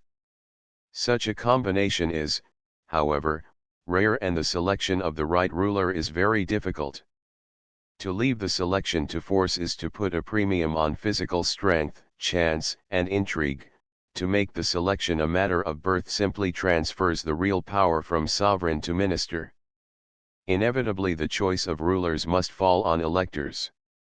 Then comes the problem, who shall elect? The earlier answer was, a select few, such as the wise, the best born, the able. Many people assume that it was corruption that made such aristocracies fail. By no means. The best and most effective aristocracy, like the best monarchy, suffered from lack of knowledge. The rulers did not know or understand the needs of the people, and they could not find out, for in the last analysis only the man himself, however humble, knows his own condition. He may not know how to remedy it, he may not realize just what is the matter, but he knows when something hurts, and he alone knows how that hurt feels. Or if sunk below feeling or comprehension or complaint, he does not even know that he is hurt. God help his country, for it not only lacks knowledge, but has destroyed the sources of knowledge. So soon as a nation discovers that it holds in the heads and hearts of its individual citizens the vast mine of knowledge, out of which it may build a just government, then more and more it calls those citizens to select their rulers and to judge the justice of their acts. Even here, however, the temptation is to ask only for the wisdom of citizens of a certain grade or those of recognized worth. Continually some classes are tacitly or expressly excluded.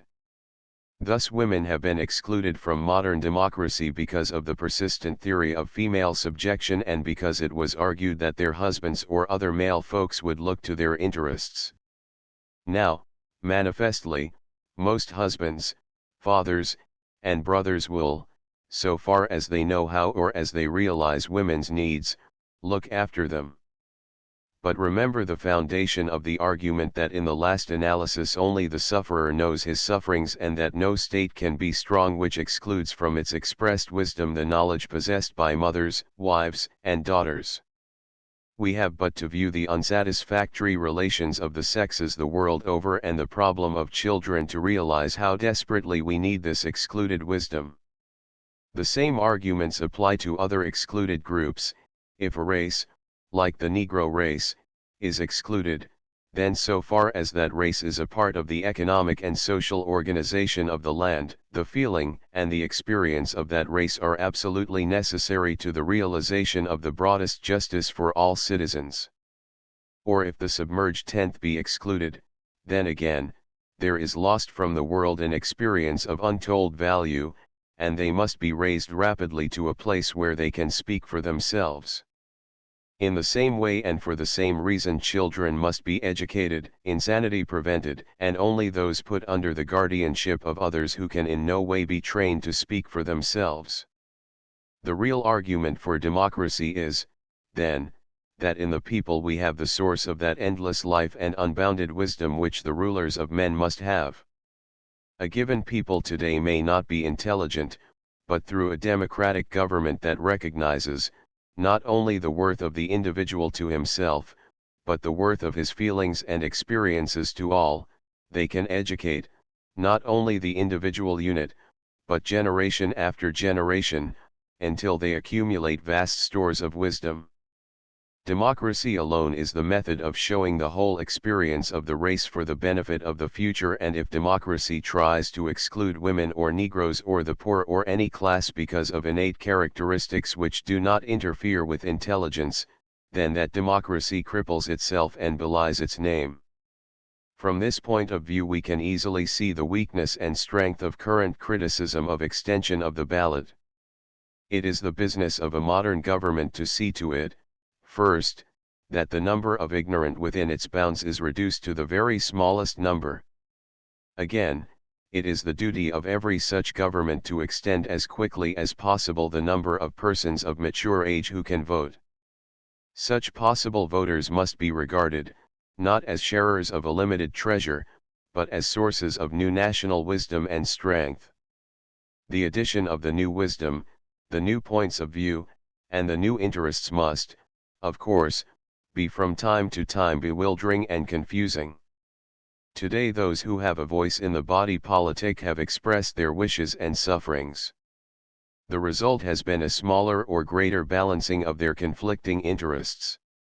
The appearance of new interests and complaints means disarrangement and confusion to the older equilibrium. It is, of course, the inevitable preliminary step to that larger equilibrium in which the interests of no human soul will be neglected. These interests will not, surely, be all fully realized, but they will be recognized and given as full weight as the conflicting interests will allow. The problem of government thereafter would be to reduce the necessary conflict of human interests to the minimum. From such a point of view one easily sees the strength of the demand for the ballot on the part of certain disfranchised classes. When women ask for the ballot, they are asking, not for a privilege, but for a necessity. You may not see the necessity, you may easily argue that women do not need to vote. Indeed, the women themselves in considerable numbers may agree with you. Nevertheless, women do need the ballot. They need it to right the balance of a world sadly awry because of its brutal neglect of the rights of women and children. With the best will and knowledge, no man can know women's wants as well as women themselves. To disfranchise women is deliberately to turn from knowledge and grope in ignorance. So, too, with American Negroes, the South continually insists that a benevolent guardianship of whites over blacks is the ideal thing. They assume that white people not only know better what Negroes need than Negroes themselves, but that they are anxious to supply these needs. As a result they grope in ignorance and helplessness. They cannot understand the Negro, they cannot protect him from cheating and lynching, and, in general, instead of loving guardianship we see anarchy and exploitation. If the Negro could speak for himself in the South instead of being spoken for, if he could defend himself instead of having to depend on the chance sympathy of white citizens, how much healthier a growth of democracy the South would have. So, too, with the darker races of the world. No federation of the world, no true internation can exclude the black and brown and yellow races from its councils. They must equally and according to number act and be heard at the World's Council. It is not, for a moment, to be assumed that enfranchising women will not cost something. It will for many years confuse our politics. It may even change the present status of family life. It will admit to the ballot thousands of inexperienced persons, unable to vote intelligently. Above all, it will interfere with some of the present prerogatives of men and probably for some time to come annoy them considerably. So, too, Negro enfranchisement meant Reconstruction, with its theft and bribery and incompetency as well as its public schools and enlightened, social legislation. It would mean today that black men in the South would have to be treated with consideration, have their wishes respected and their manhood rights recognized. Every white Southerner, who wants peons beneath him, who believes in hereditary menials and a privileged aristocracy, or who hates certain races because of their characteristics, would resent this. Notwithstanding this, if America is ever to become a government built on the broadest justice to every citizen, then every citizen must be enfranchised. There may be temporary exclusions, until the ignorant and their children are taught, or to avoid too sudden an influx of inexperienced voters. But such exclusions can be but temporary if justice is to prevail. The principle of basing all government on the consent of the governed is undenied and undeniable. Moreover, the method of modern democracy has placed within reach of the modern state larger reserves of efficiency, ability, and even genius than the ancient or medieval state dreamed of.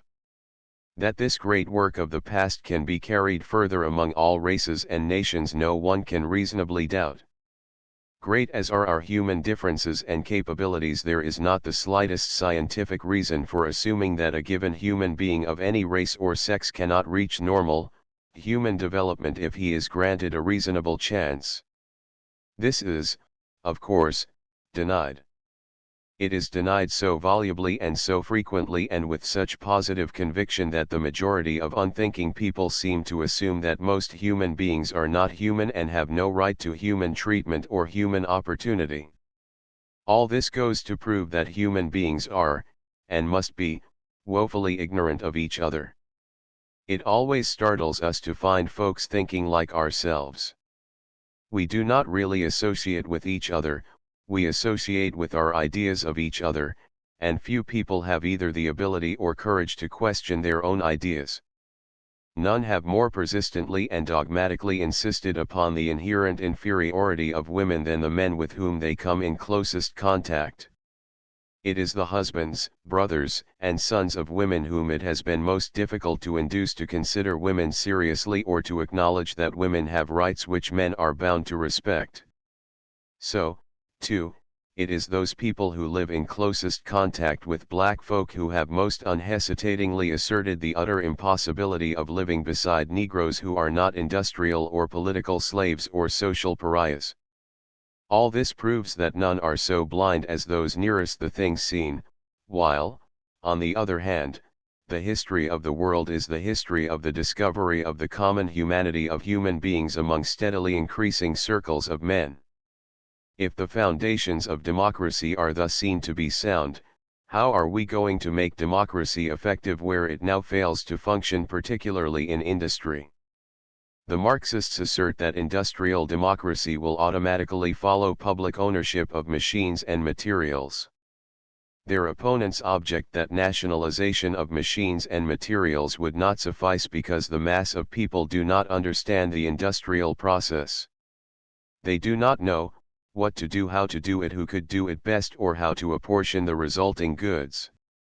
There can be no doubt but that monopoly of machines and materials is a chief source of the power of industrial tyrants over the common worker, and that monopoly today is due as much to chance and cheating as to thrift and intelligence. So far as it is due to chance and cheating, the argument for public ownership of capital is incontrovertible, even though it involves some interference with long-vested rights and inheritance. This is being widely recognized in the whole civilized world.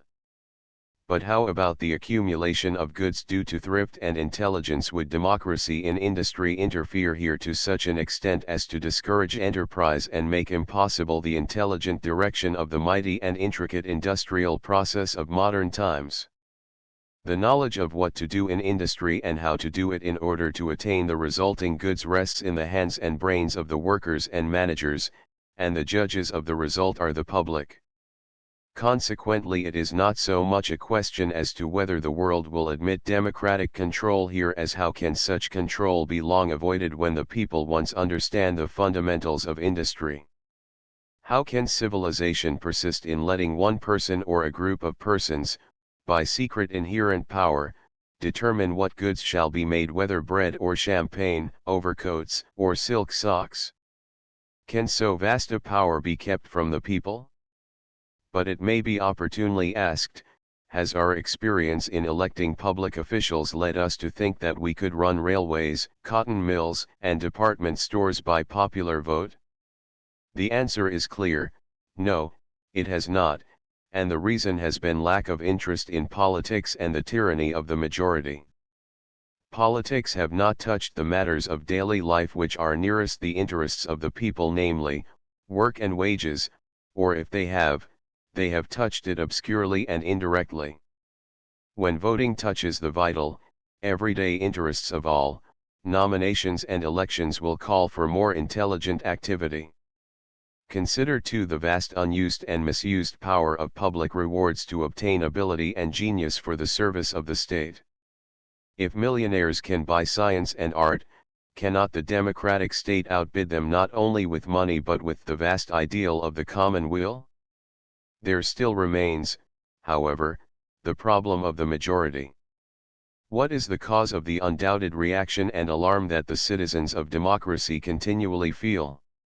It is, I am sure, the failure to feel the full significance of the change of rule from a privileged minority to that of an omnipotent majority, and the assumption that mere majority rule is the last word of government, that majorities have no responsibilities, that they rule by the grace of God.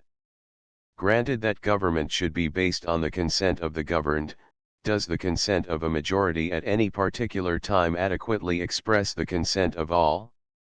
Has the minority, even though a small and unpopular and unfashionable minority, no right to respectful consideration?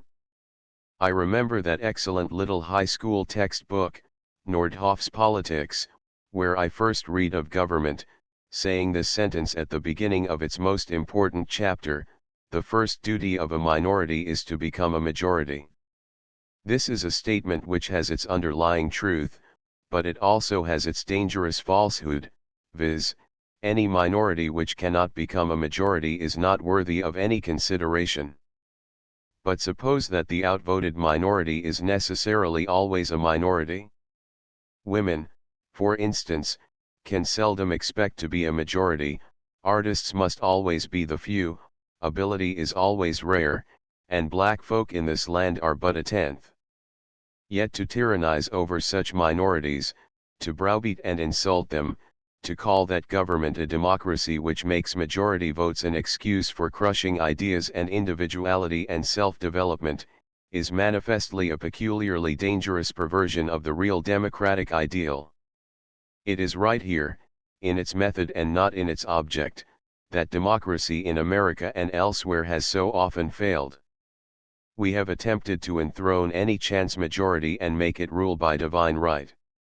We have kicked and cursed minorities as upstarts and usurpers when their sole offense lay in not having ideas or hair like ours. Efficiency, ability, and genius found often no abiding place in such a soil as this. Small wonder that revolt has come and high-handed methods are rife, of pretending that policies which we favor or persons that we like have the anointment of a purely imaginary majority vote. Are the methods of such a revolt wise, howsoever great the provocation and evil may be? If the absolute monarchy of majorities is galling and inefficient, is it any more inefficient than the absolute monarchy of individuals or privileged classes have been found to be in the past? Is the appeal from a numerous-minded despot to a smaller, privileged group or to one man likely to remedy matters permanently? Shall we step backward 1,000 years because our present problem is baffling? Surely not, and surely, too, the remedy for absolutism lies in calling these same minorities to counsel. As the king in council succeeded the king by the grace of God, so in future democracies the toleration and encouragement of minorities and the willingness to consider as men the crankiest, humblest, and poorest and blackest peoples, must be the real key to the consent of the governed.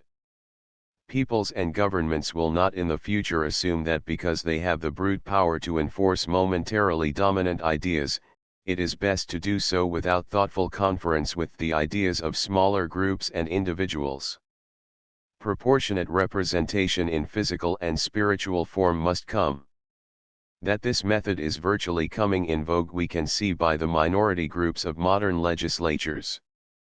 Instead of the artificial attempts to divide all possible ideas and plans between two great parties, modern legislatures in advanced nations tend to develop smaller and smaller minority groups, while government is carried on by temporary coalitions.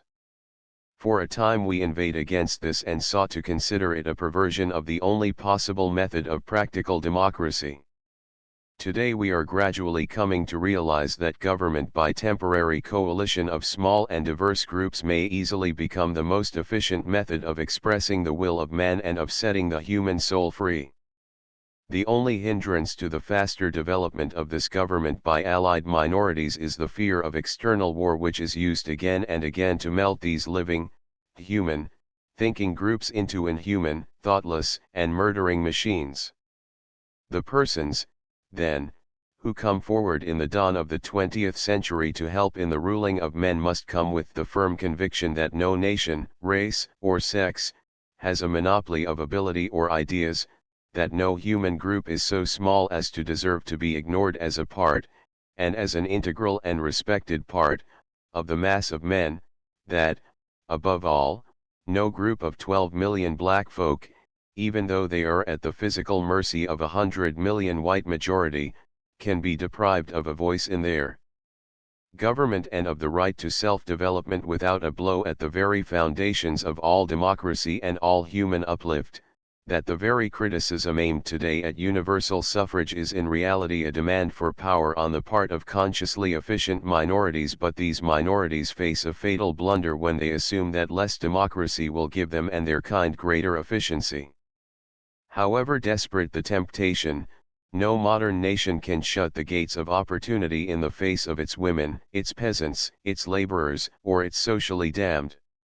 How astounded the future world citizen will be to know that as late as 1918 great and civilized nations were making desperate endeavor to confine the development of ability and individuality to one sex, that is, to one half of the nation, and he will probably learn that similar effort to confine humanity to one race lasted 100 years longer.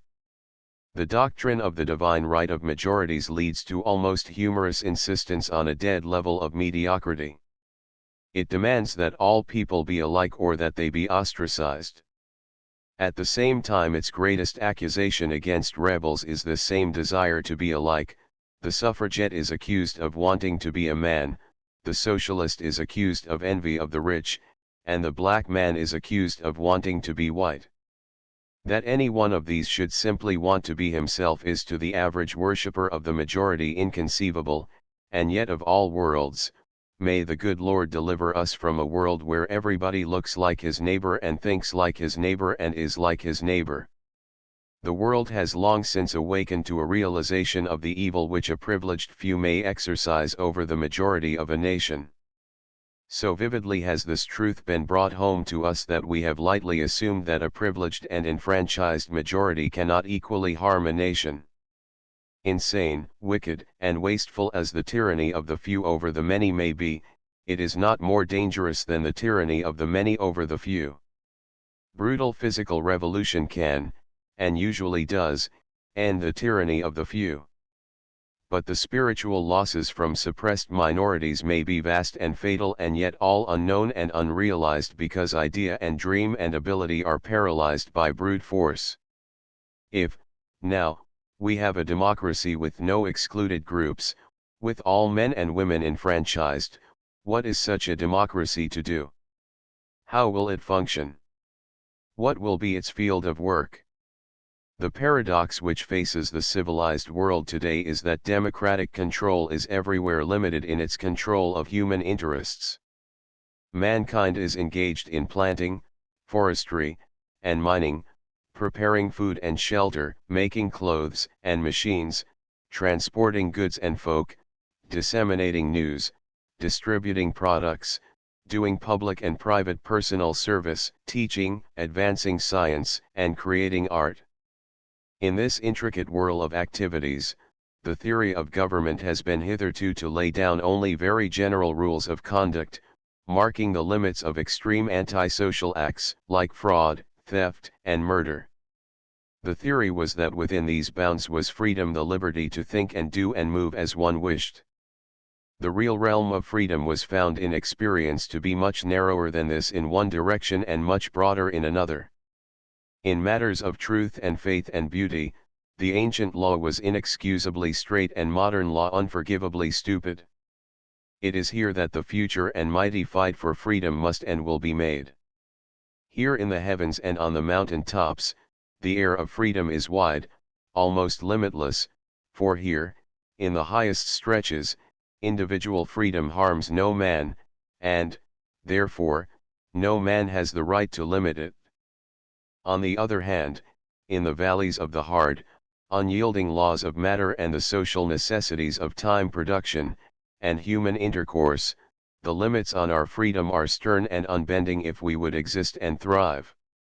This does not say that everything here is governed by incontrovertible natural law which needs no human decision as to raw materials, machinery, prices, wages, news dissemination, education of children, etc., but it does mean that decisions here must be limited by brute facts and based on science and human wants.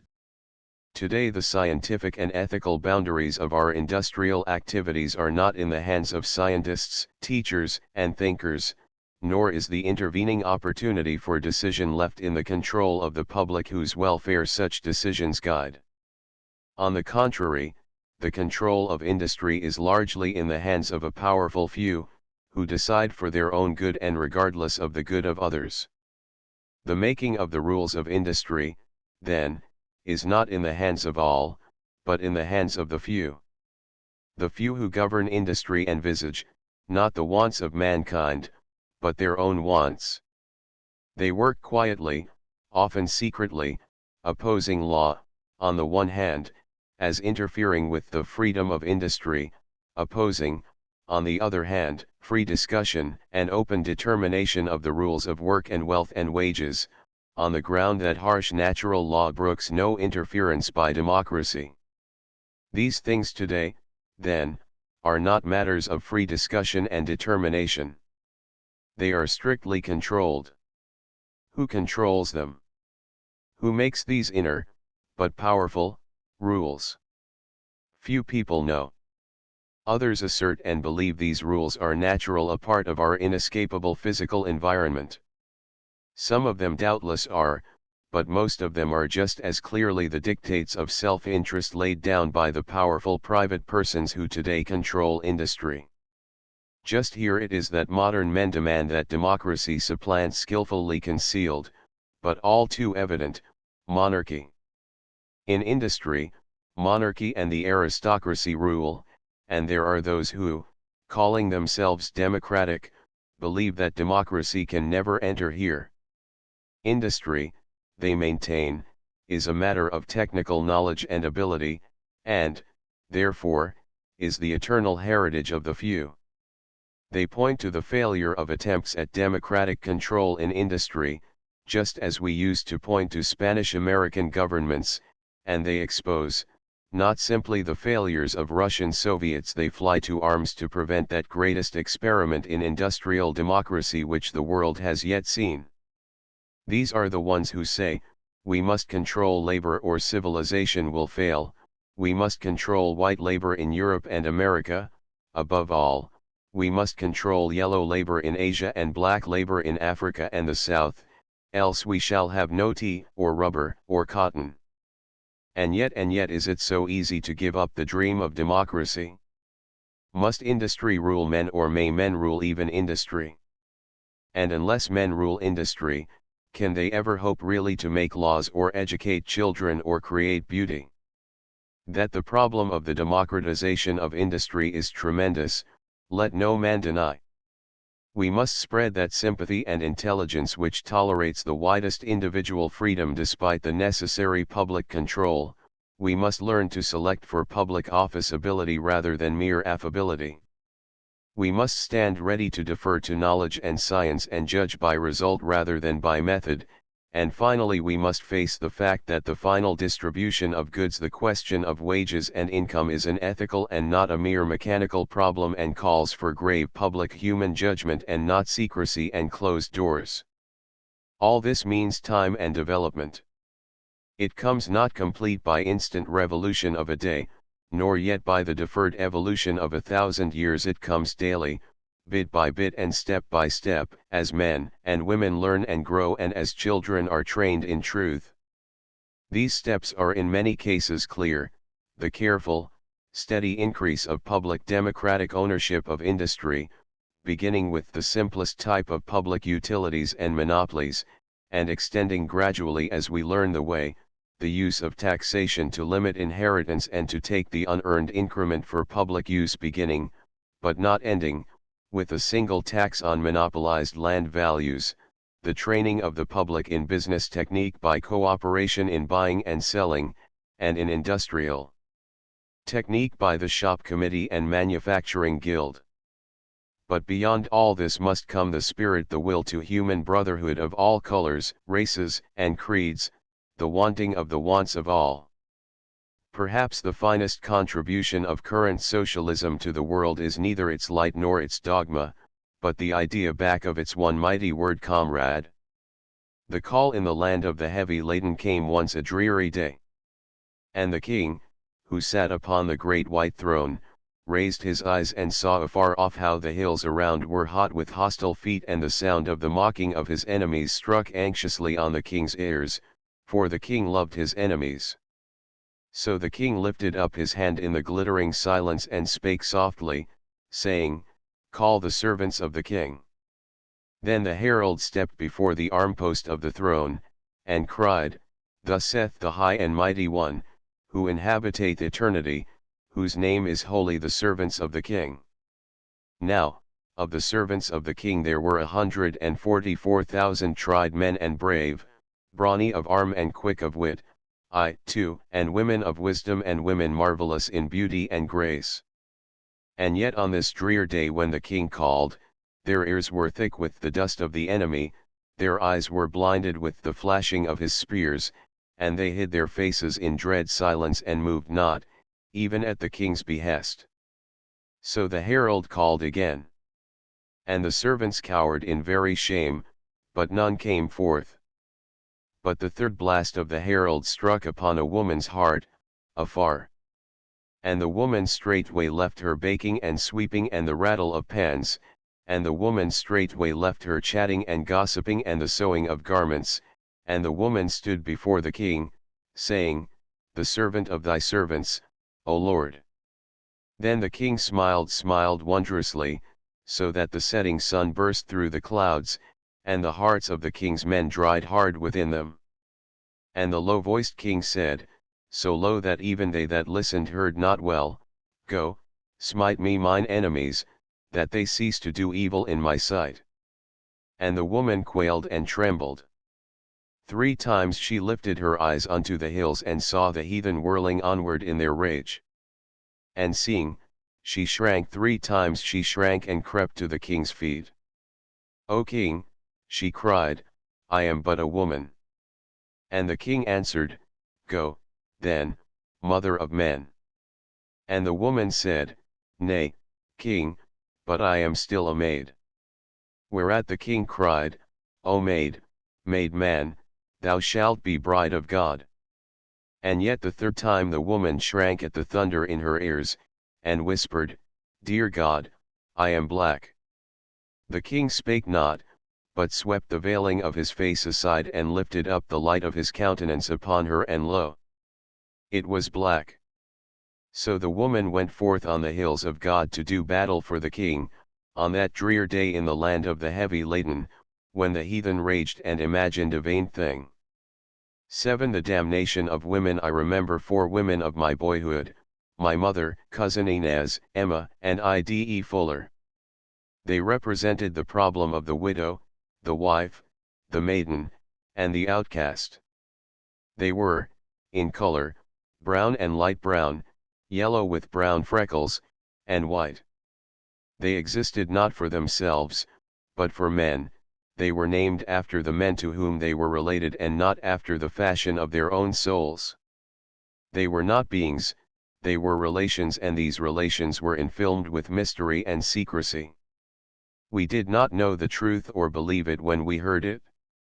Motherhood. What was it? We did not know or greatly care. My mother and I were good chums. I liked her. After she was dead I loved her with a fierce sense of personal loss. Inez was a pretty, brown cousin who married. What was marriage? We did not know, neither did she, poor thing. It came to mean for her a litter of children, poverty, a drunken, cruel companion, sickness, and death. Why? There was no sweeter sight than Emma slim, straight, and dainty, darkly flushed with the passion of youth, but her life was a wild, awful struggle to crush her natural, fierce joy of love. She crushed it and became a cold, calculating mockery. Last there was that awful outcast of the town, the white woman, Ide Fuller. What she was, we did not know. She stood to us as embodied filth and wrong, but whose filth, whose wrong?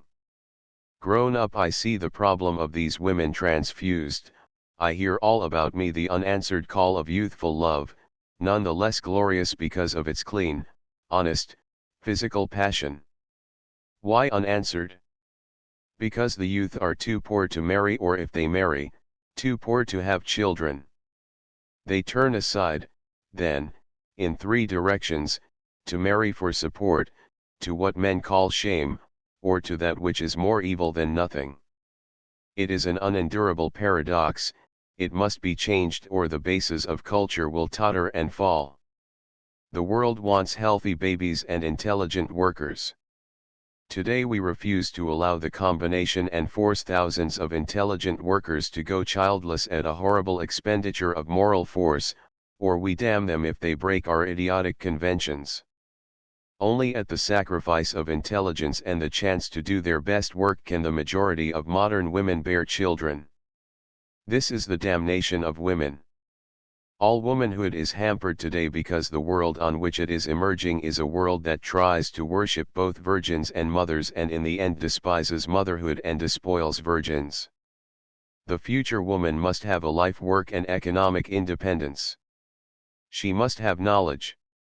She must have the right of motherhood at her own discretion. The present mincing horror at free womanhood must pass if we are ever to be rid of the bestiality of free manhood. Not by guarding the weak in weakness do we gain strength, but by making weakness free and strong. The world must choose the free woman or the white wraith of the prostitute. Today it wavers between the prostitute and the nun. Civilization must show two things, the glory and beauty of creating life and the need and duty of power and intelligence. This and this only will make the perfect marriage of love and work. God is love, love is God, there is no God but love and work is his prophet. All this of woman, but what of black women? The world that wills to worship womankind studiously forgets its darker sisters. They seem in a sense to typify that veiled melancholy, whose saintly visage is too bright to hit the sense of human sight, and, therefore, to our weaker view are laid with black. Yet the world must heed these daughters of sorrow, from the primal black all-mother of men down through the ghostly throng of mighty womanhood, who walked in the mysterious dawn of Asia and Africa, from Neath, the primal mother of all, whose feet rest on hell, and whose almighty hands uphold the heavens, all religion, from beauty to beast, lies on her eager breasts, her body bears the stars, while her shoulders are necklaced by the dragon, from black Neath down to that starred Ethiop queen who strove to set her beauty's praise above the sea nymphs, through dusky Cleopatras, dark Candaces, and darker, fiercer Zingas, to our own day and our own land in gentle Phyllis, Harriet, the crude Moses, the Sibyl, Sojourner Truth, and the martyr, Louise de Morty. The father and his worship is Asia, Europe is the precocious, self-centered, forward-striving child, but the land of the mother is and was Africa. In subtle and mysterious way, despite her curious history, her slavery, polygamy, and toil, the spell of the African mother pervades her land. Isis, the mother, is still titular goddess, in thought if not in name, of the dark continent.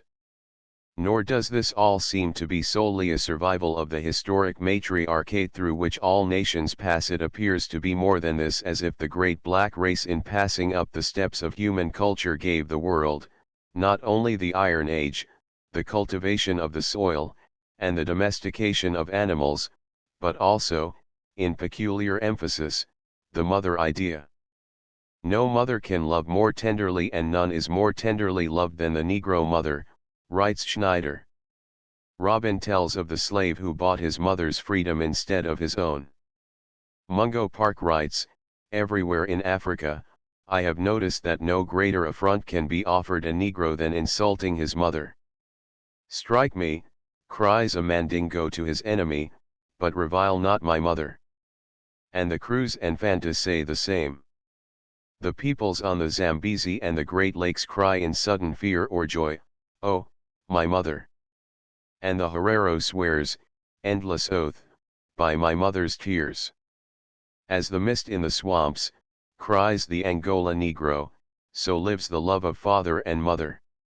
A student of the present Gold Coast life describes the work of the village headman, and adds, "It is a difficult task that he is set to, but in this matter he has all-powerful helpers in the female members of the family, who will be either the aunts or the sisters or the cousins or the nieces of the headman, and as their interests are identical with his in every particular, the good women spontaneously train up their children to implicit obedience to the headman, whose rule in the family thus becomes a simple and an easy matter.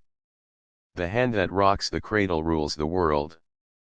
What a power for good in the native state system would the mothers of the Gold Coast and Ashanti become by judicious training upon native lines. Schweinfurth declares of one tribe, "A bond between mother and child which lasts for life is the measure of affection shown among the Diower and Ratsel adds, agreeable to the natural relation the mother stands first among the chief influences affecting the children." From the Zulus to the Waganda, we find the mother the most influential counselor at the court of ferocious sovereigns, like Chaka or Mdisa. Sometimes sisters take her place. Thus even with chiefs who possess wives by hundreds the bonds of blood are the strongest, and that the woman, though often heavily burdened, is in herself held in no small esteem among the Negroes is clear from the numerous Negro queens, from the medicine women, from the participation in public meetings permitted to women by many Negro peoples. As I remember through memories of others, backward among my own family, it is the mother I ever recall, the little, far-off mother of my grandmothers, who sobbed her life away in song, longing for her lost palm trees and scented waters, the tall and bronzen grandmother, with beaked nose and shrewish eyes, who loved and scolded her black and laughing husband as he smoked lazily in his high oak chair. Above all, my own mother, with all her soft brownness, the brown velvet of her skin, the sorrowful black brown of her eyes, and the tiny brown-capped waves of her midnight hair as it lay new parted on her forehead. All the way back in these dim distances it is mothers and mothers of mothers who seem to count, while fathers are shadowy memories. Upon this African mother idea, the westward slave trade and American slavery struck like doom. In the cruel exigencies of the traffic in men and in the sudden, unprepared emancipation, the great pendulum of social equilibrium swung from a time, in 1800 when America had but 8 or less black women to every 10 black men, all too swiftly to a day, in 1870 when there were nearly 11 women to 10 men in our Negro population. This was but the outward numerical fact of social dislocation, within lay polygamy, polyandry, concubinage, and moral degradation. They fought against all this desperately, did these black slaves in the West Indies, especially among the half-free artisans. They set up their ancient household gods, and when Toussaint and Christophe founded their kingdom in Haiti, it was based on old African tribal ties, and beneath it was the mother idea. The crushing weight of slavery fell on black women. Under it there was no legal marriage, no legal family, no legal control over children. To be sure, custom and religion replaced here and there what the law denied, yet one has but to read advertisements like the following to see the hell beneath the system. $100 reward will be given for my two fellows, Abram and Frank. Abram has a wife at Colonel Stewart's, in Liberty County, and a mother at Thunderbolt, and a sister in Savannah. William Roberts. $50 reward ran away from the subscriber, a Negro girl named Maria. She is of a copper color, between 13 and 14 years of age, bareheaded and barefooted. She is small for her age, very sprightly and very likely. She stated she was going to see her mother at Maysville. Sanford Thompson. $50 reward ran away from the subscriber, his Negro man Paulador, commonly called Paul. I understand General R.Y. Hayne has purchased his wife and children from H.L. Pinckney, Esq., and has them now on his plantation at Goose Creek, where, no doubt, the fellow is frequently lurking. T. Davis. The Presbyterian Synod of Kentucky said to the churches under its care in 1835, brothers and sisters, parents and children, husbands and wives, are torn asunder and permitted to see each other no more. These acts are daily occurring in the midst of us. The shrieks and agony often witnessed on such occasions proclaim, with a trumpet tongue, the iniquity of our system. There is not a neighborhood where these here trending scenes are not displayed. There is not a village or road that does not behold the sad procession of manacled outcasts whose mournful countenances tell that they are exiled by force from all that their hearts hold dear. A sister of a president of the United States declared, "We Southern ladies are complimented with the names of wives, but we are only the mistresses of seraglios." Out of this, what sort of black women could be born into the world of today? There are those who hasten to answer this query in scathing terms, and who say lightly and repeatedly that out of black slavery came nothing decent in womanhood, that adultery and uncleanness were their heritage and are their continued portion. Fortunately, so exaggerated a charge is humanly impossible of truth. The 500,000 women of Negro descent who lived at the beginning of the 19th century had become the mothers of 2¼ million daughters at the time of the Civil War and 5 million granddaughters in 1910. Can all these women be vile and the hunted race continue to grow in wealth and character? Impossible. Yet to save from the past the shreds and vestiges of self-respect has been a terrible task. I most sincerely doubt if any other race of women could have brought its fineness up through so devilish a fire. Alexander Cromwell once said of his sister in the blood, "In her girlhood all the delicate tenderness of her sex has been rudely outraged. In the field, in the rude cabin, in the press room, in the factory she was thrown into the companionship of coarse and ignorant men. No chance was given her for delicate reserve or tender modesty. From her childhood she was the doomed victim of the grossest passion. All the virtues of her sex were utterly ignored. If the instinct of chastity asserted itself, then she had to fight like a tiger for the ownership and possession of her own person, and ofttimes had to suffer pain and lacerations for her virtuous self-assertion. When she reached maturity, all the tender instincts of her womanhood were ruthlessly violated. At the age of marriage, always prematurely anticipated under slavery, she was mated as the stock of the plantation were mated, not to be the companion of a loved and chosen husband, but to be the breeder of human cattle for the field or the auction block. Down in such mire has the black motherhood of this race struggled, starving its own wailing offspring to nurse to the world their swaggering masters, welding for its children chains which affronted even the moral sense of an unmoral world. Many a man and woman in the South have lived in wedlock as holy as Adam and Eve and brought forth their brown and golden children, but because the darker woman was helpless, her chivalrous and whiter mate could cast her off at his pleasure and publicly sneer at the body he had privately blasphemed. I shall forgive the white South much in its final judgment day. I shall forgive its slavery, for slavery is a world-old habit. I shall forgive its fighting for a well-lost cause, and for remembering that struggle with tender tears.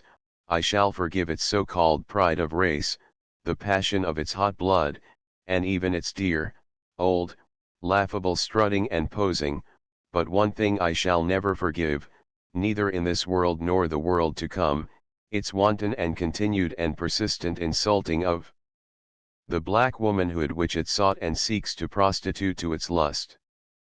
I cannot forget that it is such southern gentlemen into whose hands smug northern hypocrites of today are seeking to place our women's eternal destiny, men who insist upon withholding from my mother and wife and daughter those signs and appellations of courtesy and respect which elsewhere he withholds only from bawds and courtesans.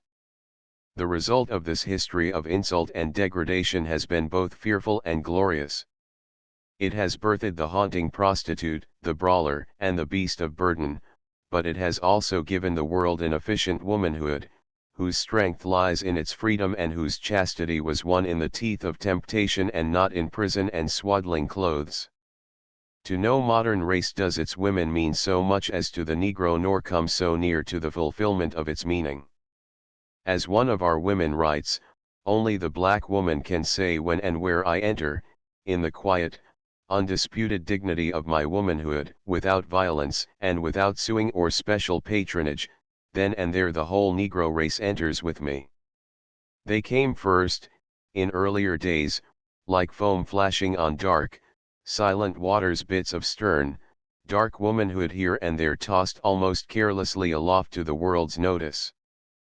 First and naturally they assumed the panoply of the ancient African mother of men, strong and black, whose very nature beat back the wilderness of oppression and contempt. Such a one was that cousin of my grandmother, whom Western Massachusetts remembers as Mum Bet.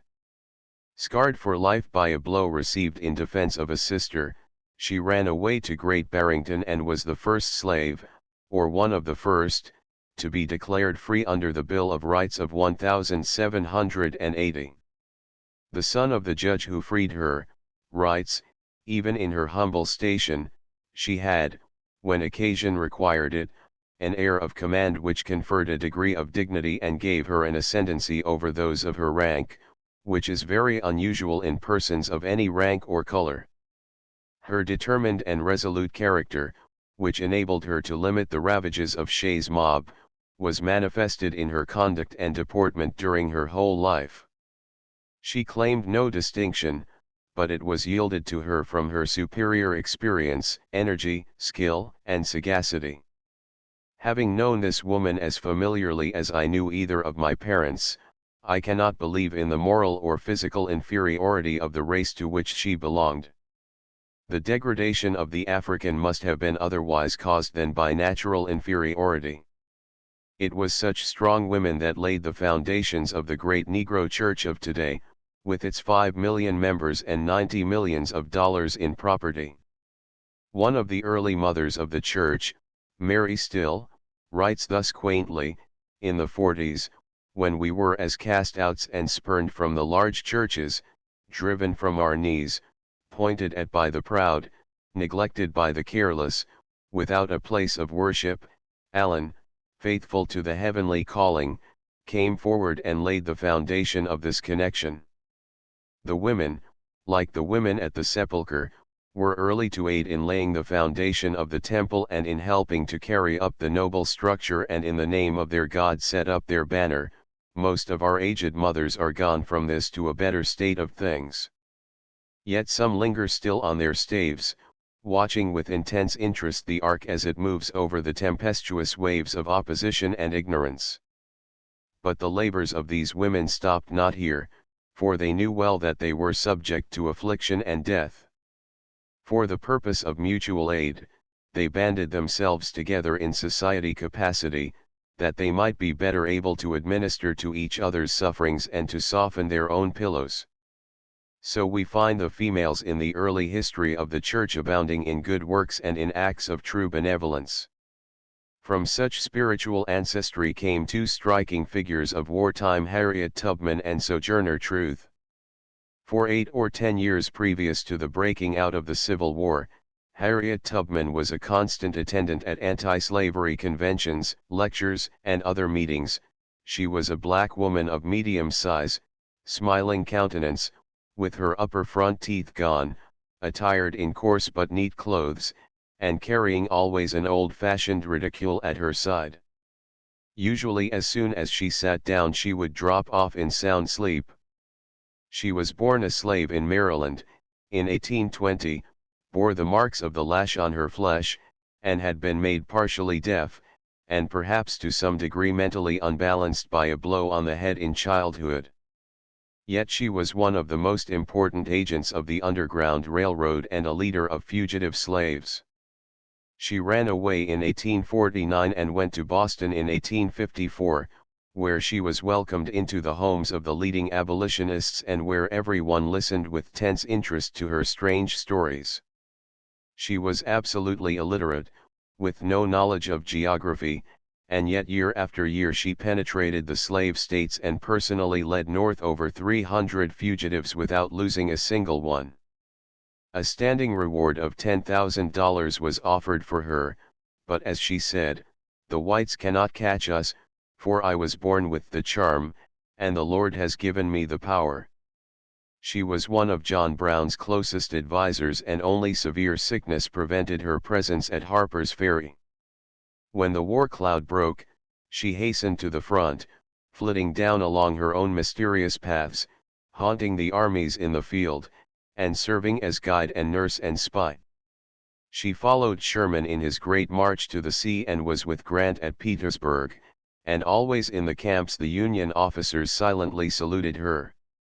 The other woman belonged to a different type, a tall, gaunt, black, unsmiling Sibyl, weighted with the woe of the world. She ran away from slavery and giving up her own name took the name of Sojourner Truth. She says, "I can remember when I was a little, young girl, how my old mammy would sit out of doors in the evenings and look up at the stars and groan, and I would say, 'Mammy, what makes you groan so?'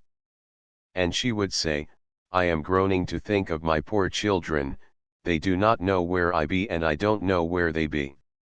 I look up at the stars and they look up at the stars.'" Her determination was founded on unwavering faith in ultimate good. Wendell Phillips says that he was once in Faneuil Hall, when Frederick Douglass was one of the chief speakers. Douglass had been describing the wrongs of the Negro race, and as he proceeded he grew more and more excited and finally ended by saying that they had no hope of justice from the whites, no possible hope except in their own right arms. It must come to blood. They must fight for themselves. Sojourner Truth was sitting, tall and dark, on the very front seat facing the platform, and in the hush of feeling when Douglass sat down she spoke out in her deep, peculiar voice, heard all over the hall, "Frederick, is God dead?" Such strong, primitive types of Negro womanhood in America seem to some to exhaust its capabilities. They know less of a not more worthy, but a finer type of black woman wherein trembles all of that delicate sense of beauty and striving for self-realization, which is as characteristic of the Negro soul as is its quaint strength and sweet laughter.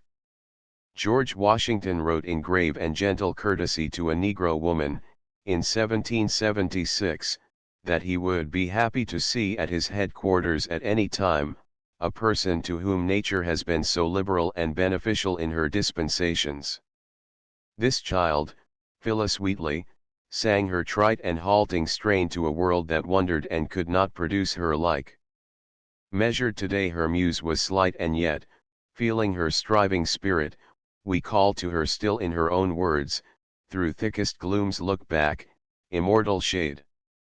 Perhaps even higher than strength and art loom human sympathy and sacrifice as characteristic of Negro womanhood. Long years ago, before the Declaration of Independence, Kate Ferguson was born in New York.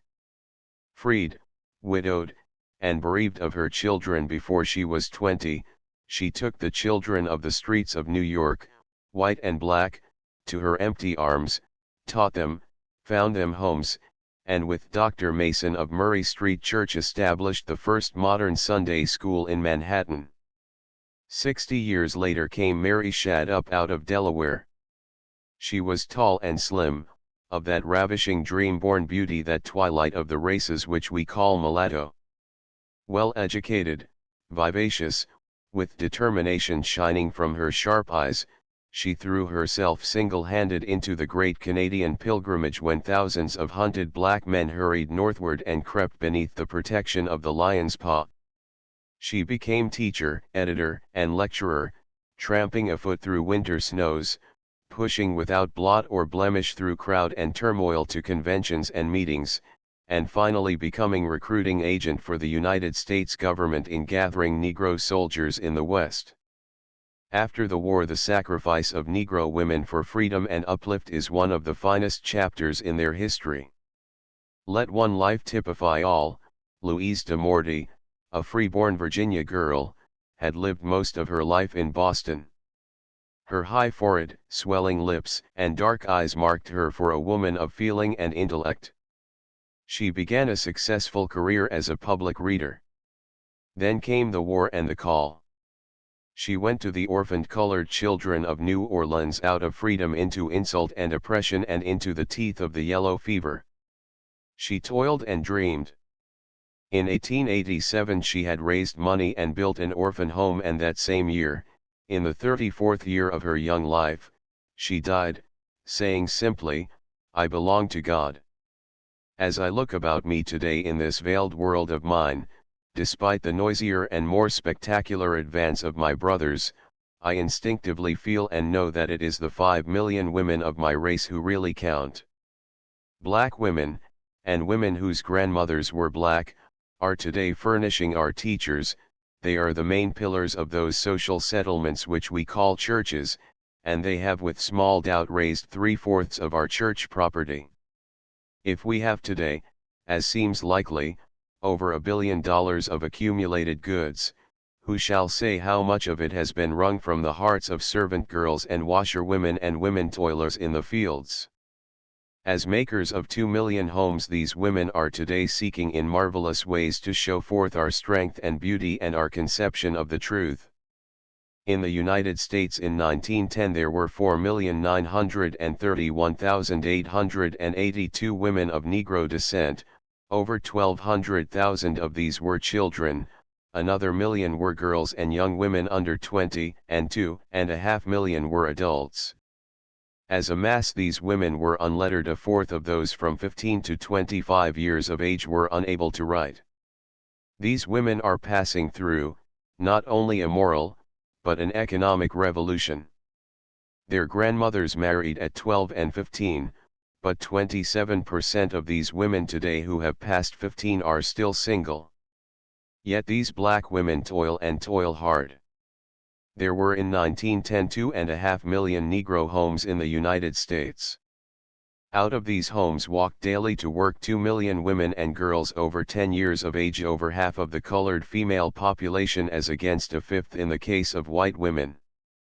These, then, are a group of workers, fighting for their daily bread like men, independent and approaching economic freedom.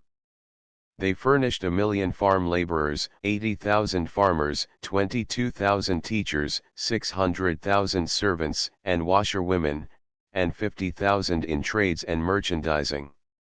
The family group, however, which is the ideal of the culture with which these folk have been born, is not based on the idea of an economically independent working mother.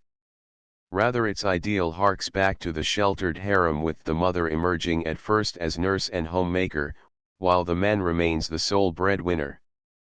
What is the inevitable result of the clash of such ideals and such facts in the colored group?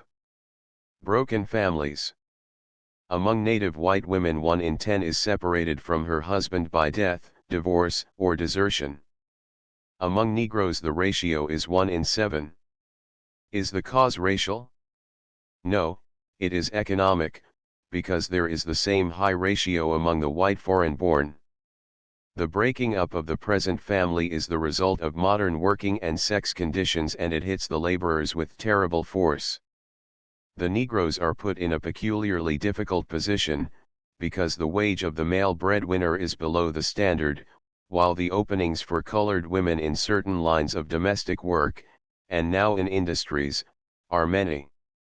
Thus while toil holds the father and brother in country and town at low wages, the sisters and mothers are called to the city. As a result, the Negro women outnumber the men 9 or 10 to 8 in many cities, making what Charlotte Gilman bluntly calls cheap women. What shall we say to this new economic equality in a great laboring class? Some people within and without the race deplore it. Back to the homes with the women, they cry, and higher wage for the men. But how impossible this is has been shown by war conditions. Cessation of foreign migration has raised Negro men's wages, to be sure, but it has not only raised Negro women's wages, it has opened to them a score of new avenues of earning a living. Indeed, here, in microcosm and with differences emphasizing sex equality, is the industrial history of labor in the 19th and 20th centuries. We cannot abolish the new economic freedom of women. We cannot imprison women again in a home or require them all on pain of death to be nurses and housekeepers. What is today the message of these black women to America and to the world? The uplift of women is, next to the problem of the color line and the peace movement, our greatest modern cause. When, now, two of these movements, woman and color, combine in one, the combination has deep meaning. In other years women's way was clear: to be beautiful, to be petted, to bear children. Such has been their theoretic destiny, and if perchance they have been ugly, hurt, and barren, that has been forgotten with studied silence. In partial compensation for this narrowed destiny, the white world has lavished its politeness on its womankind, its chivalry and bows, its uncoverings and courtesies, all the accumulated homage disused for courts and kings and craving exercise. The revolt of white women against this preordained destiny has in these latter days reached splendid proportions, but it is the revolt of an aristocracy of brains and ability. The middle class and rank and file still plod on in the appointed path, paid by the homage, the almost mocking homage, of men. From black women of America, however, and from some others, too, but chiefly from black women and their daughters' daughters, this cause has been withheld, and without semblance of such apology they have been frankly trodden under the feet of men. They are and have been objected to, apparently for reasons peculiarly exasperating to reasoning human beings. When in this world a man comes forward with a thought, a deed, a vision, we ask not, how does he look, but what is his message? It is of but passing interest whether or not the messenger is beautiful or ugly. The message is the thing. This, which is axiomatic among men, has been in past ages but partially true if the messenger was a woman. The world still wants to ask that a woman primarily be pretty, and if she is not, the mob pouts and asks querulously, what else are women for? Beauty is its own excuse for being, but there are other excuses, as most men know, and when the white world objects to black women because it does not consider them beautiful, the black world of right asks two questions: what is beauty, and, suppose you think them ugly, what then? If ugliness and unconventionality and eccentricity of face and deed do not hinder men from doing the world's work and reaping the world's reward, why should it hinder women? Other things being equal, all of us, black and white, would prefer to be beautiful in face and form and suitably clothed, but most of us are not so, and one of the mightiest revolts of the century is against the devilish decree that no woman is a woman who is not by present standards a beautiful woman. This decree the black women of America have in large measure escaped from the first. Not being expected to be merely ornamental, they have girded themselves for work, instead of adorning their bodies only for play. Their sturdier minds have concluded that if a woman be clean, healthy, and educated, she is as pleasing as God wills and far more useful than most of her sisters. If in addition to this she is pink and white and straight-haired, and some of her fellow men prefer this, well and good, but if she is black or brown and crowned in curled mists, and this to us is the most beautiful thing on earth, this is surely the flimsiest excuse for spiritual incarceration or banishment. The very attempt to do this in the case of Negro Americans has strangely overreached itself. By so much as the defective eyesight of the white world rejects black women as beauties, by so much the more it needs them as human beings, an enviable alternative, as many a white woman knows. Consequently, for black women alone, as a group, handsome is that handsome does, and they are asked to be no more beautiful than God made them, but they are asked to be efficient, to be strong, fertile, muscled, and able to work. If they marry, they must as independent workers be able to help support their children, for their men are paid on a scale which makes sole support of the family often impossible. On the whole, colored working women are paid as well as white working women for similar work, save in some higher grades, while colored men get from 1/4 to 3/4 less than white men. The result is curious and threefold: the economic independence of black women is increased, the breaking up of Negro families must be more frequent, and the number of illegitimate children is decreased more slowly among them than other evidences of culture are increased, just as was once true in Scotland and Bavaria. What does this mean? It forecasts a mighty dilemma which the whole world of civilization, despite its will, must one time frankly face: the unhusbanded mother or the childless wife. God send us a world with woman's freedom and married motherhood inextricably wed, but until he sends it, I see more of future promise in the betrayed girl mothers of the Black Belt than in the childless wives of the White North, and I have more respect for the colored servant who yields to her frank longing for motherhood than for her white sister who offers up children for clothes. Out of a sex freedom that today makes us shudder will come in time a day when we will no longer pay men for work they do not do, for the sake of their harem. We will pay women what they earn and insist on their working and earning it. We will allow those persons to vote who know enough to vote, whether they be black or female, white or male, and we will ward race suicide, not by further burdening the overburdened, but by honoring motherhood, even when the sneaking father shirks his duty. "Wait till the lady passes," said a Nashville white boy. "She's no lady, she's a nigger," answered another. So some few women are born free, and some amid insult and scarlet letters achieve freedom, but our women in black had freedom thrust contemptuously upon them. With that freedom they are buying an untrammeled independence, and dear as is the price they pay for it, it will in the end be worth every taunt and groan. Today the dreams of the mothers are coming true. We have still our poverty and degradation, our lewdness and our cruel toil, but we have, too, a vast group of women of Negro blood who for strength of character, cleanness of soul, and unselfish devotion of purpose, is today easily the peer of any group of women in the civilized world. And more than that, in the great rank and file of our 5 million women we have the upworking of new revolutionary ideals, which must in time have vast influence on the thought and action of this land. For this, their promise, and for their hard past, I honor the women of my race.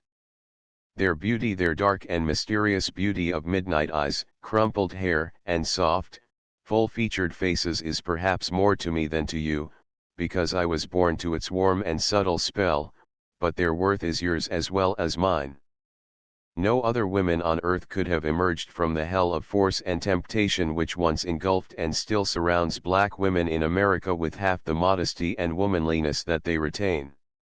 I have always felt like bowing myself before them in all abasement, searching to bring some tribute to these long-suffering victims, these burdened sisters of mine, whom the world, the wise, white world, loves to affront and ridicule and wantonly to insult. I have known the women of many lands and nations, I have known and seen and lived beside them, but none have I known more sweetly feminine, more unswervingly loyal, more desperately earnest, and more instinctively pure in body and in soul than the daughters of my black mothers. This, then, a little thing to their memory and inspiration. Children of the moon, I am dead, yet somehow, somewhere, in time's weird contradiction, I may tell of that dread deed, wherewith I brought to children of the moon freedom and vast salvation. I was a woman born, and trod the streaming street, that ebbs and flows from Haarlem's hills, through caves and cannons limned in light, down to the twisting sea. That night of nights, I stood alone and at the end, until the sudden highway to the moon, golden in splendor, became too real to doubt. Dimly I set foot upon the air, I fled, I flew, through the thrills of light, with all about, above, below, the whirring of almighty wings. I found a twilight land, where, hardly hid, the sun sent softly saddened rays of red and brown to burn the iron soil and bathe the snow-white peaks in mighty splendor. Black were the men, hard-haired and silent slow, moving as shadows, bending with face of fear to earthward, and women there were none. Woman, woman, woman. I cried in mounting terror. Woman and child. And the cry sang back through heaven, with the whirring of almighty wings. Wings, wings, endless wings, heaven and earth are wings, wings that flutter, furl and fold, always folding and unfolding, ever folding yet again, wings, veiling some vast and veiled face, in blazing blackness, behind the folding and unfolding, the rolling and unrolling of almighty wings. I saw the black men huddle, fumed in fear, falling face downward, vainly I clutched and clawed, dumbly they cringed and cowered, moaning in mournful monotone, "O freedom, O freedom, O freedom over me, before I'll be a slave, I'll be buried in my grave, and go home to my God, and be free."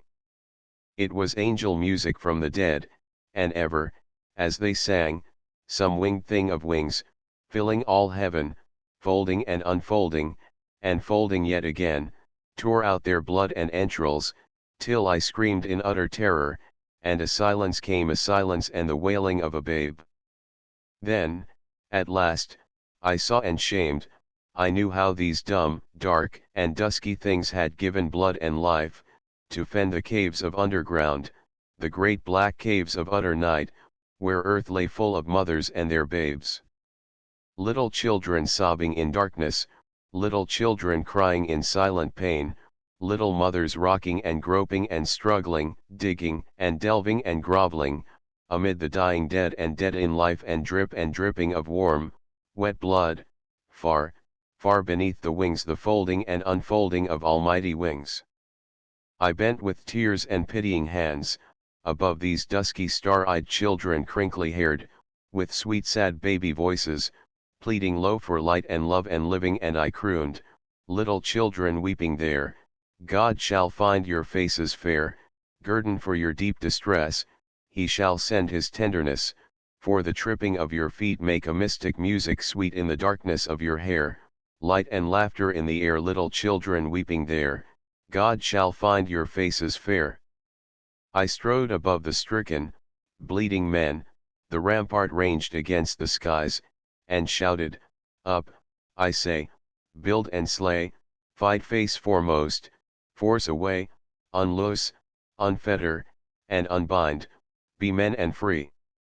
Dumbly they shrank, muttering they pointed toward that peak, then vastness vaster, whereon a darkness brooded, "Who shall look and live?" they sighed, and I sensed the folding and unfolding of almighty wings. Yet did we build of iron, bricks, and blood, we built a day, a year, 1,000 years, blood was the mortar, blood and tears, and, ah, the thing of wings, the winged, folding wing of things did furnish much mad mortar for that tower. Slow and ever slower rose the towering task, and with it rose the sun, until at last on one wild day, wind-whirled, cloud-swept and terrible, I stood beneath the burning shadow of the peak, beneath the whirring of almighty wings, while downward from my feet streamed the long line of dusky faces and the wail of little children sobbing under earth.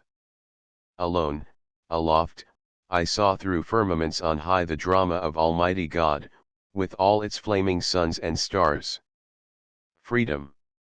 I cried. "Freedom!" cried heaven, earth, and stars, and a voice near far, amid the folding and unfolding of almighty wings, answered, I am freedom, who sees my face is free, he and his.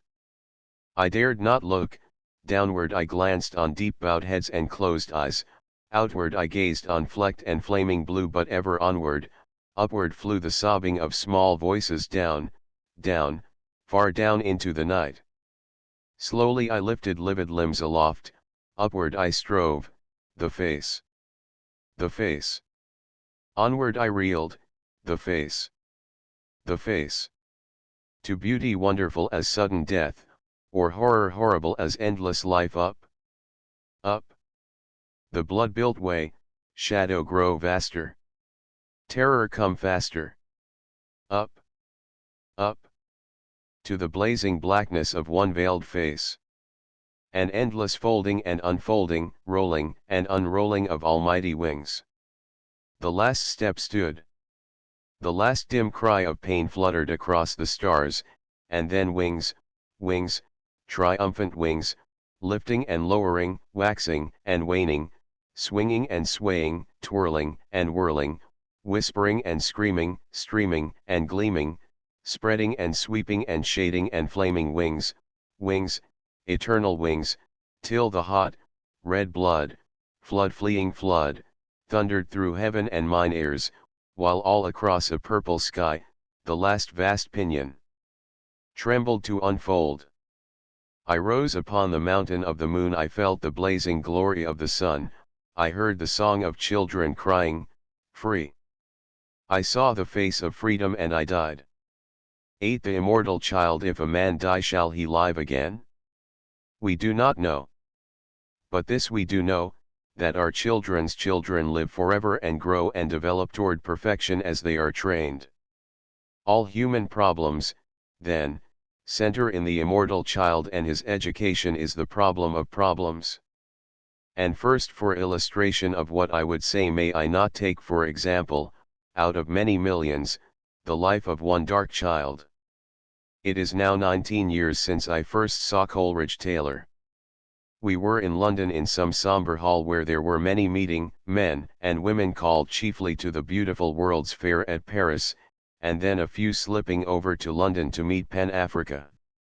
We were there from Cape Colony and Liberia, from Haiti and the States, and from the islands of the sea. I remember the stiff, young officer who came with credentials from Menelik of Abyssinia. I remember the bitter, black American who whispered how an army of the Sudan might someday cross the Alps. I remember Englishmen, like the Colensos, who sat and counseled with us, but above all, I remember Coleridge Taylor. He was a little man and nervous, with dark golden face and hair that bushed and strayed. His fingers were always nervously seeking hidden keys, and he was quick with enthusiasm, instinct with life. His bride of a year or more, dark, too, in her whiter way, was of the calm and quiet type. Her soft contralto voice thrilled us often as she sang, while her silences were full of understanding. Several times we met in public gatherings, and then they bade me to their home, a nest of a cottage, with gate and garden, hidden in London's endless rings of suburbs. I dimly recall through these years a room in cozy disorder, strewn with music, music on the floor and music on the chairs, music in the air as the master rushed to the piano now and again to make some memory melodious, some illusion real. And then at last, for it was the last, I saw Coleridge Taylor in a mighty throng of people crowding the Crystal Palace. We came in facing the stage and scarcely dared look around. On the stage were a full orchestra, a chorus of 800 voices, and some of the world's famous soloists. He left his wife sitting beside me, and she was very silent as he went forward to lift the conductor's baton. It was one of the earliest renditions of Hiawatha's Wedding Feast. We sat at rapt attention, and when the last, weird music died, the great chorus and orchestra rose as a man to acclaim the master. He turned toward the audience, and then we, turning for the first time, saw that sea of faces behind the misty thousands whose voices rose to one strong shout of joy. It was a moment such as one does not often live. It seemed, and was, prophetic. This young man, who stepped forth as one of the most notable of modern English composers, had a simple and uneventful career. His father was a black surgeon of Sierra Leone who came to London for study. While there he met an English girl and the son was born, in London, in 1875. Then came a series of chances. His father failed to succeed and disappeared back to Africa, leaving the support of the child to the poor working mother. The child showed evidences of musical talent and a friendly working man gave him a little violin. A musician glancing from his window saw a little dark boy playing marbles on the street with a tiny violin in one hand. He gave him lessons. He happened to gain entrance into a charity school with a master of understanding mind who recognized genius when he saw it, and finally his beautiful child's treble brought him to the notice of the choir master of St. George's, Croydon. So by happy accident his way was clear. Within his soul was no hesitation. He was one of those fortunate beings who are not called to wander yar, but are born with sails set and seas charted. Already the baby of 4 little years was a musician, and as choir boy and violinist he walked unhesitatingly and surely to his life work. He was graduated with honors from the Royal Academy of Music in 1894, and married soon after the daughter of one of his professors. Then his life began, and whatever it lacked of physical adventure in the conventional round of a modern world city, it more than gained in the almost tempestuous outpouring of his spiritual nature. Life to him was neither meat nor drink, it was creative flame. Ideas, plans, melodies glowed within him. To create, to do, to accomplish, to know the white glory of mighty midnights and the pale amen of dawns was his day of days. Songs, pianoforte and violin pieces, trios and quintets for strings, incidental music, symphony, orchestral, and choral works rushed from his fingers. Nor were they laboriously contrived or light, thin things made to meet sudden popularity. Rather they were the flaming bits that must be said and sung, that could not wait the slower birth of years, so hurried to the world as though their young creator knew that God gave him but a day. His whole active life was scarcely more than a decade and a half, and yet in that time, without wealth, friends, or influence, in the face of perhaps the most critical and skeptical and least imaginative civilization of the modern world, he wrote his name so high as a creative artist that it cannot soon be forgotten. And this was but one side of the man.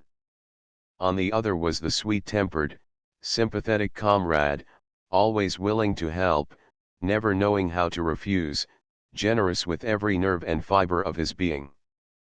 Think of a young musician, father of a family, who at the time of his death held positions as Associate of the Royal College of Music, Professor in Trinity College and Crystal Palace, Conductor of the Handel Choral Society and the Rochester Choral Society, Principal of the Guildhall School of Music, where he had charge of the choral choir, the orchestra, and the opera.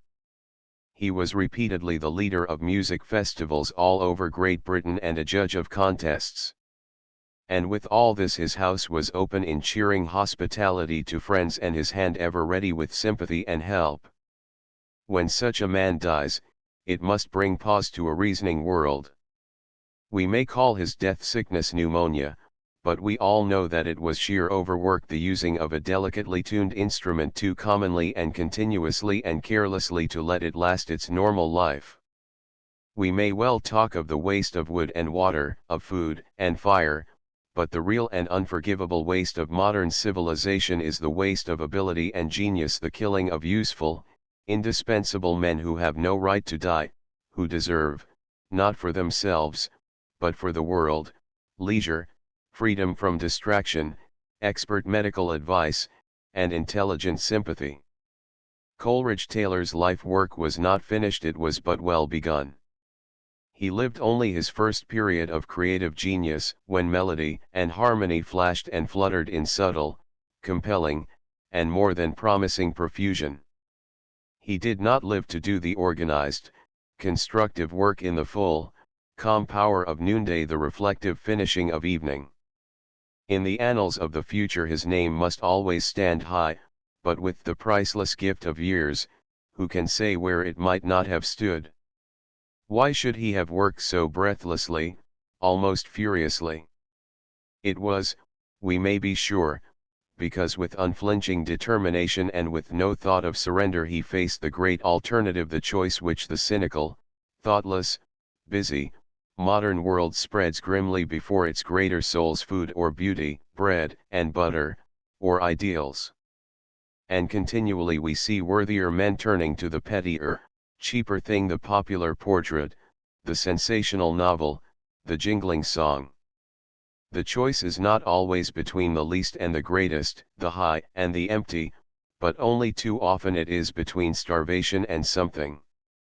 When, therefore, we see a man, working desperately to earn a living and still stooping to no paltry dickering and to no unworthy work, handing away a hiawatha for less than a song, pausing for glimpses of the stars when a world full of charcoal glowed far more warmly and comfortably, we know that such a man is a hero in a sense never approached by the swashbuckling soldier or the lying patriot. Deep as was the primal tragedy in the life of Coleridge Taylor, there lay another still deeper. He smiled at it lightly, as we all do, we who live within the veil, to hide the deeper hurt. He had, with us, that divine and African gift of laughter, that echo of 1,000 centuries of suns.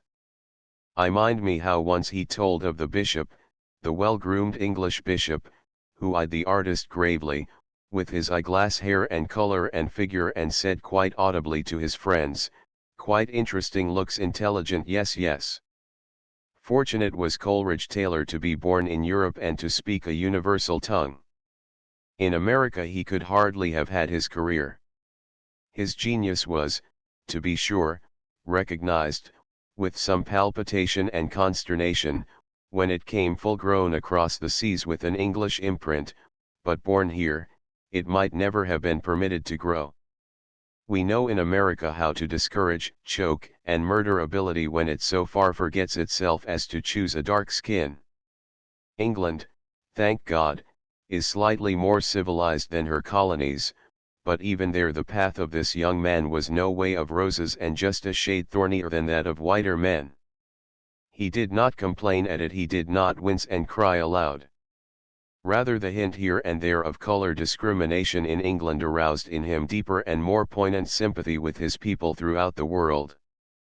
He was one with that great company of mixed-blooded men, Pushkin and Dumas, Hamilton and Douglas, Browning and many others, but he more than most of these men knew the call of the blood when it came, and listened and answered.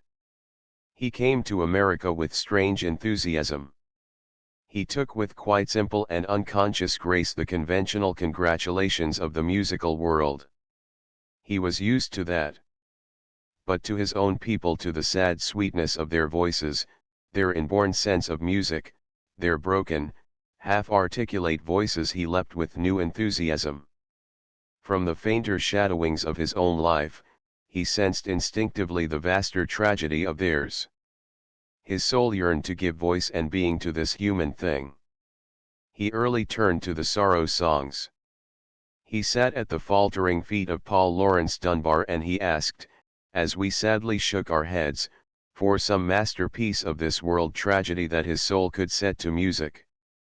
And then, so characteristically, he rushed back to England, composed a half-dozen exquisite harmonies haunted by slave songs, led the Welsh in their singing, listened to the Scotch, ordered great music festivals in all England, wrote for Beerbohm Tree, took on another music professorship, promised a trip to Germany, and at last, staggering home one night, on his way to his wife and little boy and girl, fell in his tracks and in 4 days was dead, at the age of 37. They say that in his death throe he arose and, facing some great, ghostly choir, raised his last baton, while all around a massive silence rang with the last mist music of his dying ears. He was buried from St. Michael's on September 5, 1912, with the acclaim of kings and music masters and little children, and to the majestic melody of his own music. The tributes that followed him to his grave were unusually hearty and sincere. The head of the Royal College calls the first production of Hiawatha one of the most remarkable events in modern English musical history, and the trilogy one of the most universally beloved works of modern English music. One critic calls Taylor's A Name which with that of Elgar represented the nation's most individual output, and calls his Atonement perhaps the finest passion music of modern times. Another critic speaks of his originality. Though surrounded by the influences that are at work in Europe today, he retained his individuality to the end, developing his style, however, and evincing new ideas in each succeeding work. His untimely death at the age of 37, a short life like those of Schubert, Mendelssohn, Chopin, and Hugo Wolf, has robbed the world of one of its noblest singers, one of those few men of modern times who found expression in the language of musical song, a lyricist of power and worth. But the tributes did not rest with the artist. With peculiar unanimity they sought his sterling character, the good husband and father, the staunch and loyal friend. And perhaps I cannot better end these hesitating words than with that tribute from one who called this master friend, and whose lament cried in the night with more of depth and passion than Alfred Noyes is wont in his self-repression to voice. Through him, his race, a moment, lifted up forests of hands to beauty, as in prayer, touched through his lips the sacramental cup, and then sank back, benumbed in our bleak air. Yet, consider, to many millions of people this man was all wrong.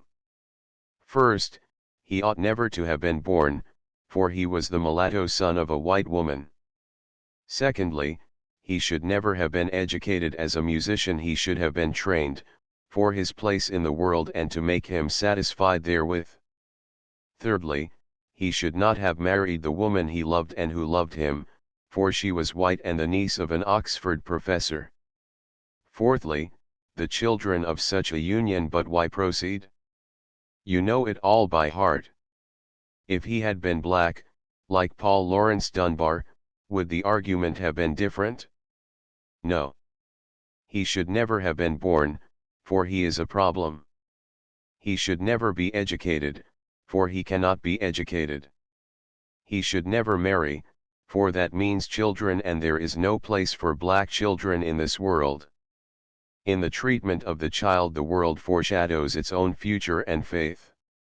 All words and all thinking lead to the child, to that vast immortality and the wide sweep of infinite possibility which the child represents. Such thought as this it was that made the Master say of old, as he saw baby faces, "And whosoever shall offend one of these little ones, it is better for him that a millstone were hanged about his neck and he were cast into the sea." And yet the mothers and fathers and the men and women of my race must often pause and ask, is it worth while? Ought children be born to us? Have we any right to make human souls face what we face today?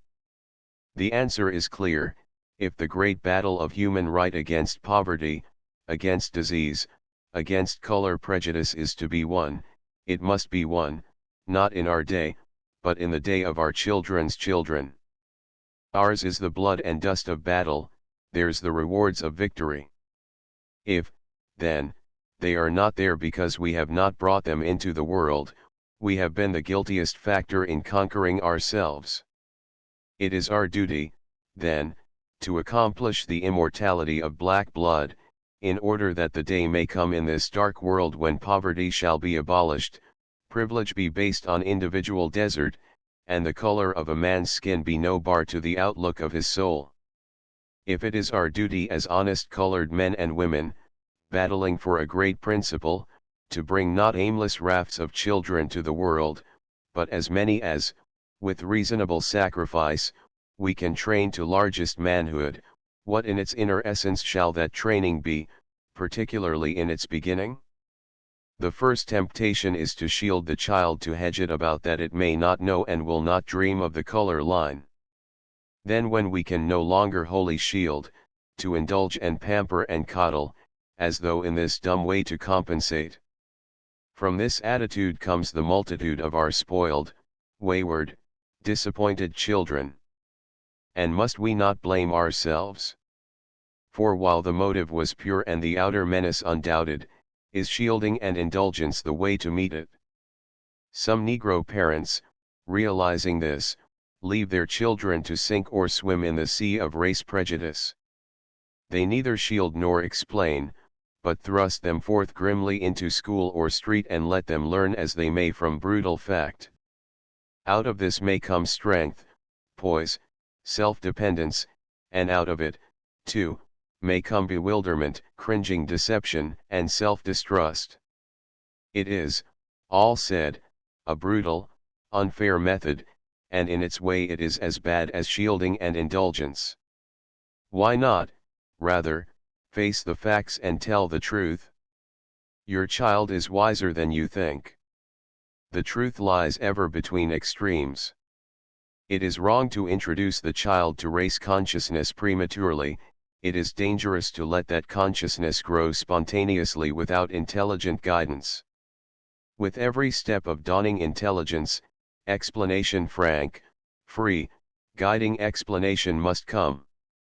The day will dawn when mother must explain gently but clearly why the little girls next door do not want to play with niggers, what the real cause is of the teacher's unsympathetic attitude, and how people may ride in the backs of streetcars and the smoker end of trains and still be people, honest high-minded souls. Remember, too, that in such frank explanation you are speaking in 9 cases out of 10 to a good deal clearer understanding than you think, and that the child mind has what your tired soul may have lost faith in, the power and the glory.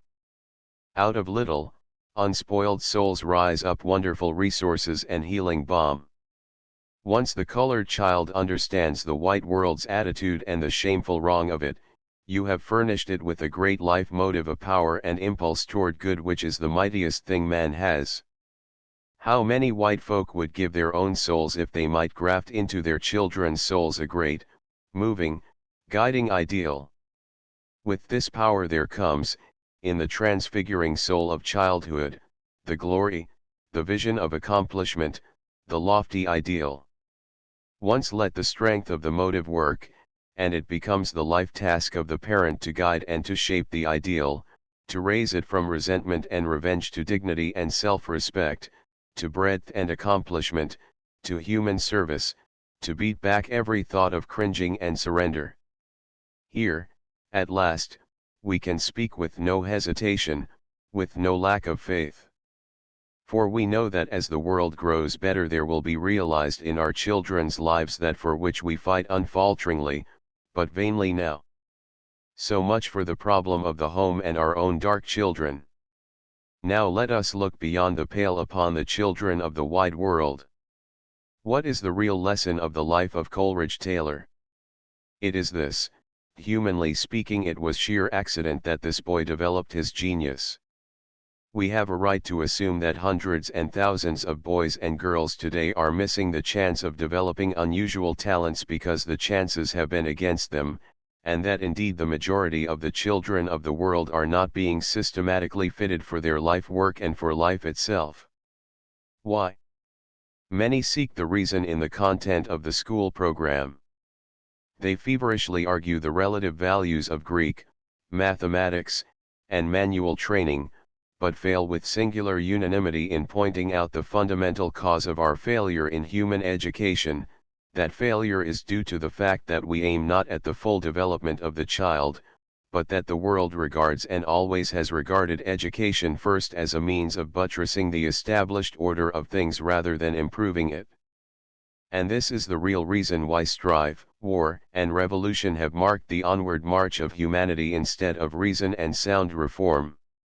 Instead of seeking to push the coming generation ahead of our pitiful accomplishment, we insist that it march behind. We say, morally, that high character is conformity to present public opinion. We say industrially that the present order is best and that children must be trained to perpetuate it. But, it is objected, what else can we do? Can we teach revolution to the inexperienced in hope that they may discern progress? No, but we may teach frankly that this world is not perfection, but development, that the object of education is manhood and womanhood, clear reason, individual talent and genius and the spirit of service and sacrifice, and not simply a frantic effort to avoid change in present institutions, that industry is for man and not man for industry, and that while we must have workers to work, the prime object of our training is not the work but the worker, not the maintenance of present industrial caste, but the development of human intelligence by which drudgery may be lessened and beauty widened. Back of our present educational system is the philosophy that sneers at the foolish fathers who believed it self-evident, that all men were created free and equal. Surely the overwhelming evidence is today that men are slaves and unequal. But is it not education that is the creator of this freedom and equality? Most men today cannot conceive of a freedom that does not involve somebody's slavery. They do not want equality because the thrill of their happiness comes from having things that others have not. But may not human education fix the fine ideal of an equal maximum of freedom for every human soul combined with that minimum of slavery for each soul which the inexorable physical facts of the world impose, rather than complete freedom for some and complete slavery for others, and, again, is not the equality toward which the world moves an equality of honor in the assigned human task itself rather than equal facility in doing different tasks? Human equality is not lack of difference, nor do the infinite human differences argue relative superiority and inferiority. And, again, how new an aspect human differences may assume when all men are educated. Today we think of apes, semi-apes, and human beings. Tomorrow we may think of Keir Hardie's, Roosevelt's, and Beethoven's not equals but men. Today we are forcing men into educational slavery in order that others may enjoy life, and excuse ourselves by saying that the world's work must be done. We are degrading some sorts of work by honoring others, and then expressing surprise that most people object to having their children trained solely to take up their father's tasks. Given as the ideal the utmost possible freedom for every human soul, with slavery for none, and equal honor for all necessary human tasks, then our problem of education is greatly simplified. We aim to develop human souls, to make all intelligent, to discover special talents and genius. With this course of training beginning in early childhood and never ceasing must go the technical training for the present world's work according to carefully studied individual gifts and wishes. On the other hand, if we arrange our system of education to develop workmen who will not strike and Negroes satisfied with their present place in the world, we have set ourselves a baffling task. We find ourselves compelled to keep the masses ignorant and to curb our own thought and expression so as not to inflame the ignorant. We force moderate reformers and men with new and valuable ideas to become red radicals and revolutionists, since that happens to be the only way to make the world listen to reason. Consider our race problem in the South. The South has invested in Negro ignorance. Some Northerners proposed limited education, not, they explained, to better the Negro, but merely to make the investment more profitable to the present beneficiaries. They thus gained wide Southern support for schools like Hampton and Tuskegee. But could this program be expected long to satisfy colored folk? And was this shifty dodging of the real issue the wisest statesmanship? No. The real question in the South is the question of the permanency of present color caste. The problem, then, of the formal training of our colored children has been strangely complicated by the strong feeling of certain persons as to their future in America and the world. And the reaction toward this caste education has strengthened the idea of caste education throughout the world. Let us then return to fundamental ideals. Children must be trained in a knowledge of what the world is and what it knows and how it does its daily work. These things cannot be separated. We cannot teach pure knowledge apart from actual facts, or separate truth from the human mind. Above all, we must not forget that the object of all education is the child itself and not what it does or makes. It is here that a great movement in America has grievously sinned against the light. There has arisen among us a movement to make the public school primarily the handmaiden of production. America is conceived of as existing for the sake of its mines, fields, and factories, and not those factories, fields, and mines as existing for America. Consequently, the public schools are for training the mass of men as servants and laborers and mechanics to increase the land's industrial efficiency. Those who oppose this program, especially if they are black, are accused of despising common toil and humble service. In fact, we Negroes are but facing in our own children a world problem: how can we, while maintaining a proper output of goods and furnishing needed services, increase the knowledge of experience of common men and conserve genius for the common weal? Without wider, deeper intelligence among the masses, democracy cannot accomplish its greater ends. Without a more careful conservation of human ability and talent, the world cannot secure the services which its greater needs call for. Yet today, who goes to college, the talented or the rich? Who goes to high school, the bright or the well-to-do? Who does the physical work of the world, those whose muscles need the exercise or those whose souls and minds are stupefied with manual toil? How is the drudgery of the world distributed, by thoughtful justice or the lash of slavery? We cannot base the education of future citizens on the present inexcusable inequality of wealth nor on physical differences of race. We must seek not to make men carpenters but to make carpenters men. Colored Americans must then with deep determination educate their children in the broadest, highest way. They must fill the colleges with the talented and fill the fields and shops with the intelligent. Wisdom is the principal thing. Therefore, get wisdom. But why am I talking simply of colored children?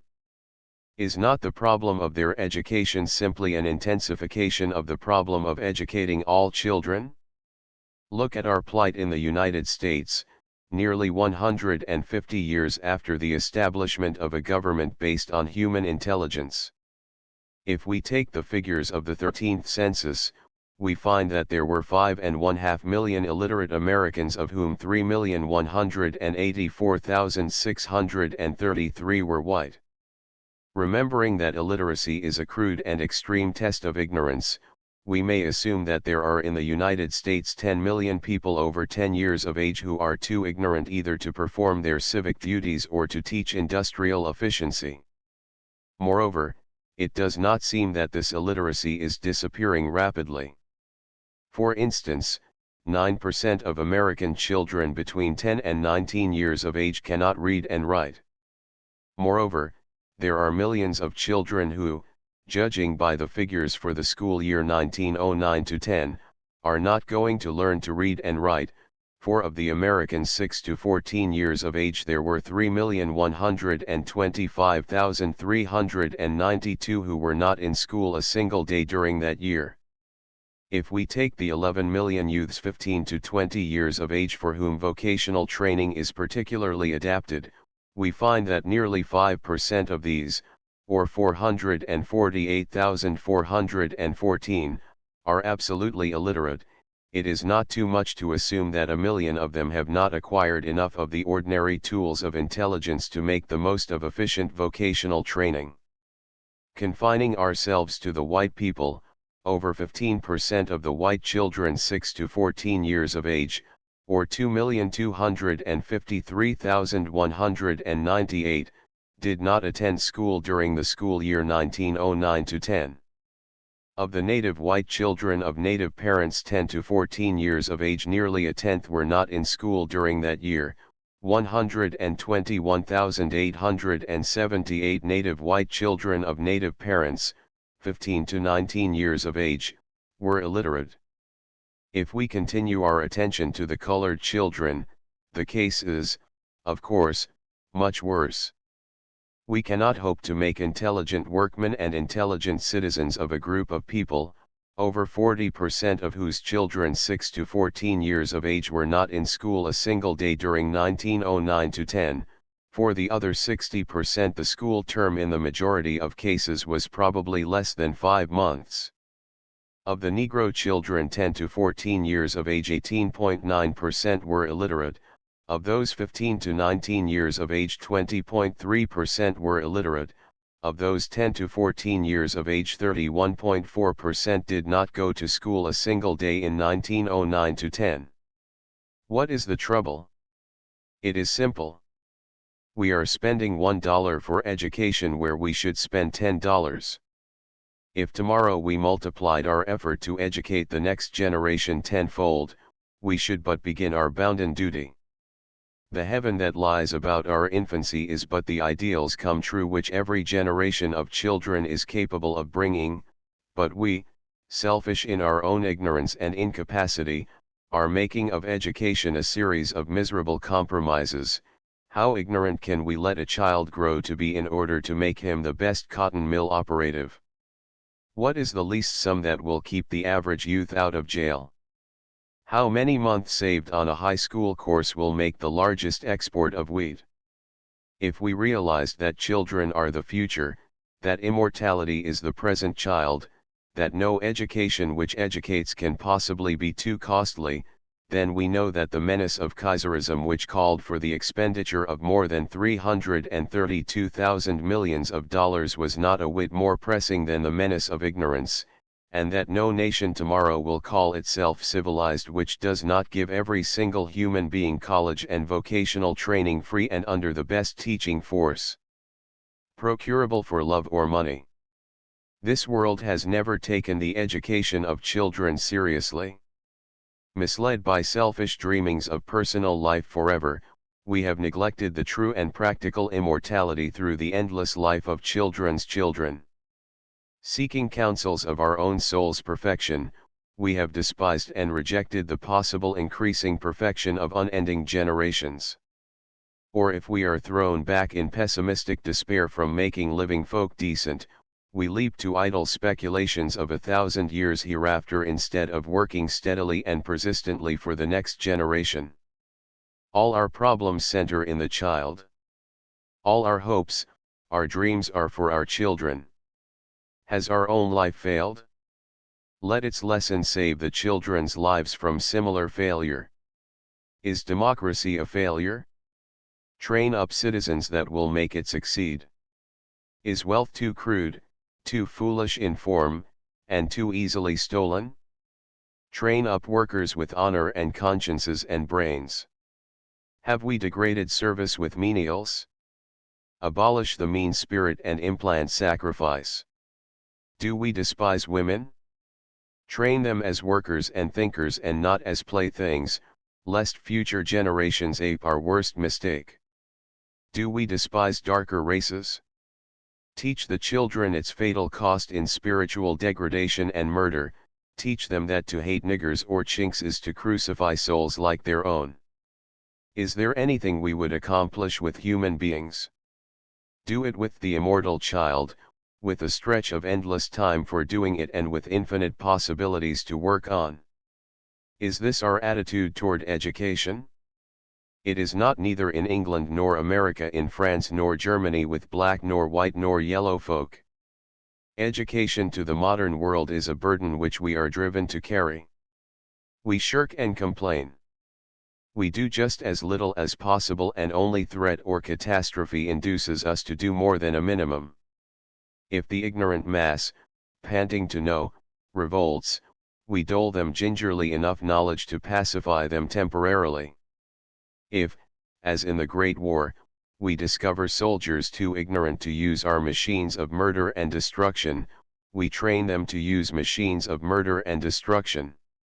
If mounting wealth calls for intelligent workmen, we rush tumultuously to train workers in order to increase our wealth. But of great, broad plans to train all men for all things, to make a universe intelligent, busy, good, creative, and beautiful, where in this wide world is such an educational program? To announce it is to invite gasps or Brobdingnagian laughter. It cannot be done. It will cost too much. What has been done with man can be done with men, if the world tries long enough and hard enough.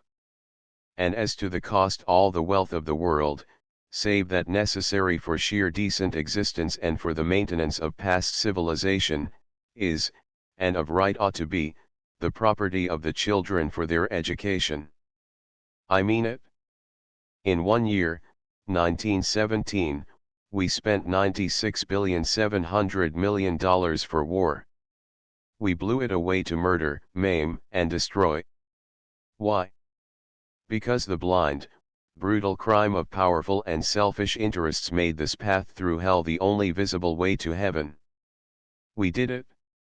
We had to do it, and we are glad the putrid horror is over. But, now, are we prepared to spend less to make a world in which the resurgence of such devilish power will be impossible? Do we really want war to cease?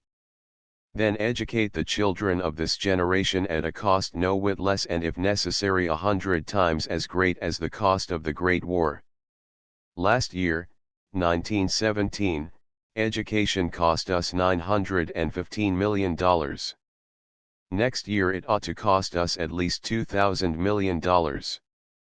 We should spend enough money to hire the best teaching force possible, the best organizing and directing ability in the land, even if we have to strip the railroads and meat trust. We should dot city and country with the most efficient, sanitary, and beautiful schoolhouses the world knows, and we should give every American child common school, high school, and college training, and then vocational guidance in earning a living. Is this a dream? Can we afford less? Consider our so-called educational problems. How may we keep pupils in the high school? Feed and clothe them. Shall we teach Latin, Greek, and mathematics to the masses? If they are worth teaching to anybody, the masses need them most. Who shall go to college? Everybody. When shall culture training give place to technical education for work? Never. These questions are not problems. They are simply excuses for spending less time and money on the next generation. Given $10 million a year, what can we best do with the education of 1 million children?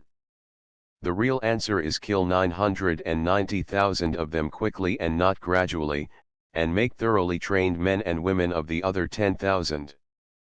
But who set the limit of $10 million? Who says it shall not be 10,000 millions, as it ought to be? You and I say it, and in saying it we sin against the Holy Ghost. We sin because in our befuddled brains we have linked money and education inextricably. We assume that only the wealthy have a real right to education when, in fact, being born is being given a right to college training. Our wealth today is, we all know, distributed mainly by chance inheritance and personal favor, and yet we attempt to base the right to education on this foundation. The result is grotesque. We bury genius, we send it to jail, we ridicule and mock it, while we send mediocrity and idiocy to college, gilded and crowned. For 300 years we have denied black Americans an education, and now we exploit them before a gaping world. See how ignorant and degraded they are. All they are fit for is education for cotton picking and dishwashing. When Dunbar and Taylor happen along, we are torn between something like shamefaced anger or impatient amazement. A world guilty of this last and mightiest war has no right to enjoy or create until it has made the future safe from another Arkansas or Reims. To this there is but one patent way, proved and inescapable: education, and that not for me or for you but for the immortal child. And that child is of all races and all colors. All children are the children of all and not of individuals and families and races. The whole generation must be trained and guided, and out of it as out of a huge reservoir must be lifted all genius, talent, and intelligence to serve all the world. Almighty Death won softly, quite softly, for I hear, above the murmur of the sea, faint and far-fallen footsteps, as of one who comes from out beyond the endless ends of time, with voice that downward looms through singing stars. Its subtle sound I see through these long darkened eyes. I hear the light he bringeth on his hands almighty death. Softly, oh, softly, lest he pass me by, and that unquivering light toward which my longing soul and tortured body through these years have writhed, fade to the dun darkness of my days.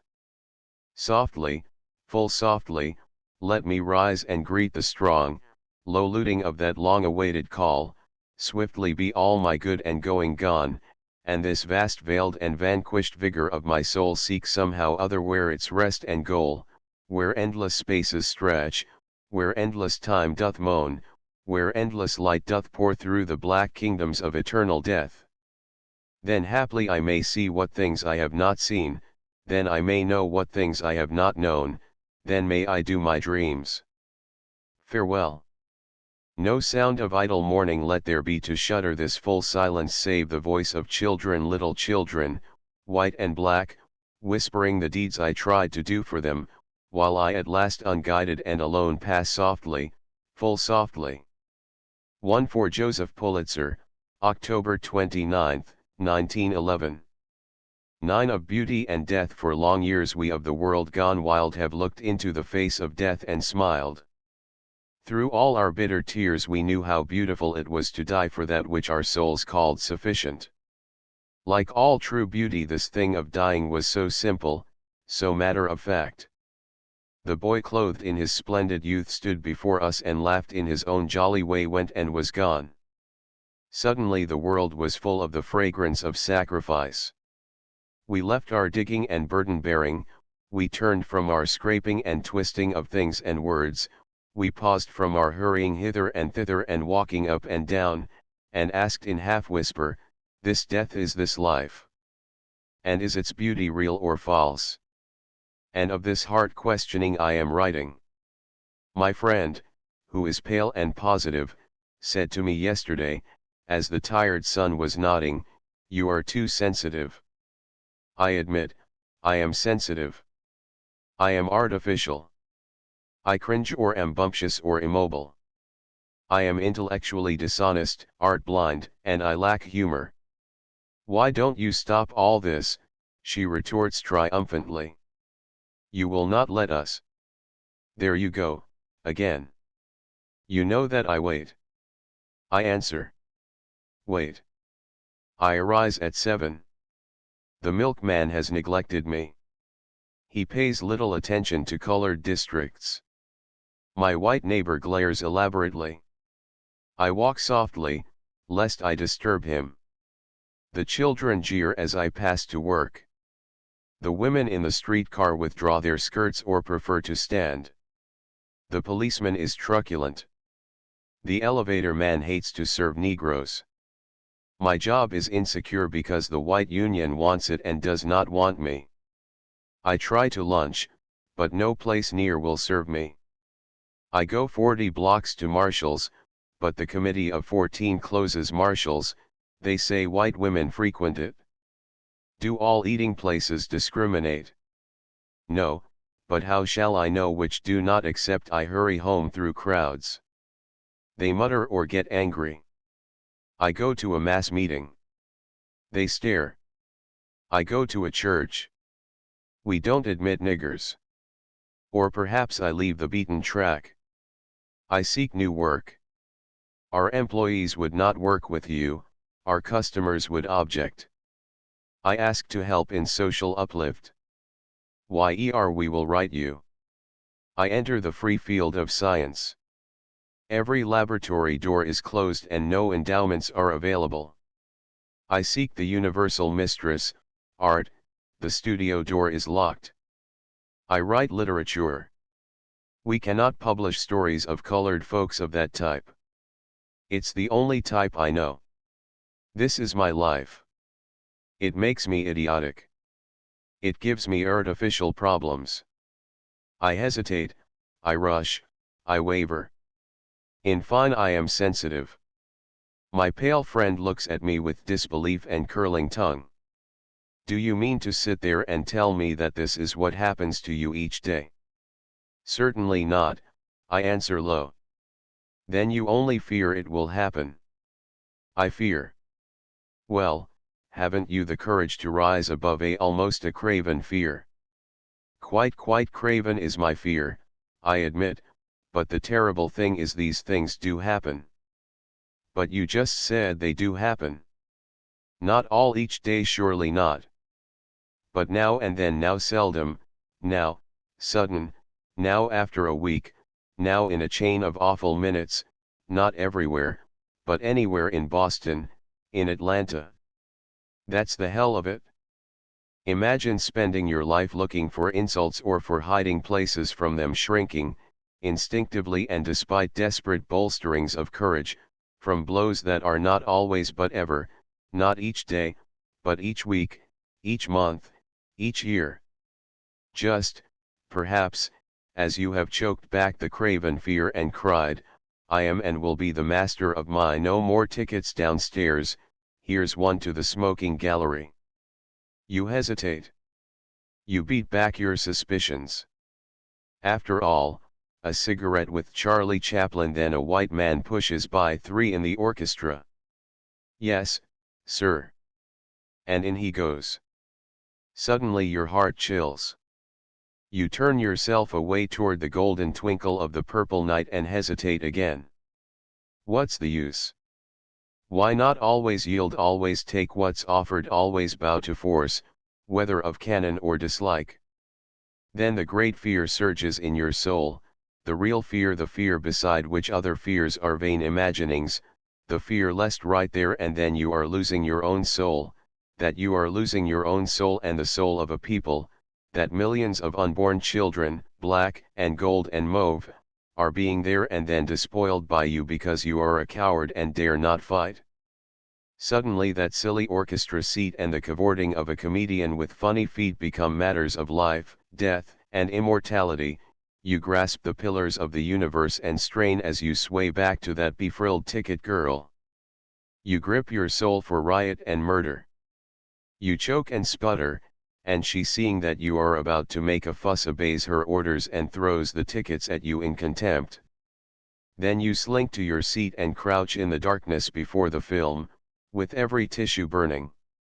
The miserable wave of reaction engulfs you. To think of compelling puppies to take your hard-earned money, fattening hogs to hate you and yours, forcing your way among cheap and tawdry idiots, God? What a night of pleasure! Here, then, is beauty and ugliness, a wide vision of world sacrifice, a fierce gleam of world hate. Which is life and what is death, and how shall we face so tantalizing a contradiction? Any explanation must necessarily be subtle and involved.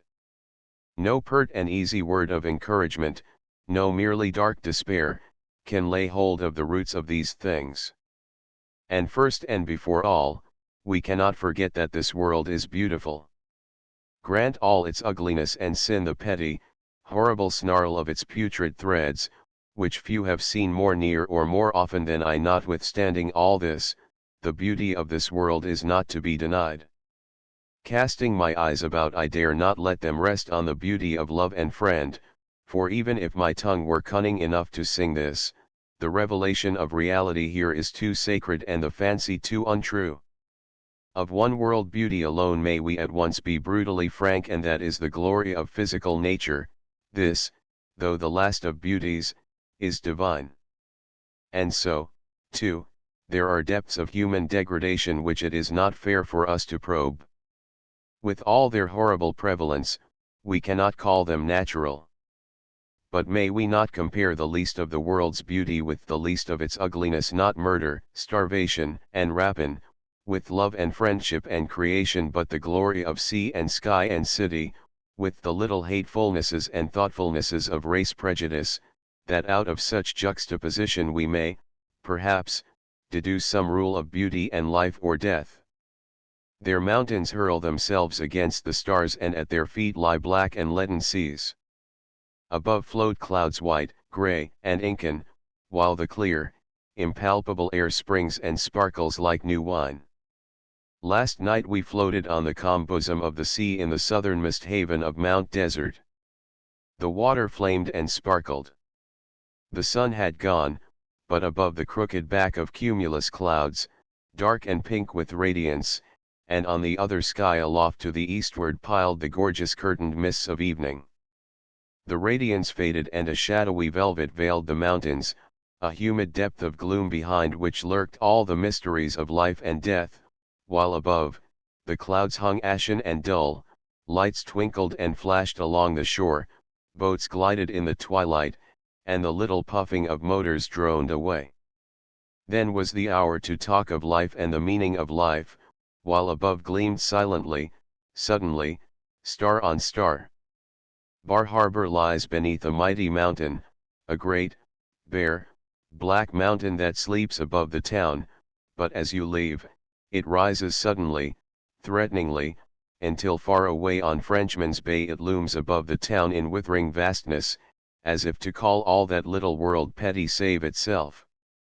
Beneath the cool, wide stare of that great mountain, men cannot live as giddily as in some lesser summer's playground.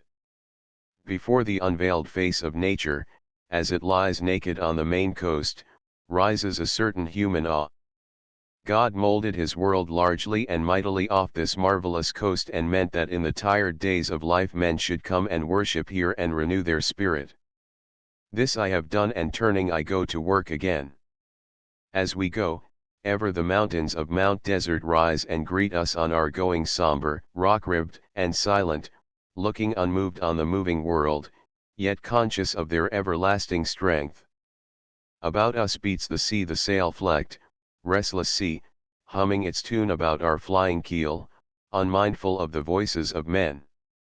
The land sinks to meadows, black pine forests, with here and there a blue and wistful mountain.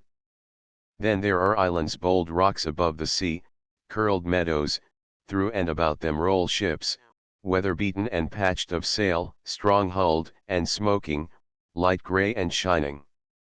All the colors of the sea lie about us, grey and yellowing greens and doubtful blues, blacks not quite black, tinted silvers and golds and dreaming whites. Long tongues of dark and golden land lick far out into the tossing waters, and the white gulls sail and scream above them. It is a mighty coast ground out and pounded, scarred, crushed, and carven in massive, frightful lineaments. Everywhere stand the pines, the little dark and steadfast pines that smile not, neither weep, but wait and wait. Near us lie isles of flesh and blood, white cottages, tiled and meadowed. Afar lie shadowlands, high mist-hidden hills, mountains boldly limbed, yet shading to the sky, faint and unreal. We skirt the pine-clad shores, chary of men, and know how bitterly winter kisses these lonely shores to fill yon row of beaked ice houses that creep up the hills. We are sailing due westward, and the sun, yet 2 hours high, is Bois winning a fiery glory on the sea that spreads and gleams like some broad, jeweled trail, to where the blue and distant shadowland lifts its carven front aloft, leaving, as it gropes, shades of shadows beyond. Why do not those who are scarred in the world's battle and hurt by its hardness travel to these places of beauty and drown themselves in the utter joy of life? I asked this one sitting in a southern home. Outside, the spring of a Georgia February was luring gold to the bushes and languor to the soft air. Around me sat color in human flesh, brown that crimsoned readily, dim soft yellow that escaped description, cream-like duskiness that shadowed to rich tints of autumn leaves. And yet a suggested journey in the world brought no response. "I should think you would like to travel," said the white one. But no, the thought of a journey seemed to depress them. Did you ever see a Jim Crow waiting room? There are always exceptions, as at Greensboro, but usually there is no heat in winter and no air in summer, with undisturbed loafers and train hands and broken, disreputable sets. To buy a ticket is torture. You stand and wait until every white person at the other window is waited on. Then the tired agent yells across, "Because all the tickets and money are over there, what do ye want?" "What? Where?" The agent browbeats and contradicts you, hurries and confuses the ignorant, gives many persons the wrong change, compels some to purchase their tickets on the train at a higher price, and sends you and me out on the platform, burning with indignation and hatred. The Jim Crow car is up next, the baggage car and engine. It stops out beyond the covering in the rain or sun or dust.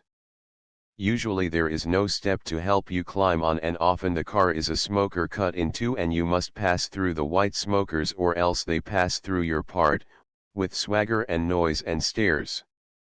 Your compartment is a half or a quarter or an eighth of the oldest car in service on the road.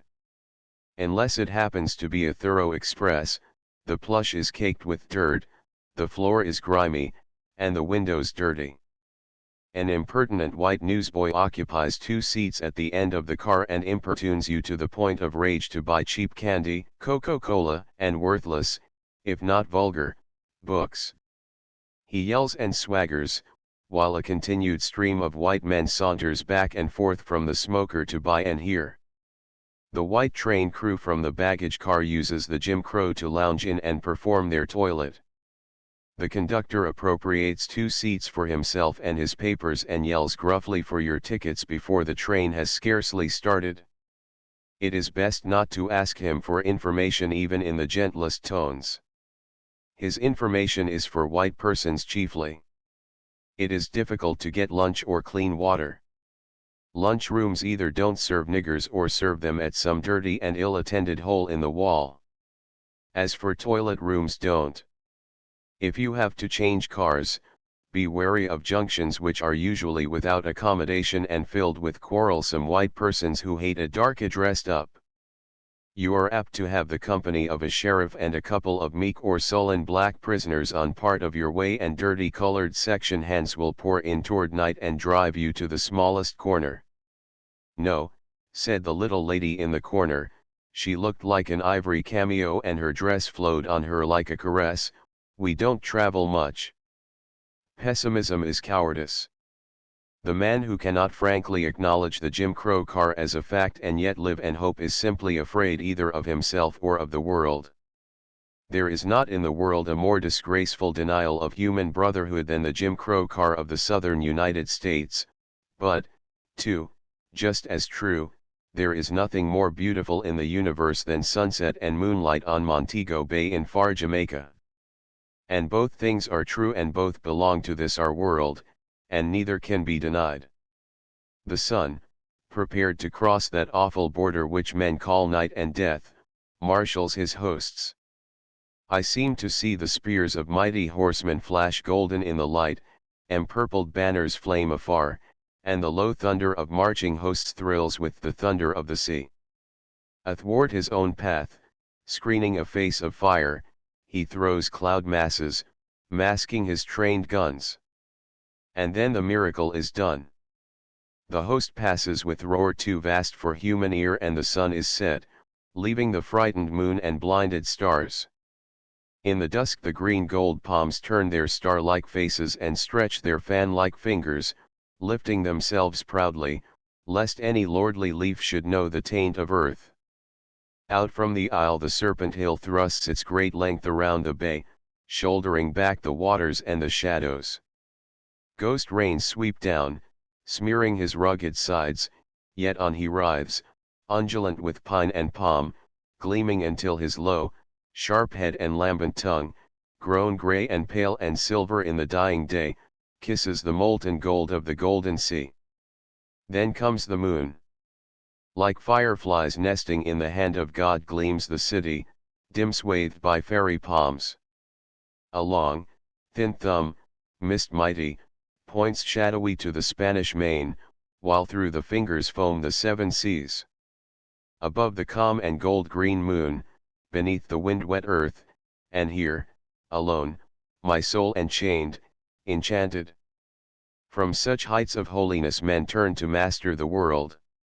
All the pettiness of life drops away and it becomes a great battle before the Lord. His trumpet, where does it sound and whither? I go. I saw Montego Bay at the beginning of the World War. The cry for service as high as heaven, as wide as human feeling, seemed filling the earth. What were petty slights, silly insults, paltry problems, beside this call to do and dare and die. We black folk offered our services to fight. What happened? Most Americans have forgotten the extraordinary series of events which worked the feelings of Black America to fever heat. First was the refusal to accept Negro volunteers for the Army, except in the 4 black regiments already established. While the nation was combing the country for volunteers for the regular Army, it would not let the American Negro furnish even his proportionate quota of regular soldiers. This led to some grim bantering among Negroes. "Why do you want to volunteer?" asked many. "Why should you fight for this country?" Before we had chance to reply to this, there came the Army draft bill and the proposal by Vardaman and his ilk to accept Negroes. We protested to Washington in various ways, and while we were insisting that colored men should be drafted just as other citizens, the bill went through with 2 little jokers. First, it provided that Negroes should be drafted, but trained in separate units, and, secondly, it somewhat ambiguously permitted men to be drafted for labor. A wave of fear and unrest spread among Negroes, and while we were looking at both these provisions askance, suddenly we received the draft registration blank. It directed persons of African descent to tear off the corner. Probably never before in the history of the United States has a portion of the citizens been so openly and crassly discriminated against by action of the general government. It was disheartening, and on top of it came the celebrated German plots. It was alleged in various parts of the country with singular unanimity that Germans were working among the Negroes, and it was further intimated that this would make the Negroes too dangerous an element to trust with guns. To us, of course, it looked as though the discovery and the proposition came from the same thinly veiled sources. Considering carefully the series of happenings, the American Negro sensed an approaching crisis and faced a puzzling dilemma. Here was evidently preparing fertile ground for the spread of disloyalty and resentment among the black masses, as they were forced to choose apparently between forced labor or a Jim Crow draft. Manifestly, when a minority group is thus segregated and forced out of the nation, they can in reason do but one thing: take advantage of the disadvantage. In this case we demanded colored officers for the colored troops. General Wood was early approached and asked to admit suitable candidates to Plattsburgh. He refused. We thereupon pressed the government for a separate camp for the training of Negro officers. Not only did the War Department hesitate at this request, but strong opposition arose among colored people themselves. They said we were going too far. We will obey the law, but to ask for voluntary segregation is to insult ourselves. But strong, sober second thought came to our rescue. We said to our protesting brothers, we face a condition, not a theory. There is not the slightest chance of our being admitted to white camps, therefore, it is either a case of a Jim Crow officers training camp or no colored officers. Of the two things, no colored officers would be the greater calamity. Thus we gradually made up our minds. But the War Department still hesitated. It was besieged, and when it presented its final argument, "We have no place for such a camp," the trustees of Howard University said, "Take our campus." Eventually 1,200 colored cadets were assembled at Fort Des Moines for officers' training. The city of Des Moines promptly protested, but it finally changed its mind. Des Moines never before had seen such a class of colored men. They rapidly became popular with all classes, and many encomiums were passed upon their conduct. Their commanding colonel pronounced their work first class and declared that they presented excellent material for officers. Meantime, with one accord, the thought of the colored people turned toward Colonel Young, their highest officer in the regular army. Charles Young is a heroic figure. He is the typical soldier, silent, uncomplaining, brave, and efficient. From his days at West Point throughout his 30 years of service, he has taken whatever task was assigned him and performed it efficiently, and there is no doubt but that the army has been almost merciless in the requirements which it has put upon this splendid officer. He came through all with flying colors. In Haiti, in Liberia, in Western camps, in the sequoia forests of California, and finally with Pershing in Mexico, in every case he triumphed. Just at the time we were looking to the United States government to call him to head the colored officers' training at Des Moines, he was retired from the army, because of high blood pressure. There is no disputing army surgeons, and their judgment in this case may be justified, but coming at the time it did, nearly every Negro in the United States believed that the high blood pressure that retired Colonel Young was in the prejudiced heads of the Southern oligarchy, who were determined that no American Negro should ever wear the stars of a general. To say that Negroes of the United States were disheartened at the retirement of Colonel Young is to put it mildly, but there was more trouble. The provision that Negroes must be trained separately looked simple, and was simple in places where there were large Negro contingents, but in the North, with solitary Negroes drafted here and there, we had some extraordinary developments. Regiments appeared with one Negro where the Negro had to be separated like a pest and put into a house or even a village by himself, while the commander frantically telegraphed to Washington. Small wonder that one poor fellow in Ohio solved the problem by cutting his throat. The whole process of drafting Negroes had to be held up until the government could find methods and places for assembling them. Then came Houston. In a moment the nation forgot the whole record of one of the most celebrated regiments in the United States Army and its splendid service in the Indian Wars and in the Philippines. It was the first regiment mobilized in the Spanish-American War, and it was the regiment that volunteered to a man to clean up the yellow fever camps when others hesitated. It was one of the regiments to which Pershing said in December, "Men, I am authorized by Congress to tell you all that our people back in the States are mightily glad and proud at the way the soldiers have conducted themselves while in Mexico, and I, General Pershing, can say with pride that a finer body of men never stood under the flag of our nation than we find here tonight." The nation, also, forgot the deep resentment mixed with the pale ghost of fear which Negro soldiers call up in the breasts of the white South. It is not so much that they fear that the Negro will strike if he gets a chance, but rather that they assume with curious unanimity that he has reason to strike, that any other persons in his circumstances or treated as he is would rebel. Instead of seeking to relieve the cause of such a possible feeling, most of them strain every effort to bottle up the black man's resentment. Is it inconceivable that now and then it bursts all bounds, as at Brownsville and Houston? So in the midst of this mental turmoil came Houston and East St. Louis. At Houston black soldiers, goaded and insulted, suddenly went wild and shot up the town.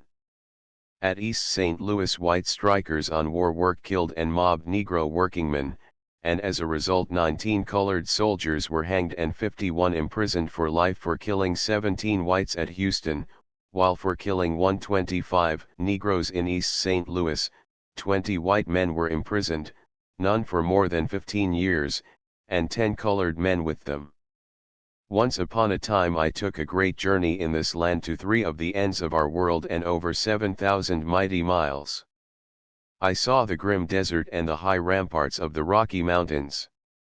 3 days I flew from the silver beauty of Seattle to the somber whirl of Kansas City.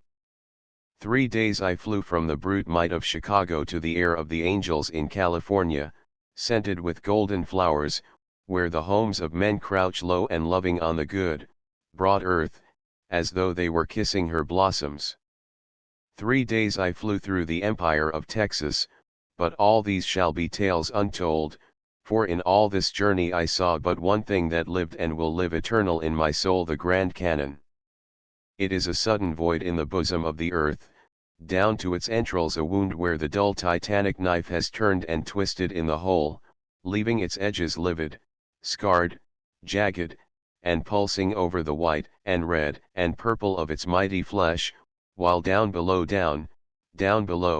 in black and severed vein, boils the dull and sullen flood of the Colorado. It is awful. There can be nothing like it. It is the earth and sky gone stark and raving mad. The mountains upwhirled, disbodied and inverted, stand on their peaks and throw their bowels to the sky. Their earth is air, their ether blood red rock and greened. You stand upon their roots and fall into their pinnacles, a mighty mile. Behold this mauve and purple mocking of time and space. See yonder peak. No human foot has trod it. Into that blue shadow only the eye of God has looked. Listen to the accents of that gorge which mutters, before Abraham was, I am. Is yonder wall a hedge of black, or is it the rampart between heaven and hell? I see greens, is it moss or giant pines? I see specks that may be boulders. Ever the winds sigh and drop into those sun-swept silences. Ever the gorge lies motionless, unmoved, until I fear. It is a grim thing, unholy, terrible. It is human, some mighty drama unseen, unheard, is playing there its tragedies or mocking comedy, and the laugh of endless years is shrieking onward from peak to peak, unheard, unechoed, and unknown. One throws a rock into the abyss. It gives back no sound. It falls on silence, the voice of its thunders cannot reach so far. It is not, it cannot be a mere, inert, unfeeling, brute fact, its grandeur is too serene, its beauty too divine. It is not red, and blue, and green, but, the shadows and the shades of all the world, glad colorings touched with a hesitant spiritual delicacy. What does it mean? What does it mean? Tell me, black and boiling water. It is not real. It is but shadows. The shading of eternity. Last night yonder tessellated palace was gloom dark, brooding thought and sin, while hither rose the mountains of the sun, golden, blazing, ensanguined. It was a dream. This blue and brilliant morning shows all those burning peaks alight, while here, shapeless, mistful, brood the shadowed towers. I have been down into the entrails of earth, down by straight and staring cliffs, down by sounding waters and sun-strewn meadows, down by green pastures and still waters, by great, steep chasms, down by the gnarled and twisted fists of God to the deep, sad moan of the yellow river that did this thing of wonder, a little winding river with death in its depth and a crown of glory in its flying hair. I have seen what eye of man was never meant to see. I have profaned the sanctuary. I have looked upon the dread disrobing of the night, and yet I live. Ere I hid my head she was standing in her cavern halls, glowing coldly westward. Her feet were blackness, her robes, empurpled, flowed mistily from shoulder down in formless folds of folds, her head, pine-crowned, was set with jeweled stars. I turned away and dreamed the canon the awful, its depths called, its heights shuddered. Then suddenly I arose and looked. Her robes were falling. At dim dawn they hung purplish green and black. Slowly she stripped them from her gaunt and shapely limbs, her cold, grey garments shot with shadows stood revealed. Down dropped the black-blue robes, grey-pearled and slipped, leaving a filmy, silken, misty thing, and underneath I glimpsed her limbs of utter light. My God! For what am I thankful this night? For nothing. For nothing but the most commonplace of commonplaces, a table of gentle women and gentlemen, soft-spoken, sweet-tempered, full of human sympathy, who made me, a stranger, one of them. Ours was a fellowship of common books, common knowledge, mighty aims. We could laugh and joke and think as friends, and the thing, the hateful, murderous, dirty thing which in American we call nigger hatred, was not only not there, it could not even be understood. It was a curious monstrosity at which civilized folk laughed or looked puzzled. There was no elegant and elaborate condescension of "we once had a colored servant, my father was an abolitionist, I've always been interested in your people." There was only the community of kindred souls, the delicate reverence for the thought that led, the quick deference to the guest. You left in quiet regret, knowing that they were not discussing you behind your back with lies and license. God. It was simply human decency, and I had to be thankful for it because I am an American Negro, and white America, with saving exceptions, is cruel to everything that has black blood, and this was Paris, in the years of salvation, 1919. Fellow blacks, we must join the democracy of Europe. Tau. Dim through the deepening dark of early afternoon, I saw its towers gloom dusky toward the murk of heaven. We wound in misty roads and dropped upon the city through the great throats of its walled bastions. There lay France, a strange, unknown, unfamiliar France. The city was dispossessed. Through its streets, its narrow, winding streets, old and low and dark, carven and quaint, poured thousands upon thousands of strange feet of khaki-clad foreigners, and the echoes threw back awkward syllables that were never French. Here was France beaten to her knees, yet fighting as never nation fought before, calling in her death agony across the seas till her help came, and with all its strut and careless braggadocio saved the worthiest nation of the world from the wickedest fate ever plotted by fools. Tim Brim was playing by the town pump. Tim Brim and the bugles of Harlem blared in the little streets of Marin in far Lorraine. The tiny streets were seas of mud. Dank mist and rain sifted through the cold air above the blue Moselle. Soldiers, soldiers everywhere, black soldiers, boys of Washington, Alabama, Philadelphia, Mississippi. Wild and sweet and wooing leapt the strains upon the air. French children gazed in wonder, women left their washing. Up in the window stood a black major, a captain, a teacher, and I with tears behind our smiling eyes. Tim Brim was playing by the town pump. The audience was framed in smoke. It rose ghost-like out of memories, bitter memories of the officer near dead of pneumonia, whose pain was lighted up by the nurses waiting to know whether he must be Jim Crowed with privates or not. Memories of that great last morning when the thunders of hell called the 92nd to its last drive. Memories of bitter humiliations, determined triumphs, great victories, and bugle calls that sounded from earth to heaven. Like memories framed in the breath of God, my audience peered in upon me, good, brown faces with great, kind, beautiful eyes, black soldiers of America rescuing beloved France, and the words came in praise and benediction there in the Y, with its little stock of cigarettes and candies and its rusty wood stove. Alors, said Madame, Cotter sunt morts for dead, for tall, strong sons dead for France, sons like the sweet and blue-eyed daughter who was hiding her brave smile in the dusk. It was a tiny stone house whose front window lipped the passing sidewalk wherever tramped the feet of black soldiers marching home.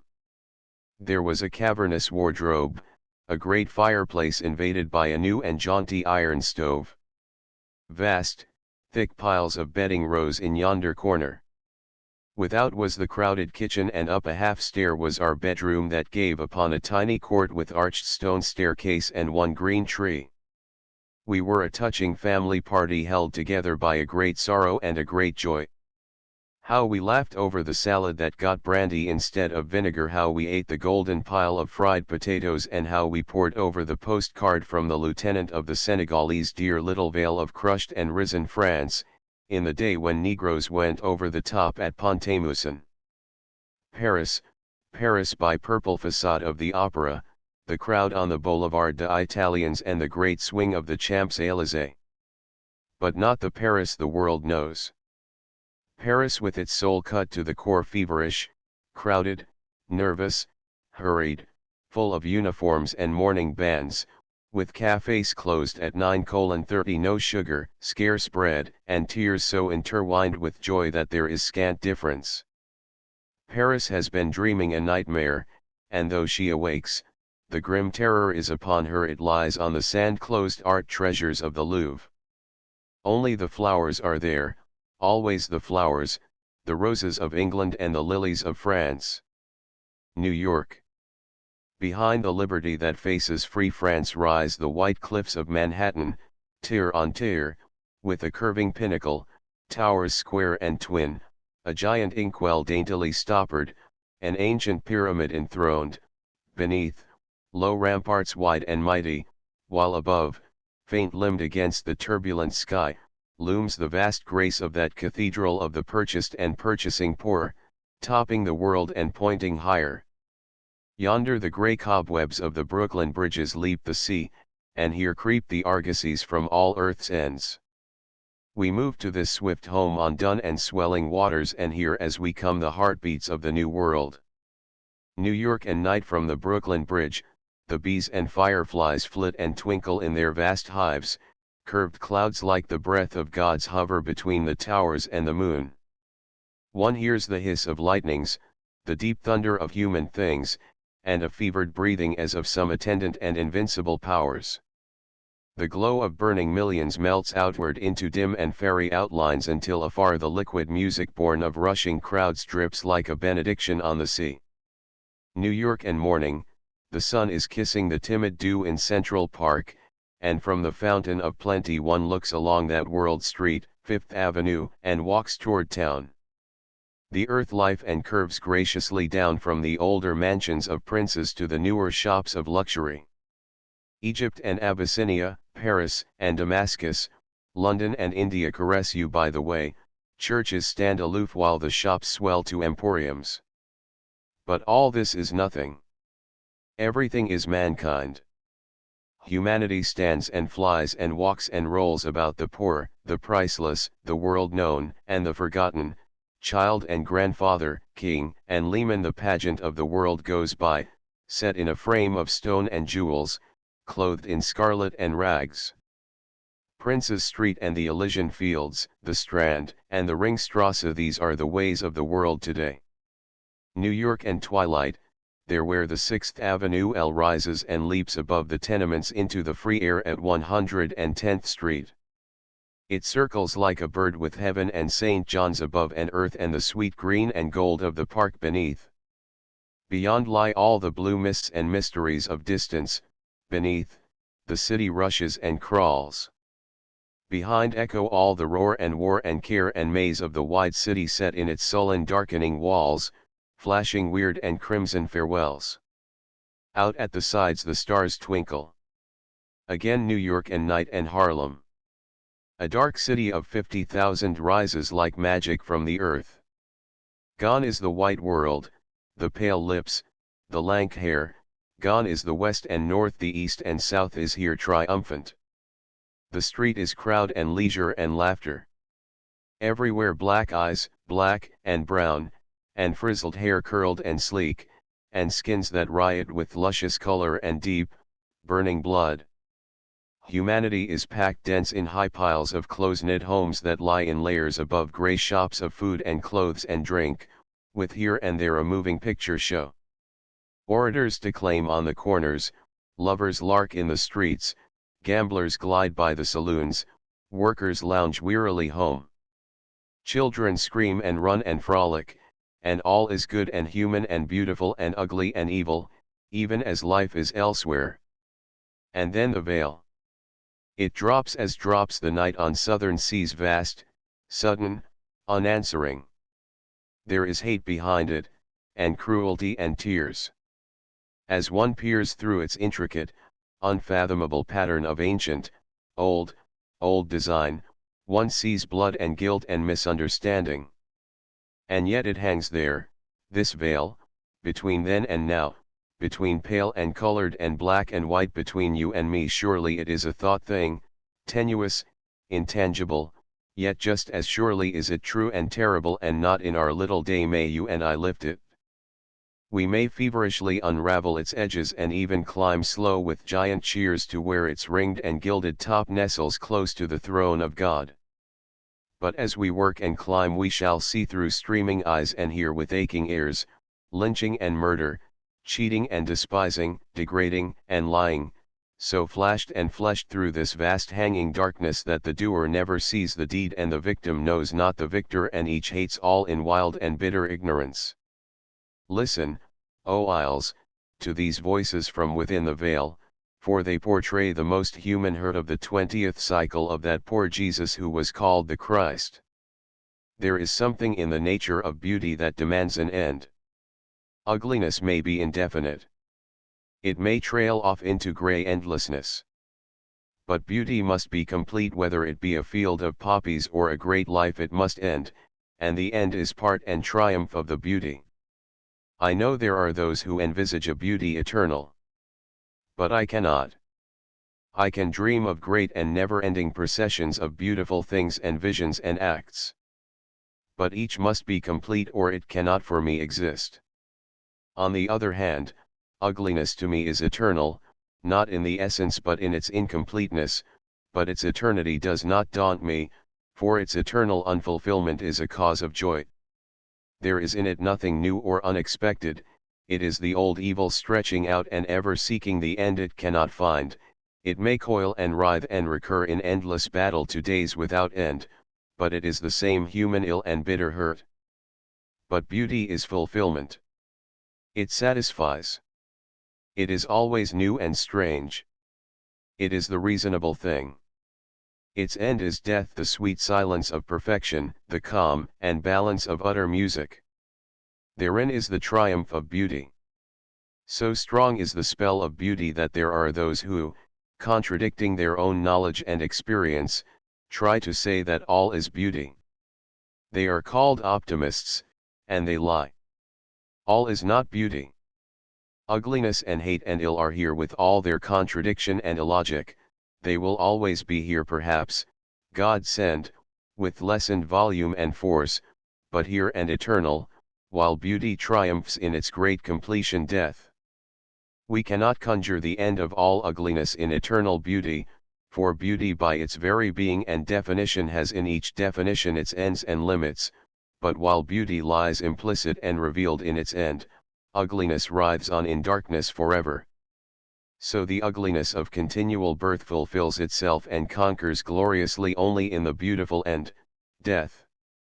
At last to us all comes happiness, there in the court of peace, where the dead lie so still and calm and good. If we were not dead we would lie and listen to the flowers grow. We would hear the birds sing and see how the rain rises and blushes and burns and pales and dies in beauty. We would see spring, summer, and the red riot of autumn, and then in winter, beneath the soft white snow, sleep and dream of dreams.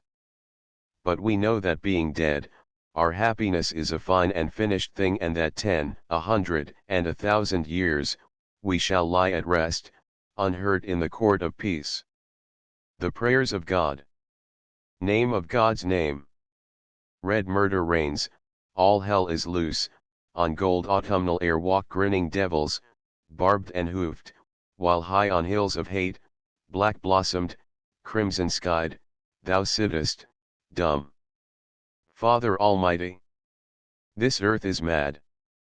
Palsied, our cunning hands, rotten, our gold, our argosies reel and stagger over empty seas, all the long aisles of thy great temples, God, stink with the entrails of our souls. And thou art dumb. Above the thunder of thy thunders, Lord, lightning thy lightnings, rings and roars the dark damnation of this hell of war. Red piles the pulp of hearts and heads and little children's hands. Allah. Elohim. Very God of God. Death is here. Dead are the living, deep dead the dead. Dying are earth's unborn, the babe's wide eyes of genius and of joy, poems and prayers, sun glows and earth songs, great pictured dreams, in marbled fantasies, high hymning heavens, all in this dread night writhe and shriek and choke and die this long ghost night while thou art dumb. Have mercy. Have mercy upon us, miserable sinners. Stand forth, unveil thy face, pour down the light that seethes above thy throne, and blaze this devil's dance to darkness. Hear. Speak. In Christ's great name I hear. Forgive me, God. Above the thunder I hear Kend, beneath the silence, now I hear. Wait, God, a little space. It is so strange to talk with thee alone. This gold? I took it. Is it thine? Forgive, I did not know. Blood.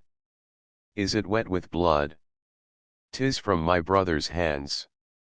I know, his hands are mine.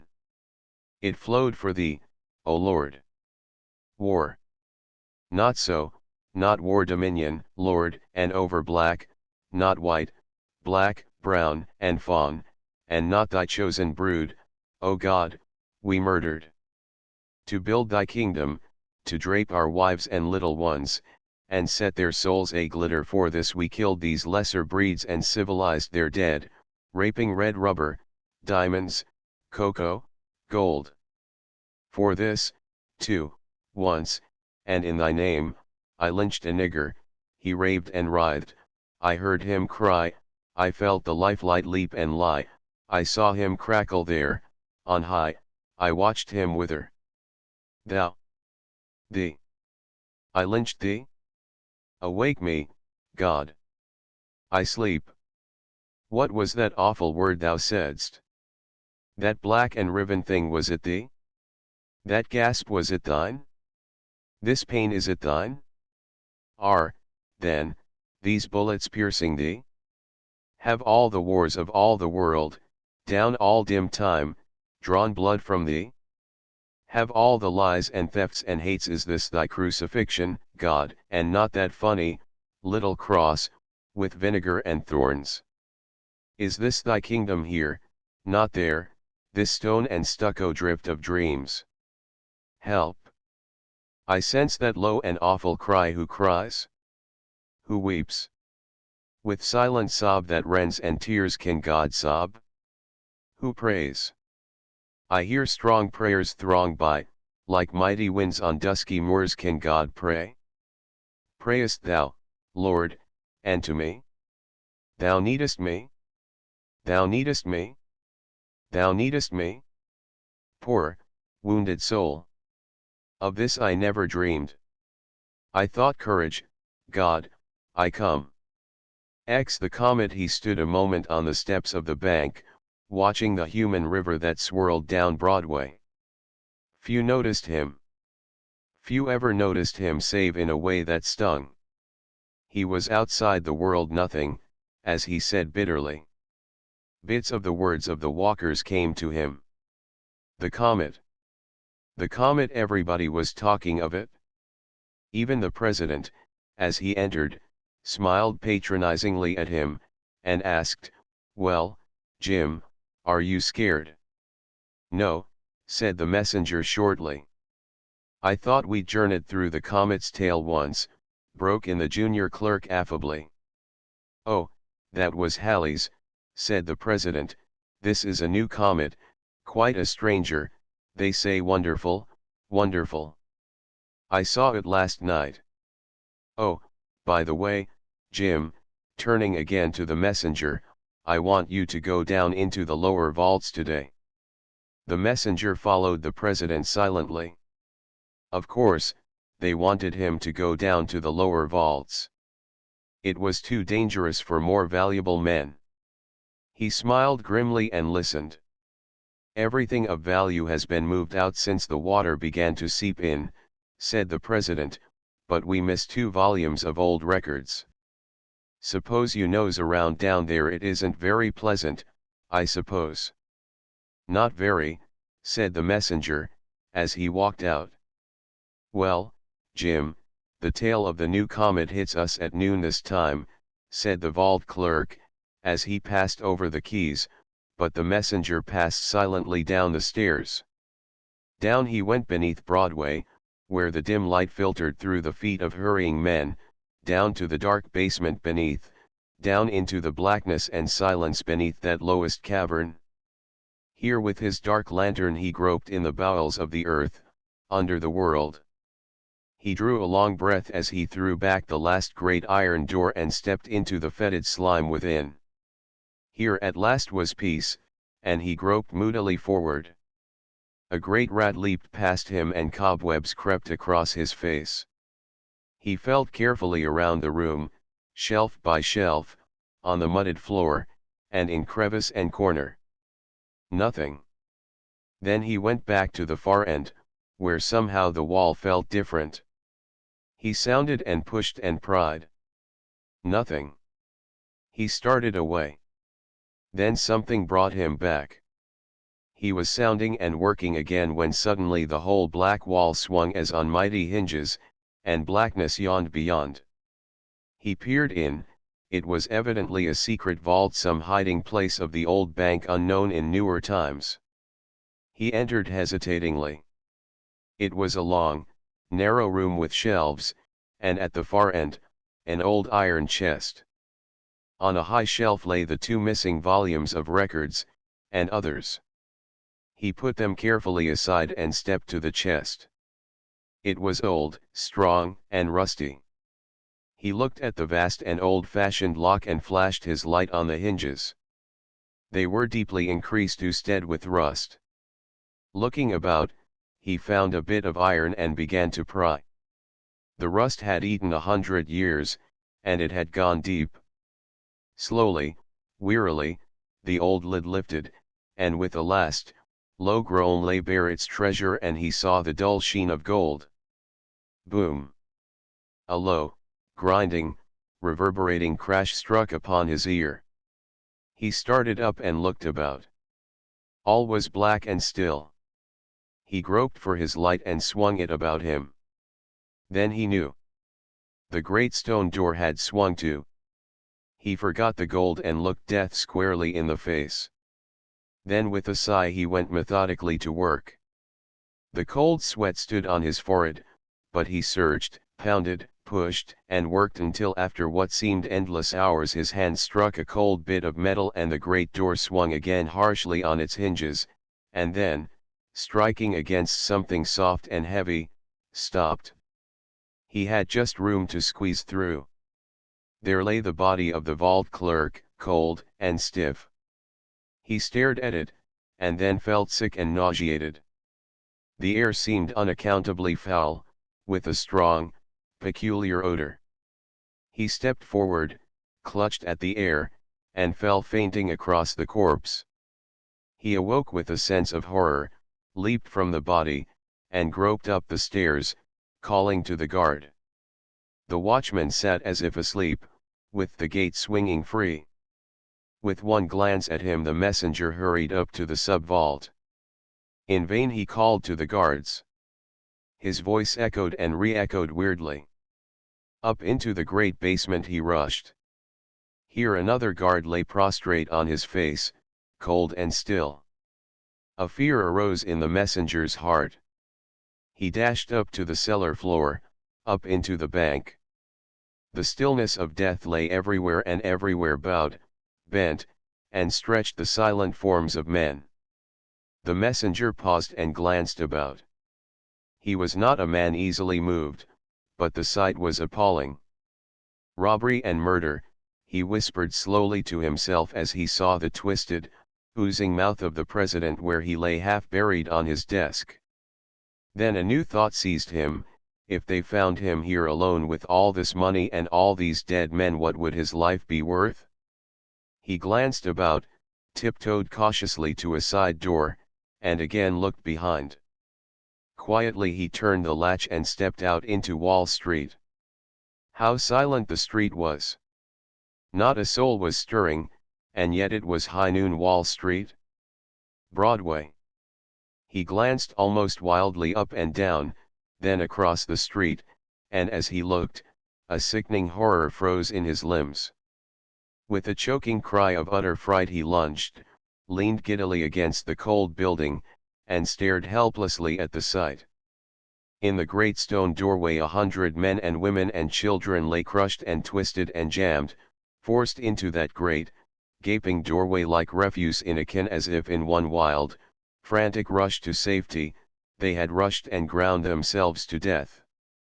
Slowly the messenger crept along the walls, wetting his parched mouth and trying to comprehend, stilling the tremor in his limbs and the rising terror in his heart. He met a businessman, silk hat and frock-coated, who had crept, too, along that smooth wall and stood now stone dead with wonder written on his lips. The messenger turned his eyes hastily away and sought the curb. A woman leaned wearily against the sign-post, her head bowed motionless on her lace and silken bosom. Before her stood a streetcar, silent, and within but the messenger but glanced and hurried on. A grimy newsboy sat in the gutter with the last edition in his uplifted hand. Danger, screamed its black headlines. Warnings wired around the world. The comet's tail sweeps past us at noon. Deadly gases expected. Closed doors and windows. Seek the cellar. The messenger read and staggered on. Far out from a window above, a girl lay with gasping face and sleevelets on her arms. On a store step sat a little, sweet-faced girl looking upward toward the skies, and in the carriage by her lay but the messenger looked no longer. The cords gave way, the terror burst in his veins, and with one great, gasping cry he sprang desperately forward and ran as only the frightened run, shrieking and fighting the air until with one last wail of pain he sank on the grass of Madison Square and lay prone and still. When he rose, he gave no glance at the still and silent forms on the benches, but, going to a fountain, bathed his face, then hiding himself in a corner away from the drama of death, he quietly gripped himself and thought the thing through. The comet had swept the earth and this was the end. Was everybody dead? He must search and see. He knew that he must steady himself and keep calm, or he would go insane. First he must go to a restaurant. He walked up Fifth Avenue to a famous hostelry and entered its gorgeous, ghost-haunted halls. He beat back the nausea, and, seizing a tray from dead hands, hurried into the street and ate ravenously, hiding to keep out the sights. Yesterday, they would not have served me, he whispered, as he forced the food down. Then he started up the street looking, peering, telephoning, ringing alarms, silent all. Was nobody, he dared not think the thought and hurried on. Suddenly he stopped still. He had forgotten. My God! How could he have forgotten? He must rush to the subway, then he almost laughed. No, a car, if he could find a Ford. He saw one. Gently he lifted off its burden, and took his place on the seat. He tested the throttle. There was gas. He glided off, shivering, and drove up the street. Everywhere stood, leaned, lounged, and lay the dead, in grim and awful silence. On he ran past an automobile, wrecked and overturned, past another, filled with a gay party whose smiles yet lingered on their death-struck lips, on past crowds and groups of cars, pausing by dead policemen. At 42nd Street he had to detour to Park Avenue to avoid the dead congestion. He came back on Fifth Avenue at 57th and flew past the plaza and by the park with its hushed babies and silent throng, until as he was rushing past 72nd Street he heard a sharp cry, and saw a living form leaning wildly out an upper window. He gasped. The human voice sounded in his ears like the voice of God. "Hello, help, in God's name," wailed the woman. "There's a dead girl in here and a man and see yonder dead men lying in the street and dead horses. For the love of God go and bring the officers," and the words trailed off into hysterical tears. He wheeled the car in a sudden circle, running over the still body of a child and leaping on the curb. Then he rushed up the steps and tried the door and rang violently. There was a long pause, but at last the heavy door swung back. They stared a moment in silence. She had not noticed before that he was a Negro. He had not thought of her as white. She was a woman of perhaps 25, rarely beautiful and richly gowned, with darkly golden hair, and jewels. Yesterday, he thought with bitterness, she would scarcely have looked at him twice. He would have been dirt beneath her silken feet. She stared at him. Of all the sorts of men she had pictured as coming to her rescue, she had not dreamed of one like him. Not that he was not human, but he dwelt in a world so far from hers, so infinitely far, that he seldom even entered her thought. Yet as she looked at him curiously he seemed quite commonplace and usual. He was a tall, dark working man of the better class, with a sensitive face trained to stolidity and a poor man's clothes and hands. His face was soft and slow and his manner at once cold and nervous, like fires long banked, but not out. So a moment each paused and gauged the other, then the thought of the dead world without rushed in and they started toward each other. "What has happened?" she cried. "Tell me." "Nothing stirs. All is silence. I see the dead strewn before my window as winnowed by the breath of God, and see she dragged him through great, silken hangings to where, beneath the sheen of mahogany and silver, a little French maid lay stretched in quiet, everlasting sleep, and near her a butler lay prone in his livery. The tears streamed down the woman's cheeks and she clung to his arm until the perfume of her breath swept his face and he felt the tremors racing through her body. I had been shut up in my dark room developing pictures of the comet which I took last night. When I came out I saw the dead." "What has happened?" she cried again. He answered slowly, "Something comet or devil swept across the earth this morning and many are dead." "Many? Very many. I have searched and I have seen no other living soul but you." She gasped and they stared at each other. "My father," she whispered. "Where is he?" "He started for the office." "Where is it?" "In the Metropolitan Tower." "Leave a note for him here and come." Then he stopped.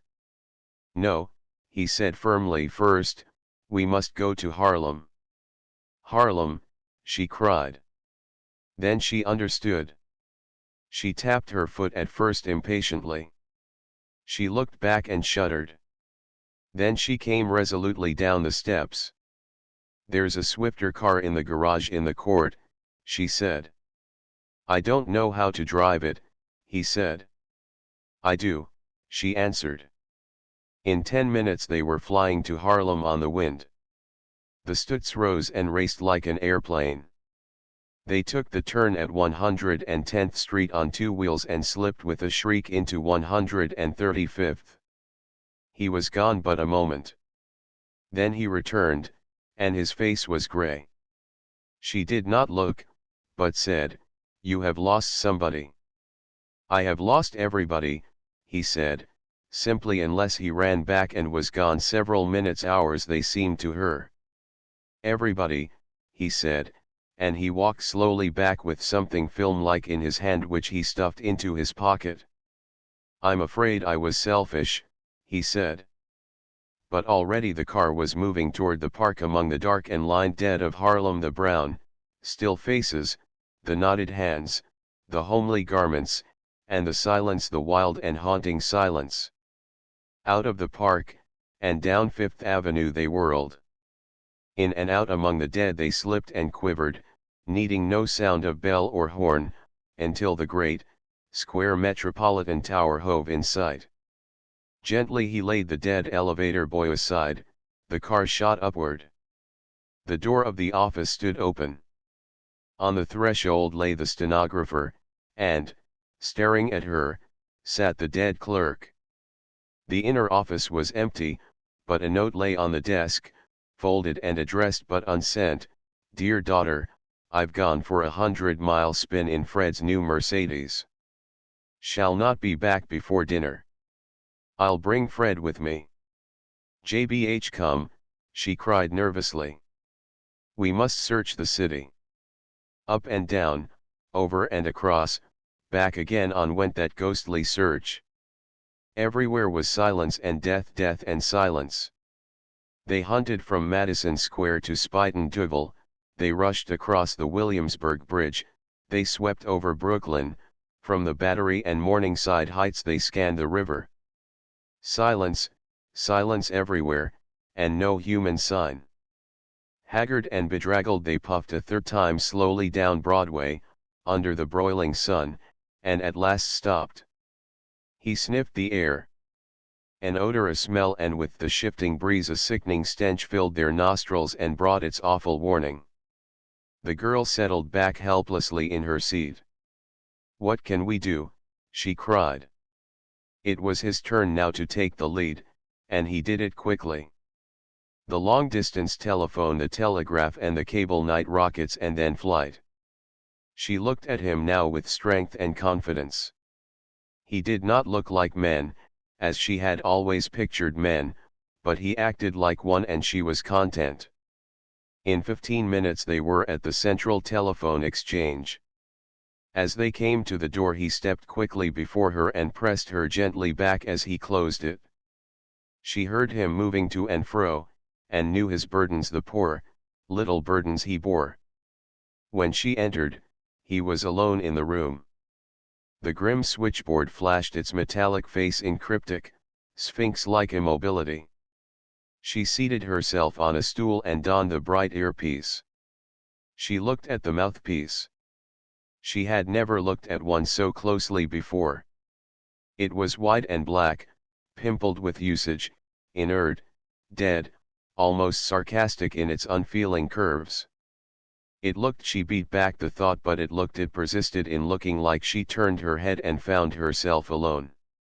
One moment she was terrified, then she thanked him silently for his delicacy and turned resolutely, with a quick intaking of breath. "Hello," she called in low tones. She was calling to the world. The world must answer. Would the world answer? Was the world silence?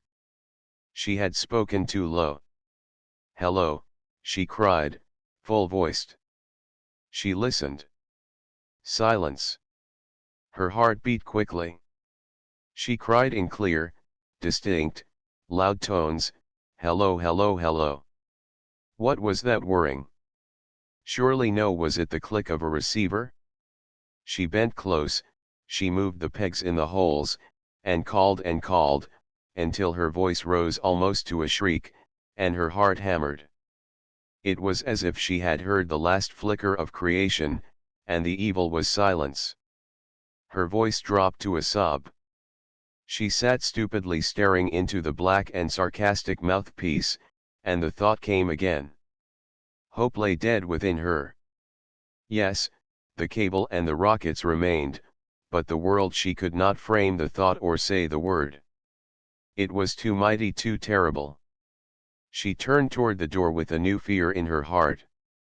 For the first time she seemed to realize that she was alone in the world with a stranger, with something more than a stranger, with a man alien in blood and culture, unknown, perhaps unknowable. It was awful. She must escape, she must fly, he must not see her again. Who knew what awful thoughts? She gathered her silken skirts deftly about her young, smooth limbs, listened, and glided into a side hall. A moment she shrank back, the hall lay filled with dead women, then she leaped to the door and tore at it, with bleeding fingers, until it swung wide. She looked out. He was standing at the top of the alley, silhouetted, tall and black, motionless. Was he looking at her or away? She did not know, she did not care. She simply leaped and ran until she found herself alone amid the dead and the tall ramparts of towering buildings. She stopped. She was alone. Alone. Alone on the streets, alone in the city, perhaps alone in the world. There crept in upon her the sense of deception, of creeping hands behind her back, of silent, moving things she could not see, of voices hushed in fearsome conspiracy. She looked behind and sideways, started at strange sounds and heard still stranger, until every nerve within her stood sharp and quivering, stretched to scream at the barest touch. She whirled and flew back, whimpering like a child, until she found that narrow alley again and the dark, silent figure silhouetted at the top. She stopped and rested, then she walked silently toward him, looked at him timidly, but he said nothing as he handed her into the car. Her voice caught as she whispered, "Not that." And he answered slowly, "No, not that." They climbed into the car. She bent forward on the wheel and sobbed, with great, dry, quivering sobs, as they flew toward the cable office on the east side, leaving the world of wealth and prosperity for the world of poverty and work. In the world behind them were death and silence, grave and grim, almost cynical, but always decent. Here it was hideous. It clothed itself in every ghastly form of terror, struggle, hate, and suffering. It lay wreathed in crime and squalor, greed and lust. Only in its dread and awful silence was it like to death everywhere. Yet as the two, flying and alone, looked upon the horror of the world, slowly, gradually, the sense of all-enveloping death deserted them. They seemed to move in a world silent and asleep, not dead. They moved in quiet reverence, lest somehow they wake these sleeping forms who had, at last, found peace. They moved in some solemn, worldwide Friedhof, above which some mighty arm had waved its magic wand. All nature slept until, and quick with the same startling thought, they looked into each other's eyes, he, ashen, and she, crimson, with unspoken thought. To both, the vision of a mighty beauty of vast, unspoken things, swelled in their souls, but they put it away. Great, dark coils of wire came up from the earth and down from the sun and entered this low layer of witchery. The gathered lightnings of the world centered here, binding with beams of light the ends of the earth. The doors gaped on the gloom within. He paused on the threshold. "Do you know the code?" she asked. "I know the call for help, we used it formerly at the bank." She hardly heard. She heard the lapping of the waters far below, the dark and restless waters, the cold and luring waters, as they called. He stepped within. Slowly she walked to the wall, where the water called below, and stood and waited. Long she waited, and he did not come. Then with a start she saw him, too, standing beside the black waters. Slowly he removed his coat and stood there silently. She walked quickly to him and laid her hand on his arm. He did not start or look. The waters lapped on in luring, deadly rhythm.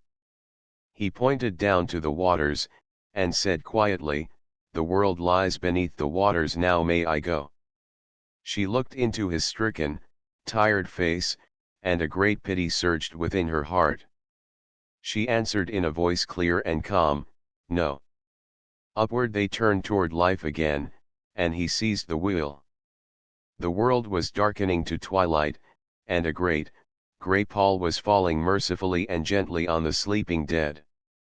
The ghastly glare of reality seemed replaced with the dream of some vast romance.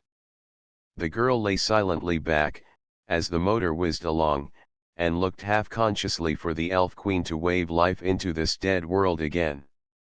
She forgot to wonder at the quickness with which he had learned to drive her car. It seemed natural. And then as they whirled and swung into Madison Square and at the door of the Metropolitan Tower, she gave a low cry, and her eyes were great. Perhaps she had seen the elf queen? The man led her to the elevator of the tower and deftly they ascended. In her father's office they gathered rugs and chairs, and he wrote a note and laid it on the desk. Then they ascended to the roof and he made her comfortable. For a while she rested and sank to dreamy somnolence, watching the worlds above and wondering. Below lay the dark shadows of the city and afar was the shining of the sea. She glanced at him timidly as he set food before her and took a shawl and wound her in it, touching her reverently, yet tenderly. She looked up at him with thankfulness in her eyes, eating what he served. He watched the city. She watched him. He seemed very human, very near now. "Have you had to work hard?" she asked softly. "Always," he said. "I have always been idle," she said. "I was rich. I was poor," he almost echoed. "The rich and the poor are met together," she began, and he finished, "The Lord is the maker of them all." "Yes," she said slowly, and how foolish our human distinctions seem now, looking down to the great dead city stretched below, swimming in unlightened shadows. Yes, I was not human, yesterday, he said. She looked at him. And your people were not my people, she said, but today she paused. He was a man no more, but he was in some larger sense a gentleman, sensitive, kindly, chivalrous, everything save his hands and his face. Yet yesterday death, the leveler, he muttered. And the revealer, she whispered gently, rising to her feet with great eyes. He turned away, and after fumbling a moment sent a rocket into the darkening air. It arose, shrieked, and flew up, a slim path of light, and scattering its stars abroad, dropped on the city below. She scarcely noticed it. A vision of the world had risen before her. Slowly the mighty prophecy of her destiny overwhelmed her. Above the dead past hovered the angel of Annunciation. She was no mere woman. She was neither high nor low, white nor black, rich nor poor. She was primal woman, mighty mother of all men to come and bride of life.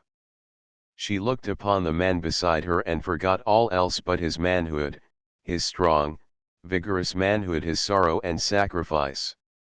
She saw him glorified. He was no longer a thing apart, a creature below, a strange outcast of another clime and blood, but her brother humanity incarnate, Son of God and great All-Father of the race to be. He did not glimpse the glory in her eyes, but stood looking outward toward the sea and sending rocket after rocket into the unanswering darkness. Dark purple clouds lay banked and billowed in the west. Behind them and all around, the heavens glowed in dim, weird radiance that suffused the darkening world and made almost a minor music. Suddenly, as though gathered back in some vast hand, the great cloud curtain fell away. Low on the horizon lay a long, white star, mystic, wonderful. And from it fled upward to the pole, like some wan bridal veil, a pale, wide sheet of flame that lighted all the world and dimmed the stars. In fascinated silence the man gazed at the heavens and dropped his rockets to the floor. Memories of memories stirred to life in the dead recesses of his mind. The shackles seemed to rattle and fall from his soul. Up from the crass and crushing and cringing of his caste leaped the lone majesty of kings long dead. He arose within the shadows, tall, straight, and stern, with power in his eyes and ghostly scepters hovering to his grasp. It was as though some mighty pharaoh lived again, or curled Assyrian lord. He turned and looked upon the lady, and found her gazing straight at him. Silently, immovably, they saw each other face to face, eye to eye. Their souls lay naked to the night. It was not lust, it was not love, it was some vaster, mightier thing that needed neither touch of body nor thrill of soul. It was a thought divine, splendid. Slowly, noiselessly, they moved toward each other, the heavens above, the seas around, the city grim and dead below. He loomed from out the velvet shadows vast and dark. Pearl white and slender, she shone beneath the stars. She stretched her jeweled hands abroad. He lifted up his mighty arms, and they cried each to the other, almost with one voice, "The world is dead. Long live the honk! Honk!" Hoarse and sharp the cry of a motor drifted clearly up from the silence below. They started backward with the cry and gazed upon each other with eyes that faltered and fell, with blood that boiled. Honk! Honk! Honk! Honk! Came the mad cry again, and almost from their feet a rocket blazed into the air and scattered its stars upon them. She covered her eyes with her hands, and her shoulders heaved. He dropped and bowed, groped blindly on his knees about the floor. A blue flame spluttered lazily after an age, and she heard the scream of an answering rocket as it flew. Then they stood still as death, looking to opposite ends of the earth. Clang crash clang. The roar and ring of swift elevators shooting upward from below made the great tower tremble. A murmur and babble of voices swept in upon the night. All over the once dead city the lights blinked, flickered, and flamed, and then with a sudden clanging of doors the entrance to the platform was filled with men, and one with white and flying hair rushed to the girl and lifted her to his breast. "My daughter," he sobbed. Behind him hurried a younger, comelier man, carefully clad in motor costume, who bent above the girl with passionate solicitude and gazed into her staring eyes until they narrowed and dropped and her face flushed deeper and deeper crimson. "Julia," he whispered, "my darling, I thought you were gone forever." She looked up at him with strange, searching eyes. "Fred," she murmured, almost vaguely, "is the world gone?" "Only New York," he answered, "it is terrible awful." "You know, but how did you escape? How have you endured this horror? Are you well?" "Unharmed." "Unharmed," she said. "And this man here?" he asked, encircling her drooping form with one arm and turning toward the Negro. Suddenly he stiffened and his hand flew to his hip. "Why," he snarled. "It's a nigger, Julia." Has he dared? She lifted her head and looked at her late companion curiously and then dropped her eyes with a sigh. "He has dared to rescue me," she said quietly, "and I thank him much." But she did not look at him again. As the couple turned away, the father drew a roll of bills from his pockets. "Here, my good fellow," he said, thrusting the money into the man's hands, "take that. What's your name?" "Jim Davis," came the answer, hollow-voiced. "Well, Jim, I thank you. I've always liked your people. If you ever want a job, call on me." And they were gone. The crowd poured up and out of the elevators, talking and whispering. Who was it? Are they alive? How many? 2. Who was saved? A white girl and a nigger. There she goes. A nigger? Where is he? Let's lynch the damned. Shut up, he's all right, he saved her. Saved hell? He had no business. Here he comes. Into the glare of the electric lights the colored man moved slowly, with the eyes of those that walk and sleep. "Well, what do you think of that?" cried a bystander. "Of all New York, just a white girl and a nigger." The colored man heard nothing. He stood silently beneath the glare of the light, gazing at the money in his hand and shrinking as he gazed. Slowly he put his other hand into his pocket and brought out a baby's filmy cap, and gazed again. A woman mounted to the platform and looked about, shading her eyes. She was brown, small, and toil-worn, and in one arm lay the corpse of a dark baby. The crowd parted and her eyes fell on the colored man. With a cry she tottered toward him. "Jim!" He whirled and, with a sob of joy, caught her in his arms. A hymn to the peoples, O truce of God, and primal meeting of the sons of man, foreshadowing the union of the world. From all the ends of earth we come. Old Night, the elder sister of the day, mother of dawn in the golden east, meets in the misty twilight with her brood, pale and black, tawny, red, and brown, the mighty human rainbow of the world, spanning its wilderness of storm. Softly in sympathy the sunlight falls, rare is the radiance of the moon, and on the darkest midnight blaze the stars, the far-flown shadows of whose brilliance drop like a dream on the dim shores of time, forecasting days that are to these as day to night. So sit we all as one. So, gloomed in tall and stone-swathed groves, the Buddha walks with Christ. And Al-Quran and Bible both be holy. Almighty Word. In this thine awful sanctuary, first and flame-haunted city of the widened world, assoil us, Lord of lands and seas.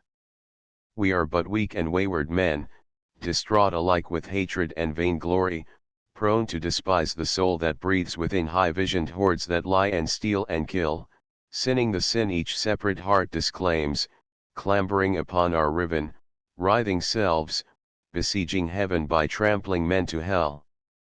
We be blood guilty. Lo, our hands be red. Not one may blame the other in this sin. But here in the white silence of the dawn, before the womb of time, with bowed hearts all flame and shame, we face the birth pangs of a world, we hear the stifled cry of nations all but born, the wail of women ravished of their stunted brood. We see the nakedness of toil, the poverty of wealth, we know the anarchy of empire, and doleful death of life. And hearing, seeing, knowing all, we cry, save us, world spirit, from our lesser selves. Grant us that war and hatred cease, reveal our souls in every race and hue. Help us, O human God, in this thy truce, to make humanity divine. End of the Project Gutenberg ebook. Darkwater, Voices from Within the Veil. Updated editions will replace the previous one. The old editions will be renamed. Creating the works from print editions not protected by U.S. copyright law means that no one owns a United States copyright in these works, so the Foundation, and you, can copy and distribute it in the United States without permission and without paying copyright royalties. Special rules, set forth in the General Terms of Use part of this license, apply to copying and distributing Project Gutenberg trademark electronic works to protect the Project Gutenberg trademark concept and trademark. Project Gutenberg is a registered trademark, and may not be used if you charge for an ebook, except by following the terms of the trademark license, including paying royalties for use of the Project Gutenberg trademark. If you do not charge anything for copies of this ebook, complying with the trademark license is very easy. You may use this ebook for nearly any purpose, such as creation of derivative works, reports, performances, and research. Project Gutenberg ebooks may be modified and printed and given away. You may do practically anything in the United States with ebooks not protected by U.S. copyright law. Redistribution is subject to the trademark license, especially commercial redistribution. Start, full license. The full Project Gutenberg license. Please read this before you distribute or use this work to protect the Project Gutenberg trademark mission of promoting the free distribution of electronic works, by using or distributing this work, or any other work associated in any way with the phrase Project Gutenberg. You agree to comply with all the terms of the full Project Gutenberg trademark license available with this file or online at www.gutenberg.org/license. Section 1. General Terms of Use and Redistributing Project Gutenberg Trademark Electronic Works 1.a. By reading or using any part of this Project Gutenberg trademark electronic work, you indicate that you have read, understand, agree to and accept all the terms of this license and intellectual property, trademark/copyright, agreement. If you do not agree to abide by all the terms of this agreement, you must cease using and return or destroy all copies of Project Gutenberg trademark electronic works in your possession. If you paid a fee for obtaining a copy of or access to a Project Gutenberg trademark electronic work and you do not agree to be bound by the terms of this agreement, you may obtain a refund from the person or entity to whom you paid the fee as set forth in paragraph 1.e.8. 1.b. Project Gutenberg is a registered trademark. It may only be used on or associated in any way with an electronic work by people who agree to be bound by the terms of this agreement. There are a few things that you can do with most Project Gutenberg trademark electronic works even without complying with the full terms of this agreement. See paragraph 1.c below. There are a lot of things you can do with Project Gutenberg trademark electronic works if you follow the terms of this agreement and help preserve free future access to Project Gutenberg trademark electronic works. See paragraph 1.e below. 1.c. The Project Gutenberg Literary Archive Foundation, The Foundation or PGLOF, owns a compilation copyright in the collection of Project Gutenberg trademark electronic works. Nearly all the individual works in the collection are in the public domain in the United States.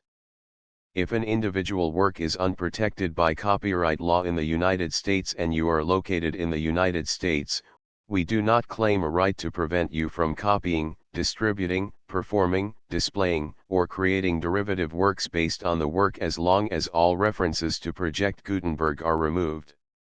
Of course, we hope that you will support the Project Gutenberg trademark mission of promoting free access to electronic works by freely sharing Project Gutenberg trademark works in compliance with the terms of this agreement for keeping the Project Gutenberg trademark name associated with the work.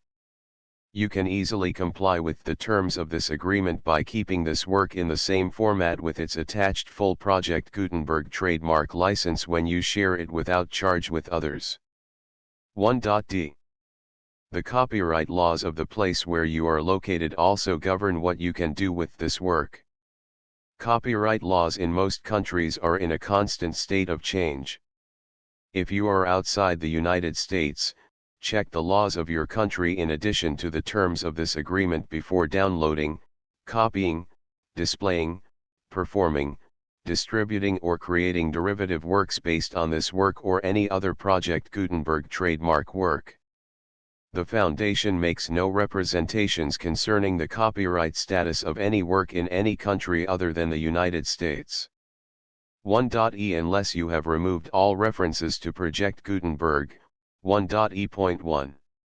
The following sentence, with active links to, or other immediate access to, the full Project Gutenberg trademark license must appear prominently whenever any copy of a Project Gutenberg trademark work, any work on which the phrase Project Gutenberg appears, or with which the phrase Project Gutenberg is associated, is accessed, displayed, performed, viewed, copied or distributed.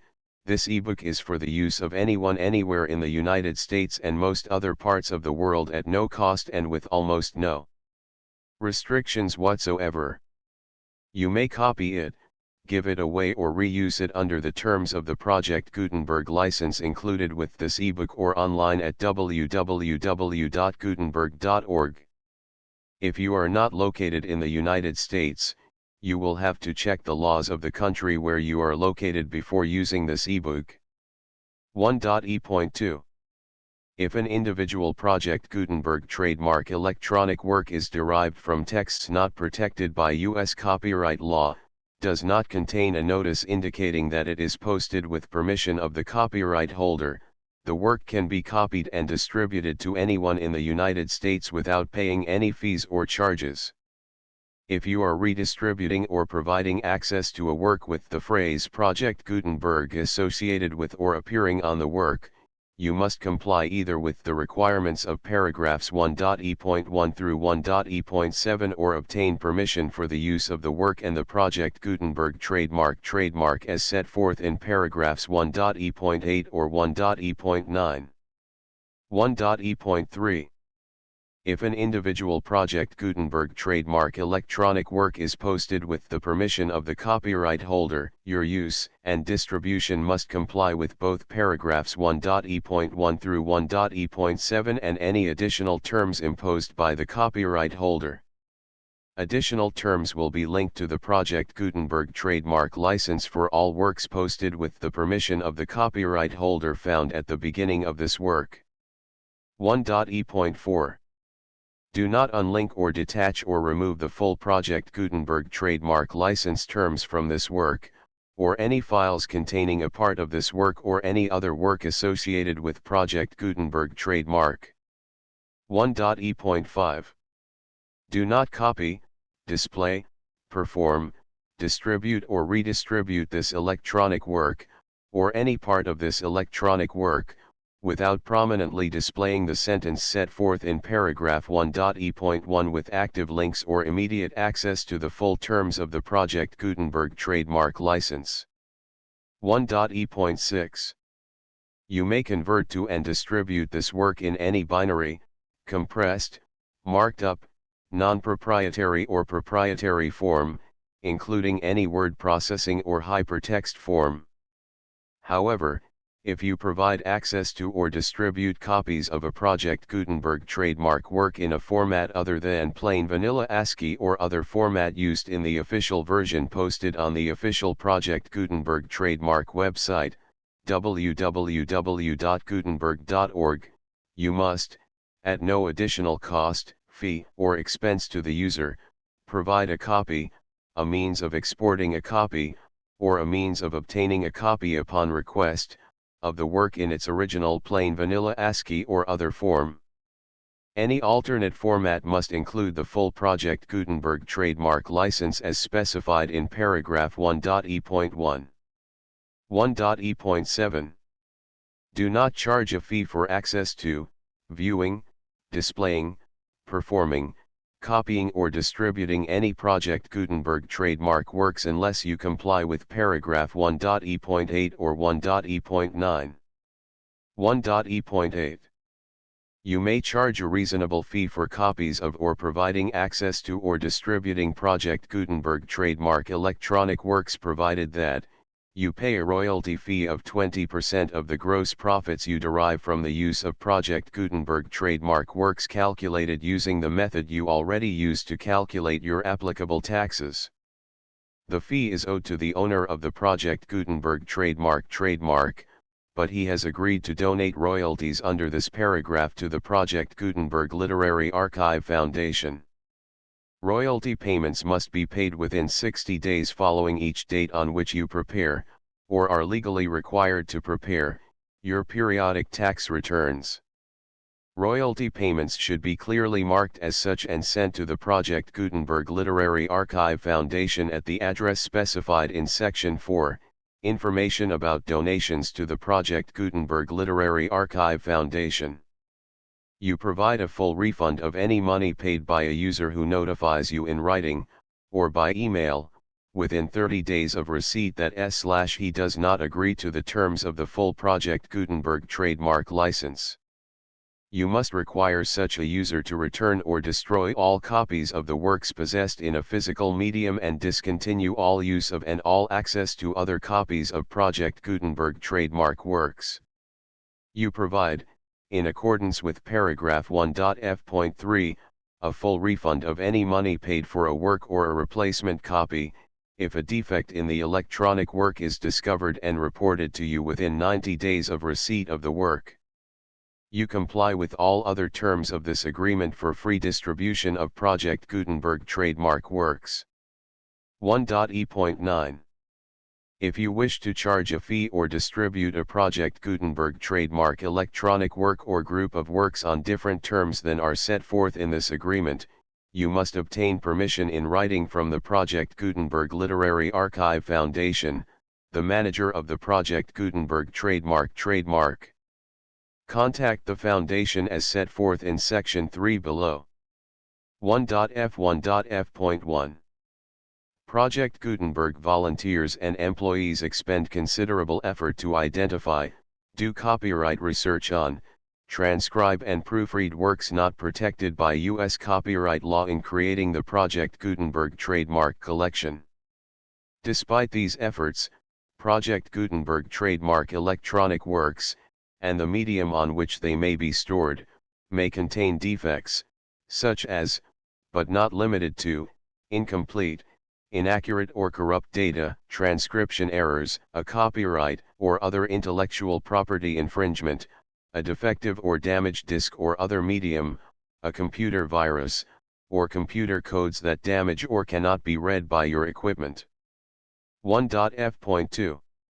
Limited warranty, disclaimer of damages, except for the right of replacement or refund described in paragraph 1.f.3, the Project Gutenberg Literary Archive Foundation, the owner of the Project Gutenberg trademark, and any other party distributing a Project Gutenberg trademark electronic work under this agreement, disclaim all liability to you for damages, costs, and expenses, including legal fees. You agree that you have no remedies for negligence, strict liability, breach of warranty or breach of contract except those provided in paragraph 1.f.3. You agree that the foundation, the trademark owner, and any distributor under this agreement will not be liable to you for actual, direct, indirect, consequential, punitive, or incidental damages even if you give notice of the possibility of such damage. 1.f.3. Limited right of replacement or refund. If you discover a defect in this electronic work within 90 days of receiving it, you can receive a refund of the money, if any, you paid for it by sending a written explanation to the person you received the work from. If you received the work on a physical medium, you must return the medium with your written explanation. The person or entity that provided you with the defective work may elect to provide a replacement copy in lieu of a refund. If you received the work electronically, the person or entity providing it to you may choose to give you a second opportunity to receive the work electronically in lieu of a refund. If the second copy is also defective, you may demand a refund in writing without further opportunities to fix the problem. 1.f.4. Except for the limited right of replacement or refund set forth in paragraph 1.f.3, this work is provided to you as is, with no other warranties of any kind, express or implied, including but not limited to warranties of merchantability or fitness for any purpose. 1.f.5. Some states do not allow disclaimers of certain implied warranties or the exclusion or limitation of certain types of damages. If any disclaimer or limitation set forth in this agreement violates the law of the state applicable to this agreement, the agreement shall be interpreted to make the maximum disclaimer or limitation permitted by the applicable state law. The invalidity or unenforceability of any provision of this agreement shall not void the remaining provisions. 1.f.6. Indemnity. You agree to indemnify and hold the foundation, the trademark owner, any agent or employee of the foundation, anyone providing copies of Project Gutenberg trademark electronic works in accordance with this agreement, and any volunteers associated with the production, promotion, and distribution of Project Gutenberg trademark electronic works, harmless from all liability, costs, and expenses, including legal fees, that arise directly or indirectly from any of the following which you do or cause to occur. A. Distribution of this or any Project Gutenberg trademark work. B. Alteration, modification, or additions or deletions to any Project Gutenberg trademark work, and C. Any defect you cause. Section 2. Information about the mission of Project Gutenberg trademark. Project Gutenberg trademark is synonymous with the free distribution of electronic works in formats readable by the widest variety of computers including obsolete, old, middle-aged, and new computers. It exists because of the efforts of hundreds of volunteers and donations from people in all walks of life. Volunteers and financial support to provide volunteers with the assistance they need are critical to reaching Project Gutenberg trademark's goals and ensuring that the Project Gutenberg trademark collection will remain freely available for generations to come. In 2001, the Project Gutenberg Literary Archive Foundation was created to provide a secure and permanent future for Project Gutenberg trademark and future generations. To learn more about the Project Gutenberg Literary Archive Foundation and how your efforts and donations can help, see sections 3 and 4 and the Foundation information page at www.gutenberg.org. Section 3. Information about the Project Gutenberg Literary Archive Foundation. The Project Gutenberg Literary Archive Foundation is a non-profit 501(c)(3) educational corporation organized under the laws of the state of Mississippi and granted tax-exempt status by the Internal Revenue Service. The Foundation's IN or federal tax identification number is 64-6221541. Contributions to the Project Gutenberg Literary Archive Foundation are tax-deductible to the full extent permitted by U.S. federal laws and your state's laws. The Foundation's business office is located at 809 North 1500 West, Salt Lake City, Utah 841-16801-596-1887. Email contact links and up-to-date contact information can be found at the Foundation's website and official page at www.gutenberg.org/contact section 4. Information about donations to the Project Gutenberg Literary Archive Foundation. Project Gutenberg trademark depends upon and cannot survive without widespread public support and donations to carry out its mission of increasing the number of public domain and licensed works that can be freely distributed in machine-readable form accessible by the widest array of equipment including outdated equipment. Many small donations, $1 to $5,000, are particularly important to maintaining tax-exempt status with the IRS. The Foundation is committed to complying with the laws regulating charities and charitable donations in all 50 states of the United States. Compliance requirements are not uniform and it takes a considerable effort, much paperwork, and many fees to meet and keep up with these requirements. We do not solicit donations in locations where we have not received written confirmation of compliance. To send donations or determine the status of compliance for any particular state, visit www.gutenberg.org/donate. While we cannot and do not solicit contributions from states where we have not met the solicitation requirements, we know of no prohibition against accepting unsolicited donations from donors in such states who approach us with offers to donate. International donations are gratefully accepted, but we cannot make any statements concerning tax treatment of donations received from outside the United States. U.S. laws alone swamp our small staff. Please check the Project Gutenberg web pages for current donation methods and addresses. Donations are accepted in a number of other ways including checks, online payments, and credit card donations. To donate, please visit www.gutenberg.org/donate. Section 5. General information about Project Gutenberg trademark electronic works. Professor Michael S. Hart was the originator of the Project Gutenberg trademark concept of a library of electronic works that could be freely shared with anyone.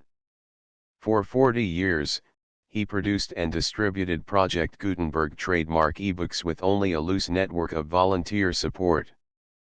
Project Gutenberg trademark ebooks are often created from several printed editions, all of which are confirmed as not protected by copyright in the U.S. unless a copyright notice is included.